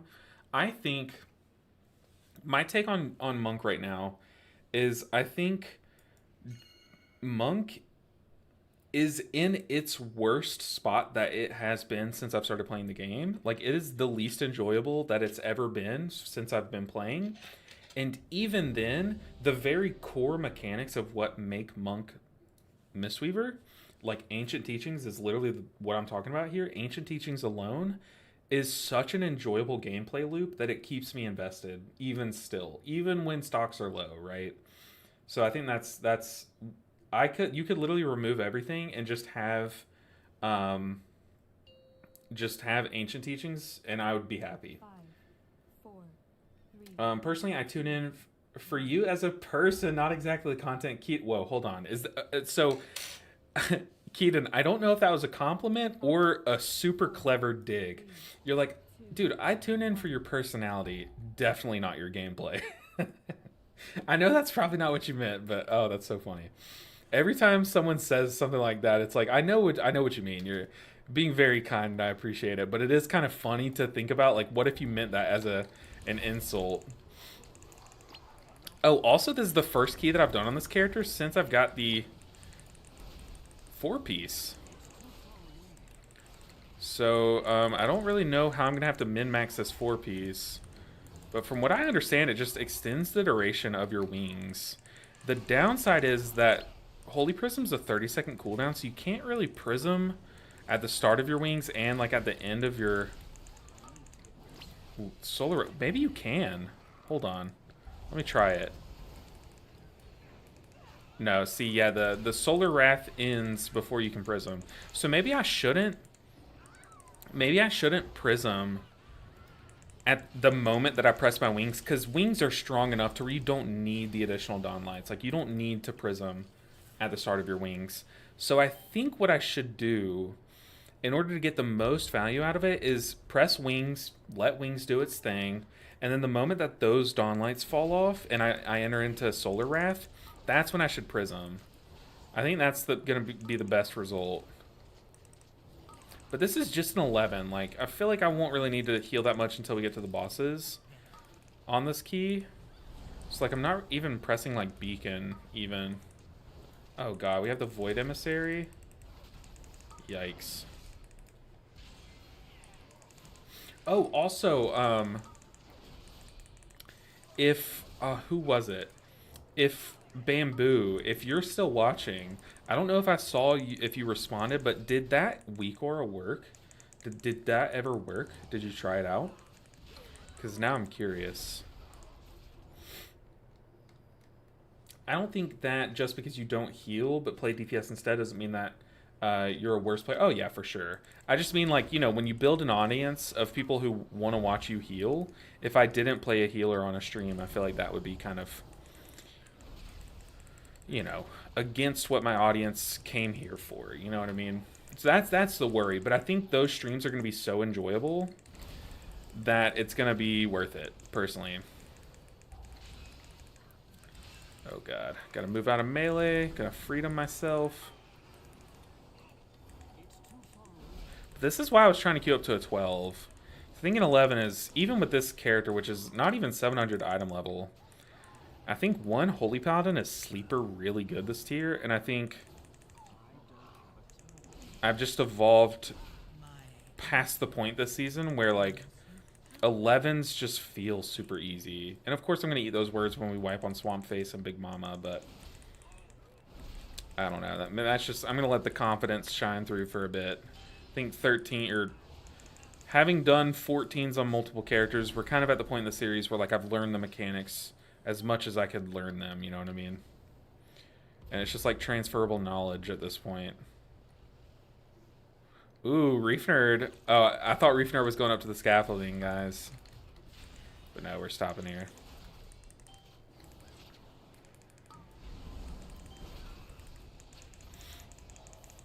Okay, I did just use my AoE stop.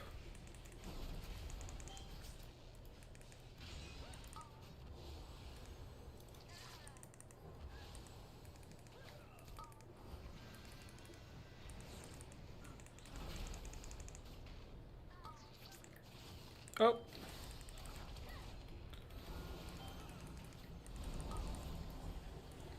Pop my defensive. I steer very clear of those mines. Got a crab popping. I'm gonna beacon. Prism. I'm getting close to my free wings, so maybe I just enter into free wings here while I have those dawn lights applied. Just let them go to town.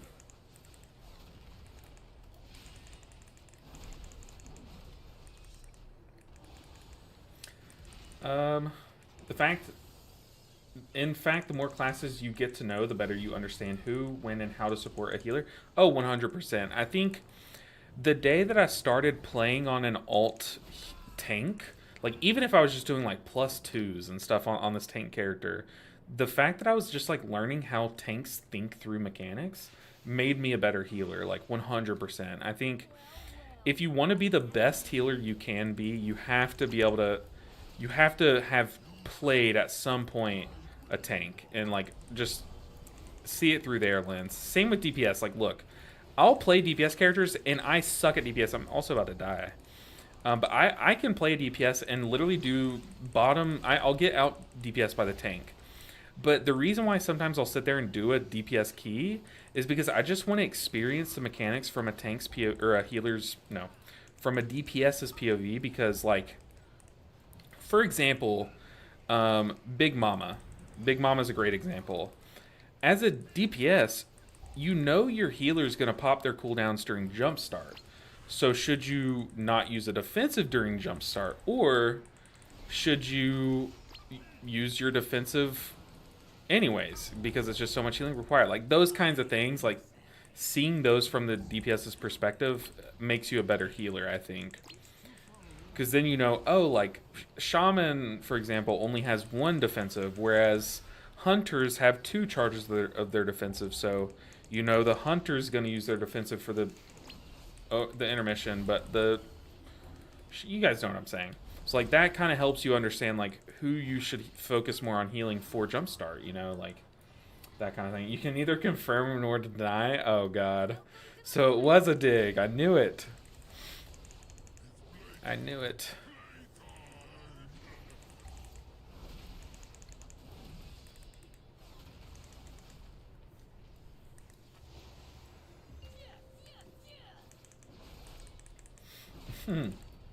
Hey, Bamboo. Okay. Bamboo, I don't know if you heard me, but I also don't know if I missed your message and, like, maybe you've already answered this, but did you try that weak aura? And if so, did it work for you? Like, was that what you were looking for? Also, I'm going to go ahead and hang out over here. Although I think it's on the Hunter. Gonna sack him. He also popped his defensive. I'm going to Divine Toll and Beacon here.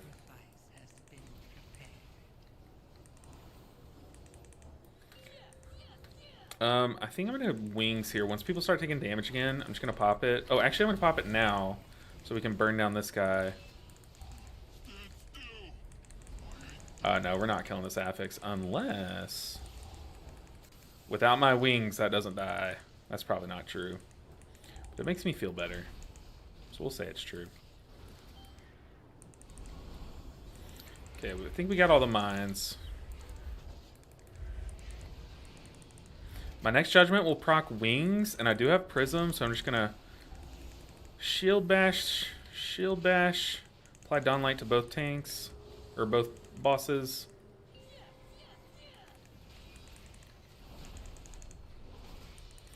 Try to do as much damage as possible.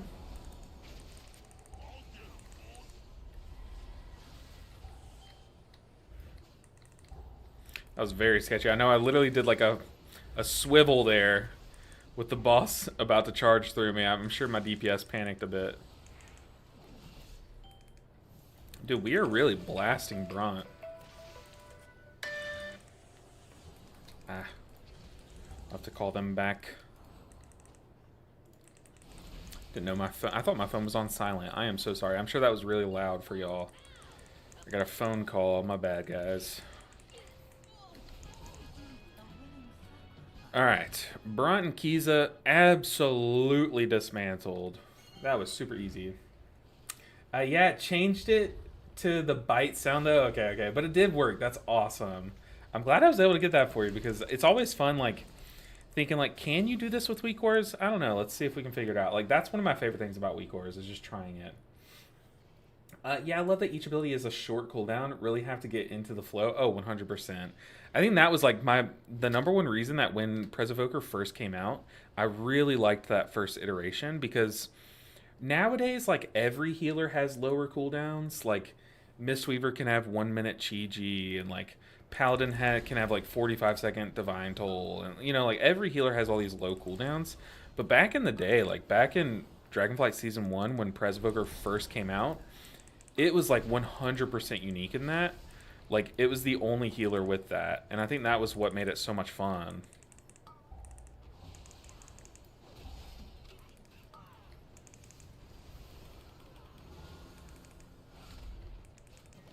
But yeah, that's like one of the coolest parts to it. I'm just gonna focus this guy down.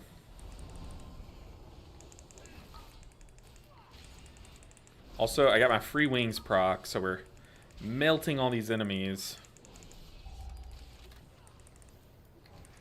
Also, hanging out by this demolitionist is kind of baiting these inspectors to come like behind me and like do their little frontal, which is kind of drawing my DPS's attention to the demolitionist, so they'll actually hit it. It's really unfortunate emissary timing. I feel like this thing is so troll. It only comes as you're about to kill a pack. Like, it never comes at the start of a pool, so you can cleave on it and stuff.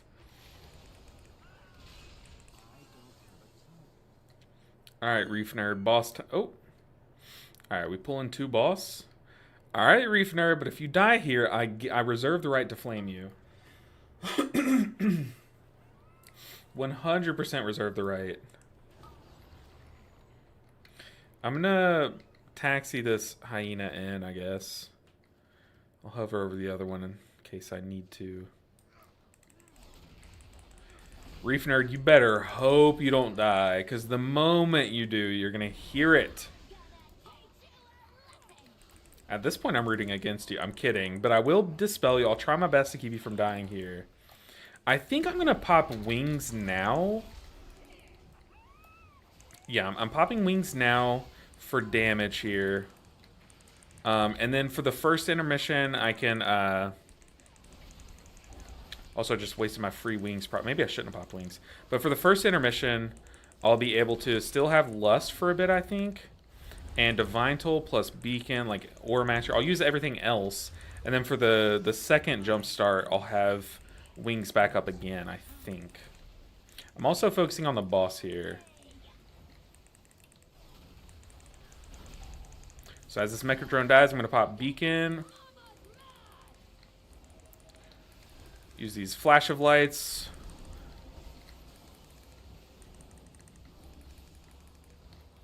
Now we can Divine Toll to follow it up, and boom, easy peasy. Dude, those flash of lights are so strong, man. So strong. And then, yeah, we'll have wings up in a minute. So I kind of like wingsing on pool. Wingsing? That can't be right.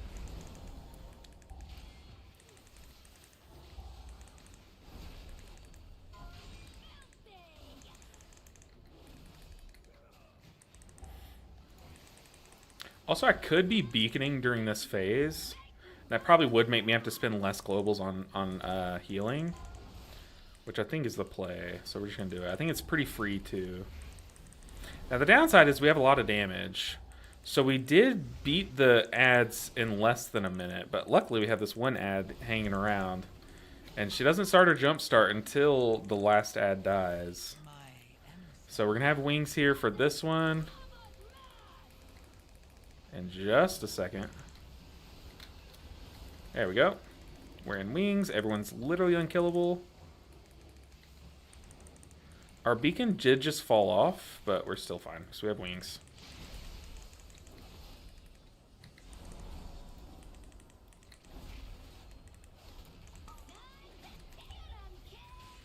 And then for the next one, we can just Beacon plus Divine Toll again.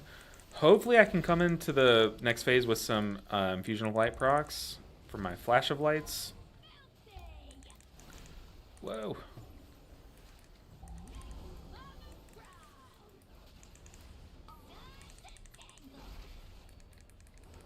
Need to help the tank.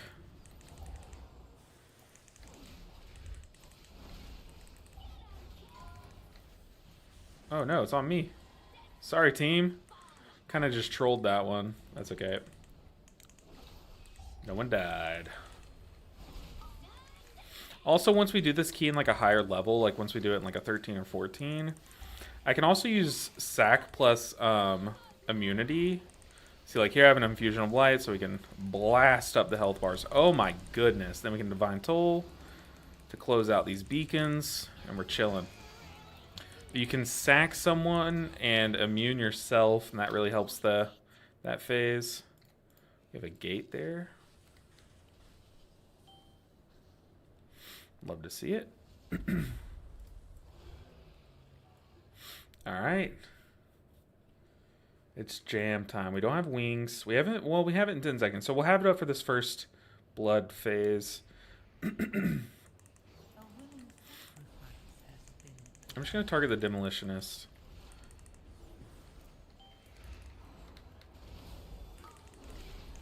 Got our wings popped. Focus the emissary down. Swap to this guy, stun him. I'm gonna use my AoE stop here once he starts casting again. Blood Warp's about to go off. I have Divine Toll plus Beacon. I'm gonna stop that reload. Easy peasy. Dude, Holy Paladin is actually insane this tier. I feel really bad for people that, like, you know, see Holy Paladin lower on a tier list and think, okay, this has been my main for X amount of years, but since it's going to be bad this tier, I'm just not going to main it. And then, you know, it's really good. Like, I feel bad for people that put way too much stock into other people's tier lists and stuff at the beginning of seasons, because then they just miss out on a great iteration of Holy Paladin.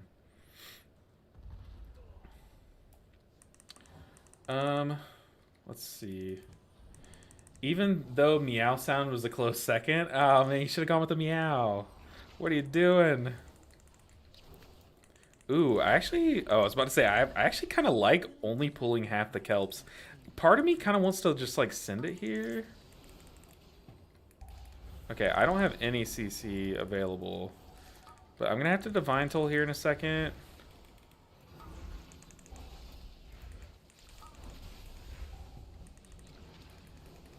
Okay, I'm gonna sack an immune here. That way I just have to heal these two squishies. But now I don't have that tool for the boss fight. Now we have Beacon plus these infusion procs. It's a lot of healing. Oh my god, that's so much healing. Ooh, ooh, ooh. And I can't lay on hands. Oh my goodness. Not even close. Not even close. That was really close, actually. Exactly as you said, the more classes you play, the better player you will become, because you will learn the advantages and disadvantages of each class. Exactly. And I think, like, perspective is huge in this game. And it's so easy to sit here as a healer and be like, oh my god, all tanks suck, all DPS suck and stuff. Like, it's so easy to fall into that trap, but really, a lot of times, whenever like a DPS dies, there is something you could have done to have known that they were gonna die to that. Like you know, a lot of people don't track their team's kicks, and like they just don't see when their team has like a kick available, and so they just like everyone dumps their kick at the same time, as opposed to like staggering your kicks and stuff. So like little things like that. Like you should always, as a healer, if you have a good enough UI, you should have the information on your screen at all times to be able to predict what's going to happen. Like, a good UI will tell you everything you need to know as a healer. I'm going to go ahead and pop wings here because I kind of just used a lot of stuff there. My cooldowns are kind of desynced from what I would like them to be. But whenever we pop wings, we are chilling.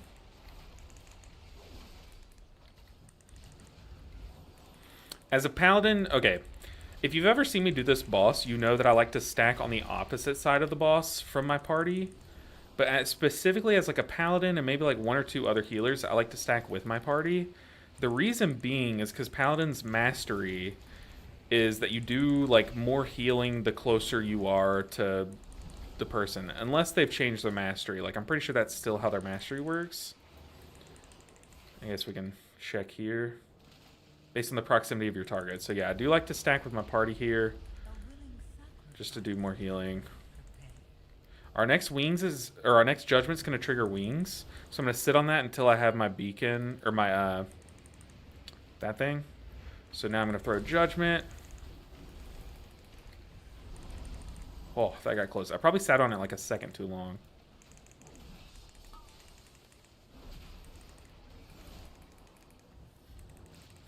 Now I have Divine Toll plus Beacon ready.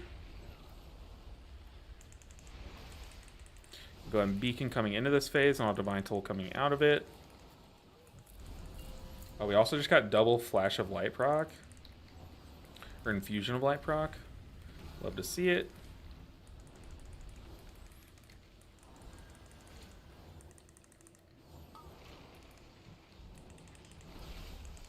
Got wings about to come up. Gonna pop wings early.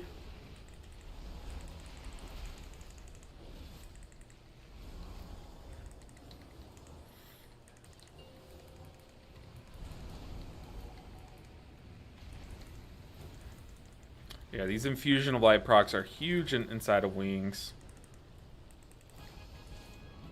Easy peasy. And if we pull quick enough, I'll be able to get a free wings for my next judgment as well.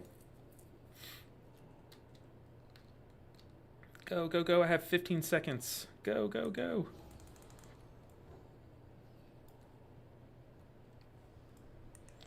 Seven seconds.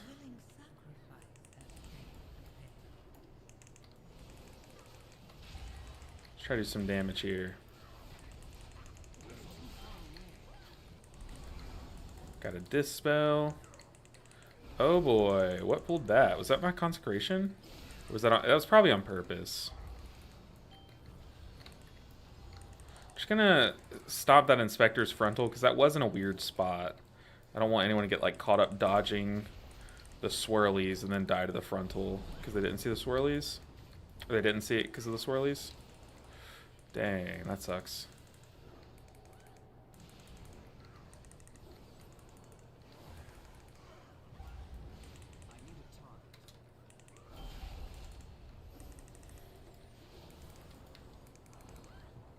Let's sack the tank here. He has a lot of stacks. I can't really dispel on him. Just have an electrician left.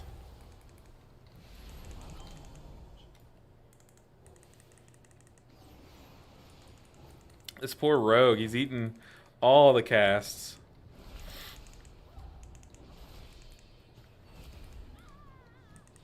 Drop the hammer on him.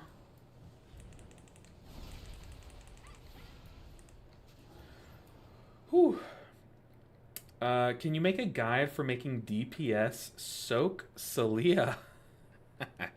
Oh, that actually would be such a funny video. You know, you click on a guide for how to heal Celia's Gambit, and it's like a 2-minute video of me showing you how to type in chat, like, hey, can you soak? And then just showing you, and if that fails, just don't soak it and let everyone die. And then you can type, I asked if you would soak it, and then it's their fault. You know, like, if that's the guide video. I also couldn't see that frontal, and I apparently face tanked it. That would be funny, but no, I usually just type like Hunter, can you soak star? And then if they don't respond, I'll ping them when the star comes out.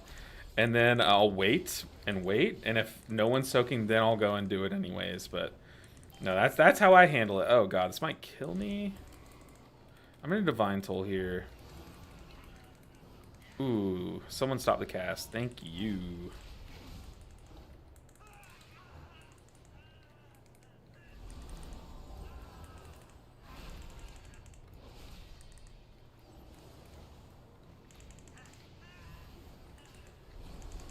That would be so good, though.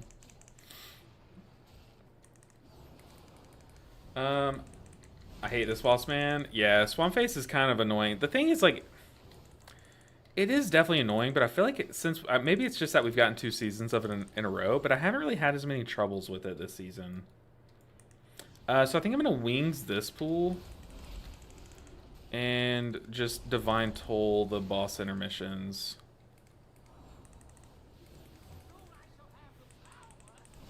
Oh my goodness, there was no safe space. You guys trapped me in a corner. Now we can prism, reapply some dawn lights. I'm also about to come into a free wings phase, so I think I just actually hold on to it. I don't know how long I can hold on to it for. Okay, now I'm going to send this judgment, get into free wings. We are evenly cleaving these guys down, which is never good.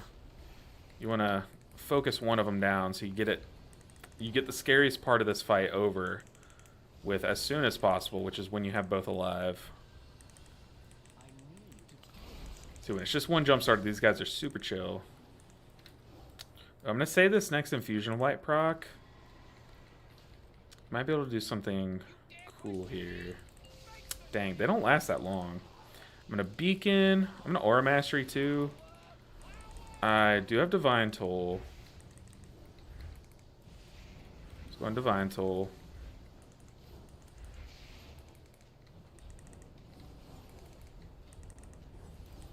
Super chill.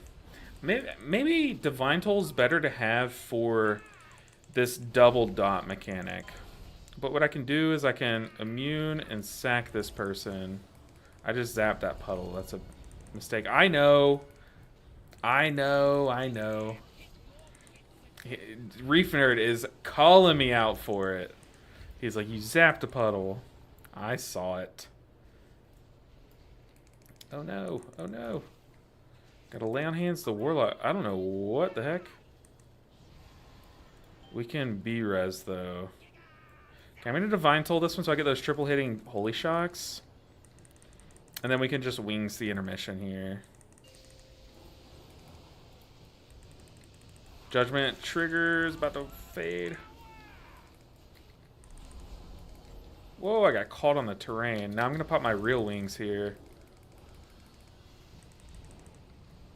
Nice.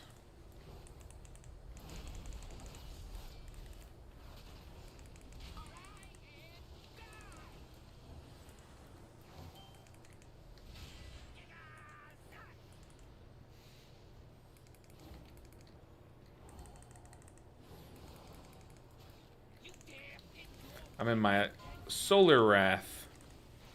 Your character looks so cool in Solar Wrath. He's like a red sun. He's like, he becomes the sunset. Like Avenging Wrath, you are the sun.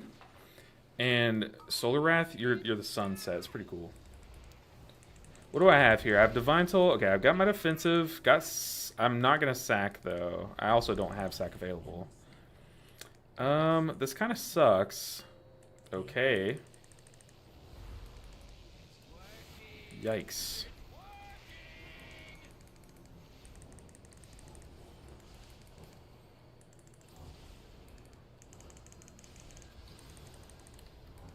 Oh, they got super sus. Also, we're not getting the affix.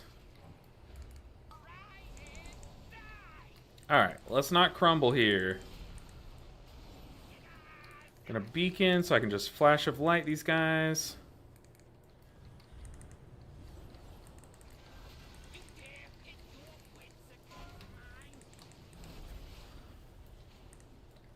I'm gonna try to get this far one, I guess. I feel like this boss is dying so slow.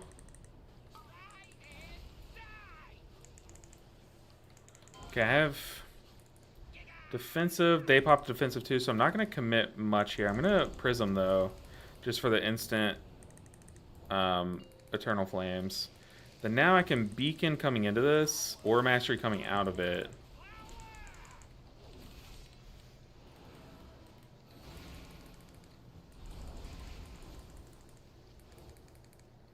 And then now I can just wings the next mechanic and we're fine.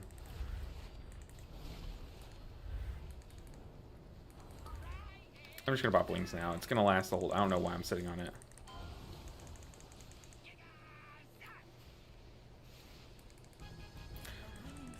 Whew. Killed it. We killed it. Do we get any loot? No, we get gold. Kill the emissary. Let's see. Someone got mail chest. Someone else got cloth leg. I think, what am I on? Plate? Yeah, we're plate. GG. But yeah, dude, the Paladin, honestly, I know I'm going to have so much fun on the Paladin. You as well. I appreciate you, Reef Nerd. The goat. The goat. It's been a minute, Reef Nerd. Been a minute. Oh, dude, this guy's type good healing. Oh, goodness. All right, let me catch up on chat. Bamboo said, appreciate you so much. It was exactly what I was looking for. Not familiar with weak auras. I was able to add sound to the Jadefire Stomp 2. Helps my rotation. Very nice. Sound is like an underrated like indicator. Like sound helps me a lot. I've added a like adding the cat meow to when my what's that spell called for Evoker? See, this is why I need it. The AoE damage mitigator. I can't even think of what it's called, but adding a sound indicator for that coming off cooldown helped me out a ton. Because now I remember to press it every 2 minutes, which is so powerful. Zephyr is what it's called. H-Pal has to be like the best mobile healer. He keeps running around and still able to heal. Yeah, it's crazy.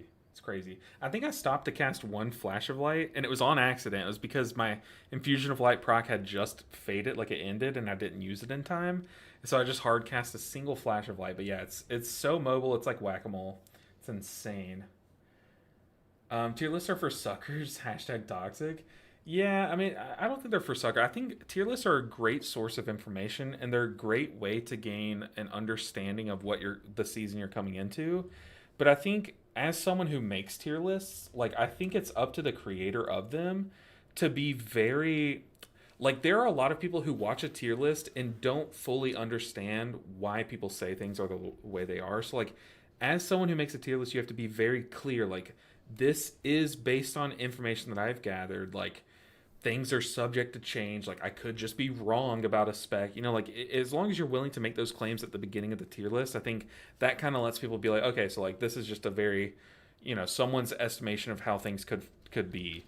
But what happens a lot of time is people take tier list as like fact, and that's just not the case. Like, you know, people play PTR all day long, and you can be as practiced on the PTR as possible, and then you just make it live and something's different. Like they've changed something, or like some healers scaled differently coming out of the PTR than it did on the PTR. Like things just change, and as long as you're clear about that, and that's why I'm always super annoying at the beginning of my tier list, like, hey, this is based on this, and like it could just be wrong. Like just know that, you know. And I could just, I don't know. As long as you're annoying about it, I think it comes out well. So, but the thing is, like, a lot of creators aren't willing to say, like, hey, like, you know, these are just my opinions. I could be wrong. Like, some creators think that they are the only person in the world that could guess the meta, and that's just not the case, you know? I don't know why, but the Paladin heal doesn't work for me. It doesn't click. Is this the case with any of your other classes? I mean, right now I'm having a hard time clicking with Holy Priest personally. And yeah. Look, every PTR video said Disc was number 1 or number 2 and that Void Weaver was back, and look at where it's at. 100%. Disc isn't as good as people thought it was going to be coming out of the PTR, but it's still fine. Void Weaver's still really good. But yeah, that's just the thing is like on PTR, Disc was head and shoulders above most things, and Resto Shaman was like good, but like no one thought Resto Shaman was going to be this much better than everything. Like it's just how things work. Is like the PTR is not a finished product, so the fact that everyone bases their tier list off the PTR, you just have to know people are basing their estimations off of an unfinished product. Like as long as you understand that when you watch the tier list, you're fine. But what happens is people watch a tier list based off of PTR performance. They make their main decision off of that person's input of PTR performance, and then lo and behold, things are different on live, and then everyone's mad. You know, like So I don't think I don't think tier lists are for suckers. I think some suckers will make a tier list and they'll make it for suckers, and I think that's the problem.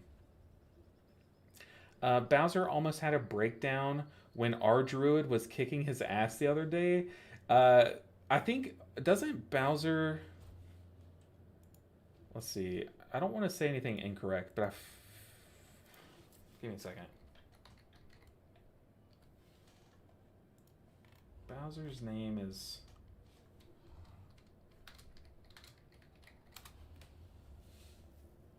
Yeah, Bowser. I'm pretty sure Bowser uses they them pronouns, right? Just wanted to check. Um, so mad at me for saying I hit 3K on our druid. Like, bruh, why you climbing on my back like that? Oh my god, no, Bowser's super funny. Every now and then I'll throw up a Bowser stream and they have me cackling. Very like, just unapologetically themselves, and it's just in such a funny way. I got into an argument with Bowser about Prez Evoker range and chose to unfollow after they told me to eat their.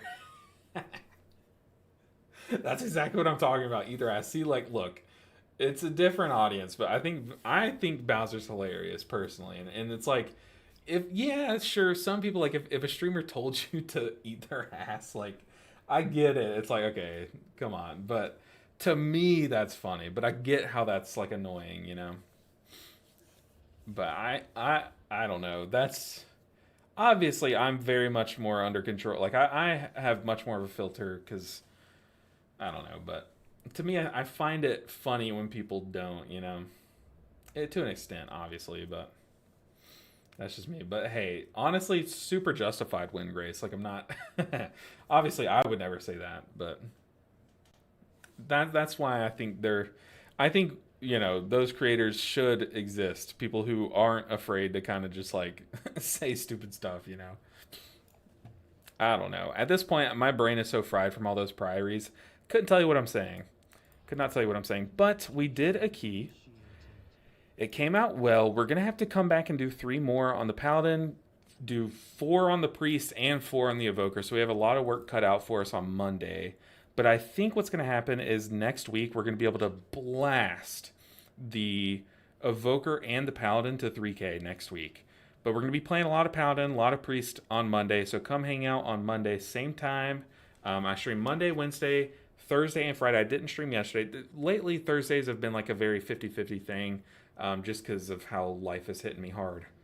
All at the same time. So, but at least Monday, Wednesday, Friday are guaranteed. Thursdays are 50-50. So come hang out on Monday. We'll be streaming, gaming a lot more. Hopefully getting a couple more IO points along with a good juicy vault setup for next week to really, you know, set ourselves up for a grand slam next week. What if we got everything done next week? That's crazy. Yo, dude, I saw you on Warcraft logs. Is it possible to show me how you link Warcraft logs to Twitch? I'll look at it. Let's see. I don't know how to link that. I see that it's linked. Let's see.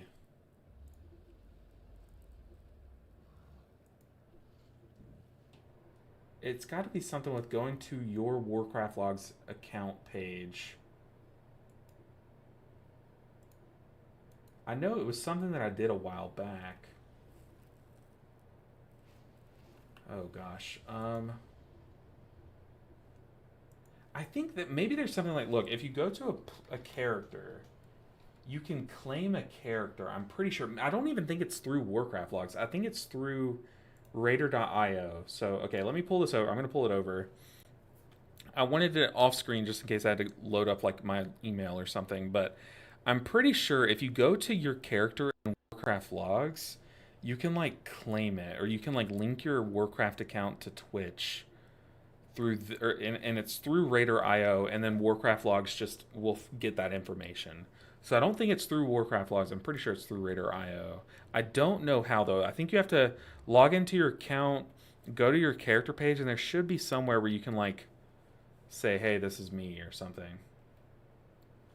Pretty sure that's it. Response limited. I know I can't really show you because that just doesn't show here for me, but pretty sure that's how you do it. And then from there to link your account to Warcraft logs. But Keaton, Nick, I appreciate you all. Everyone that came out and hung out today. It was such a fun stream. Reef Nerd, I finally got to do a key with you.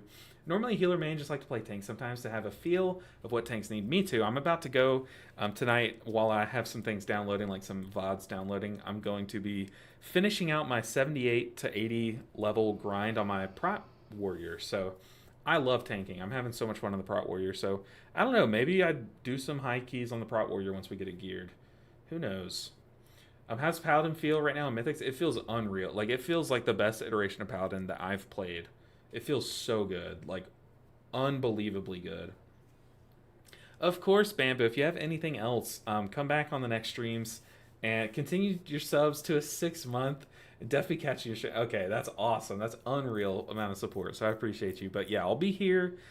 Feel free. Don't feel bad about asking me questions. Like, I am here so that you guys can ask me your questions, even if it's about weak auras.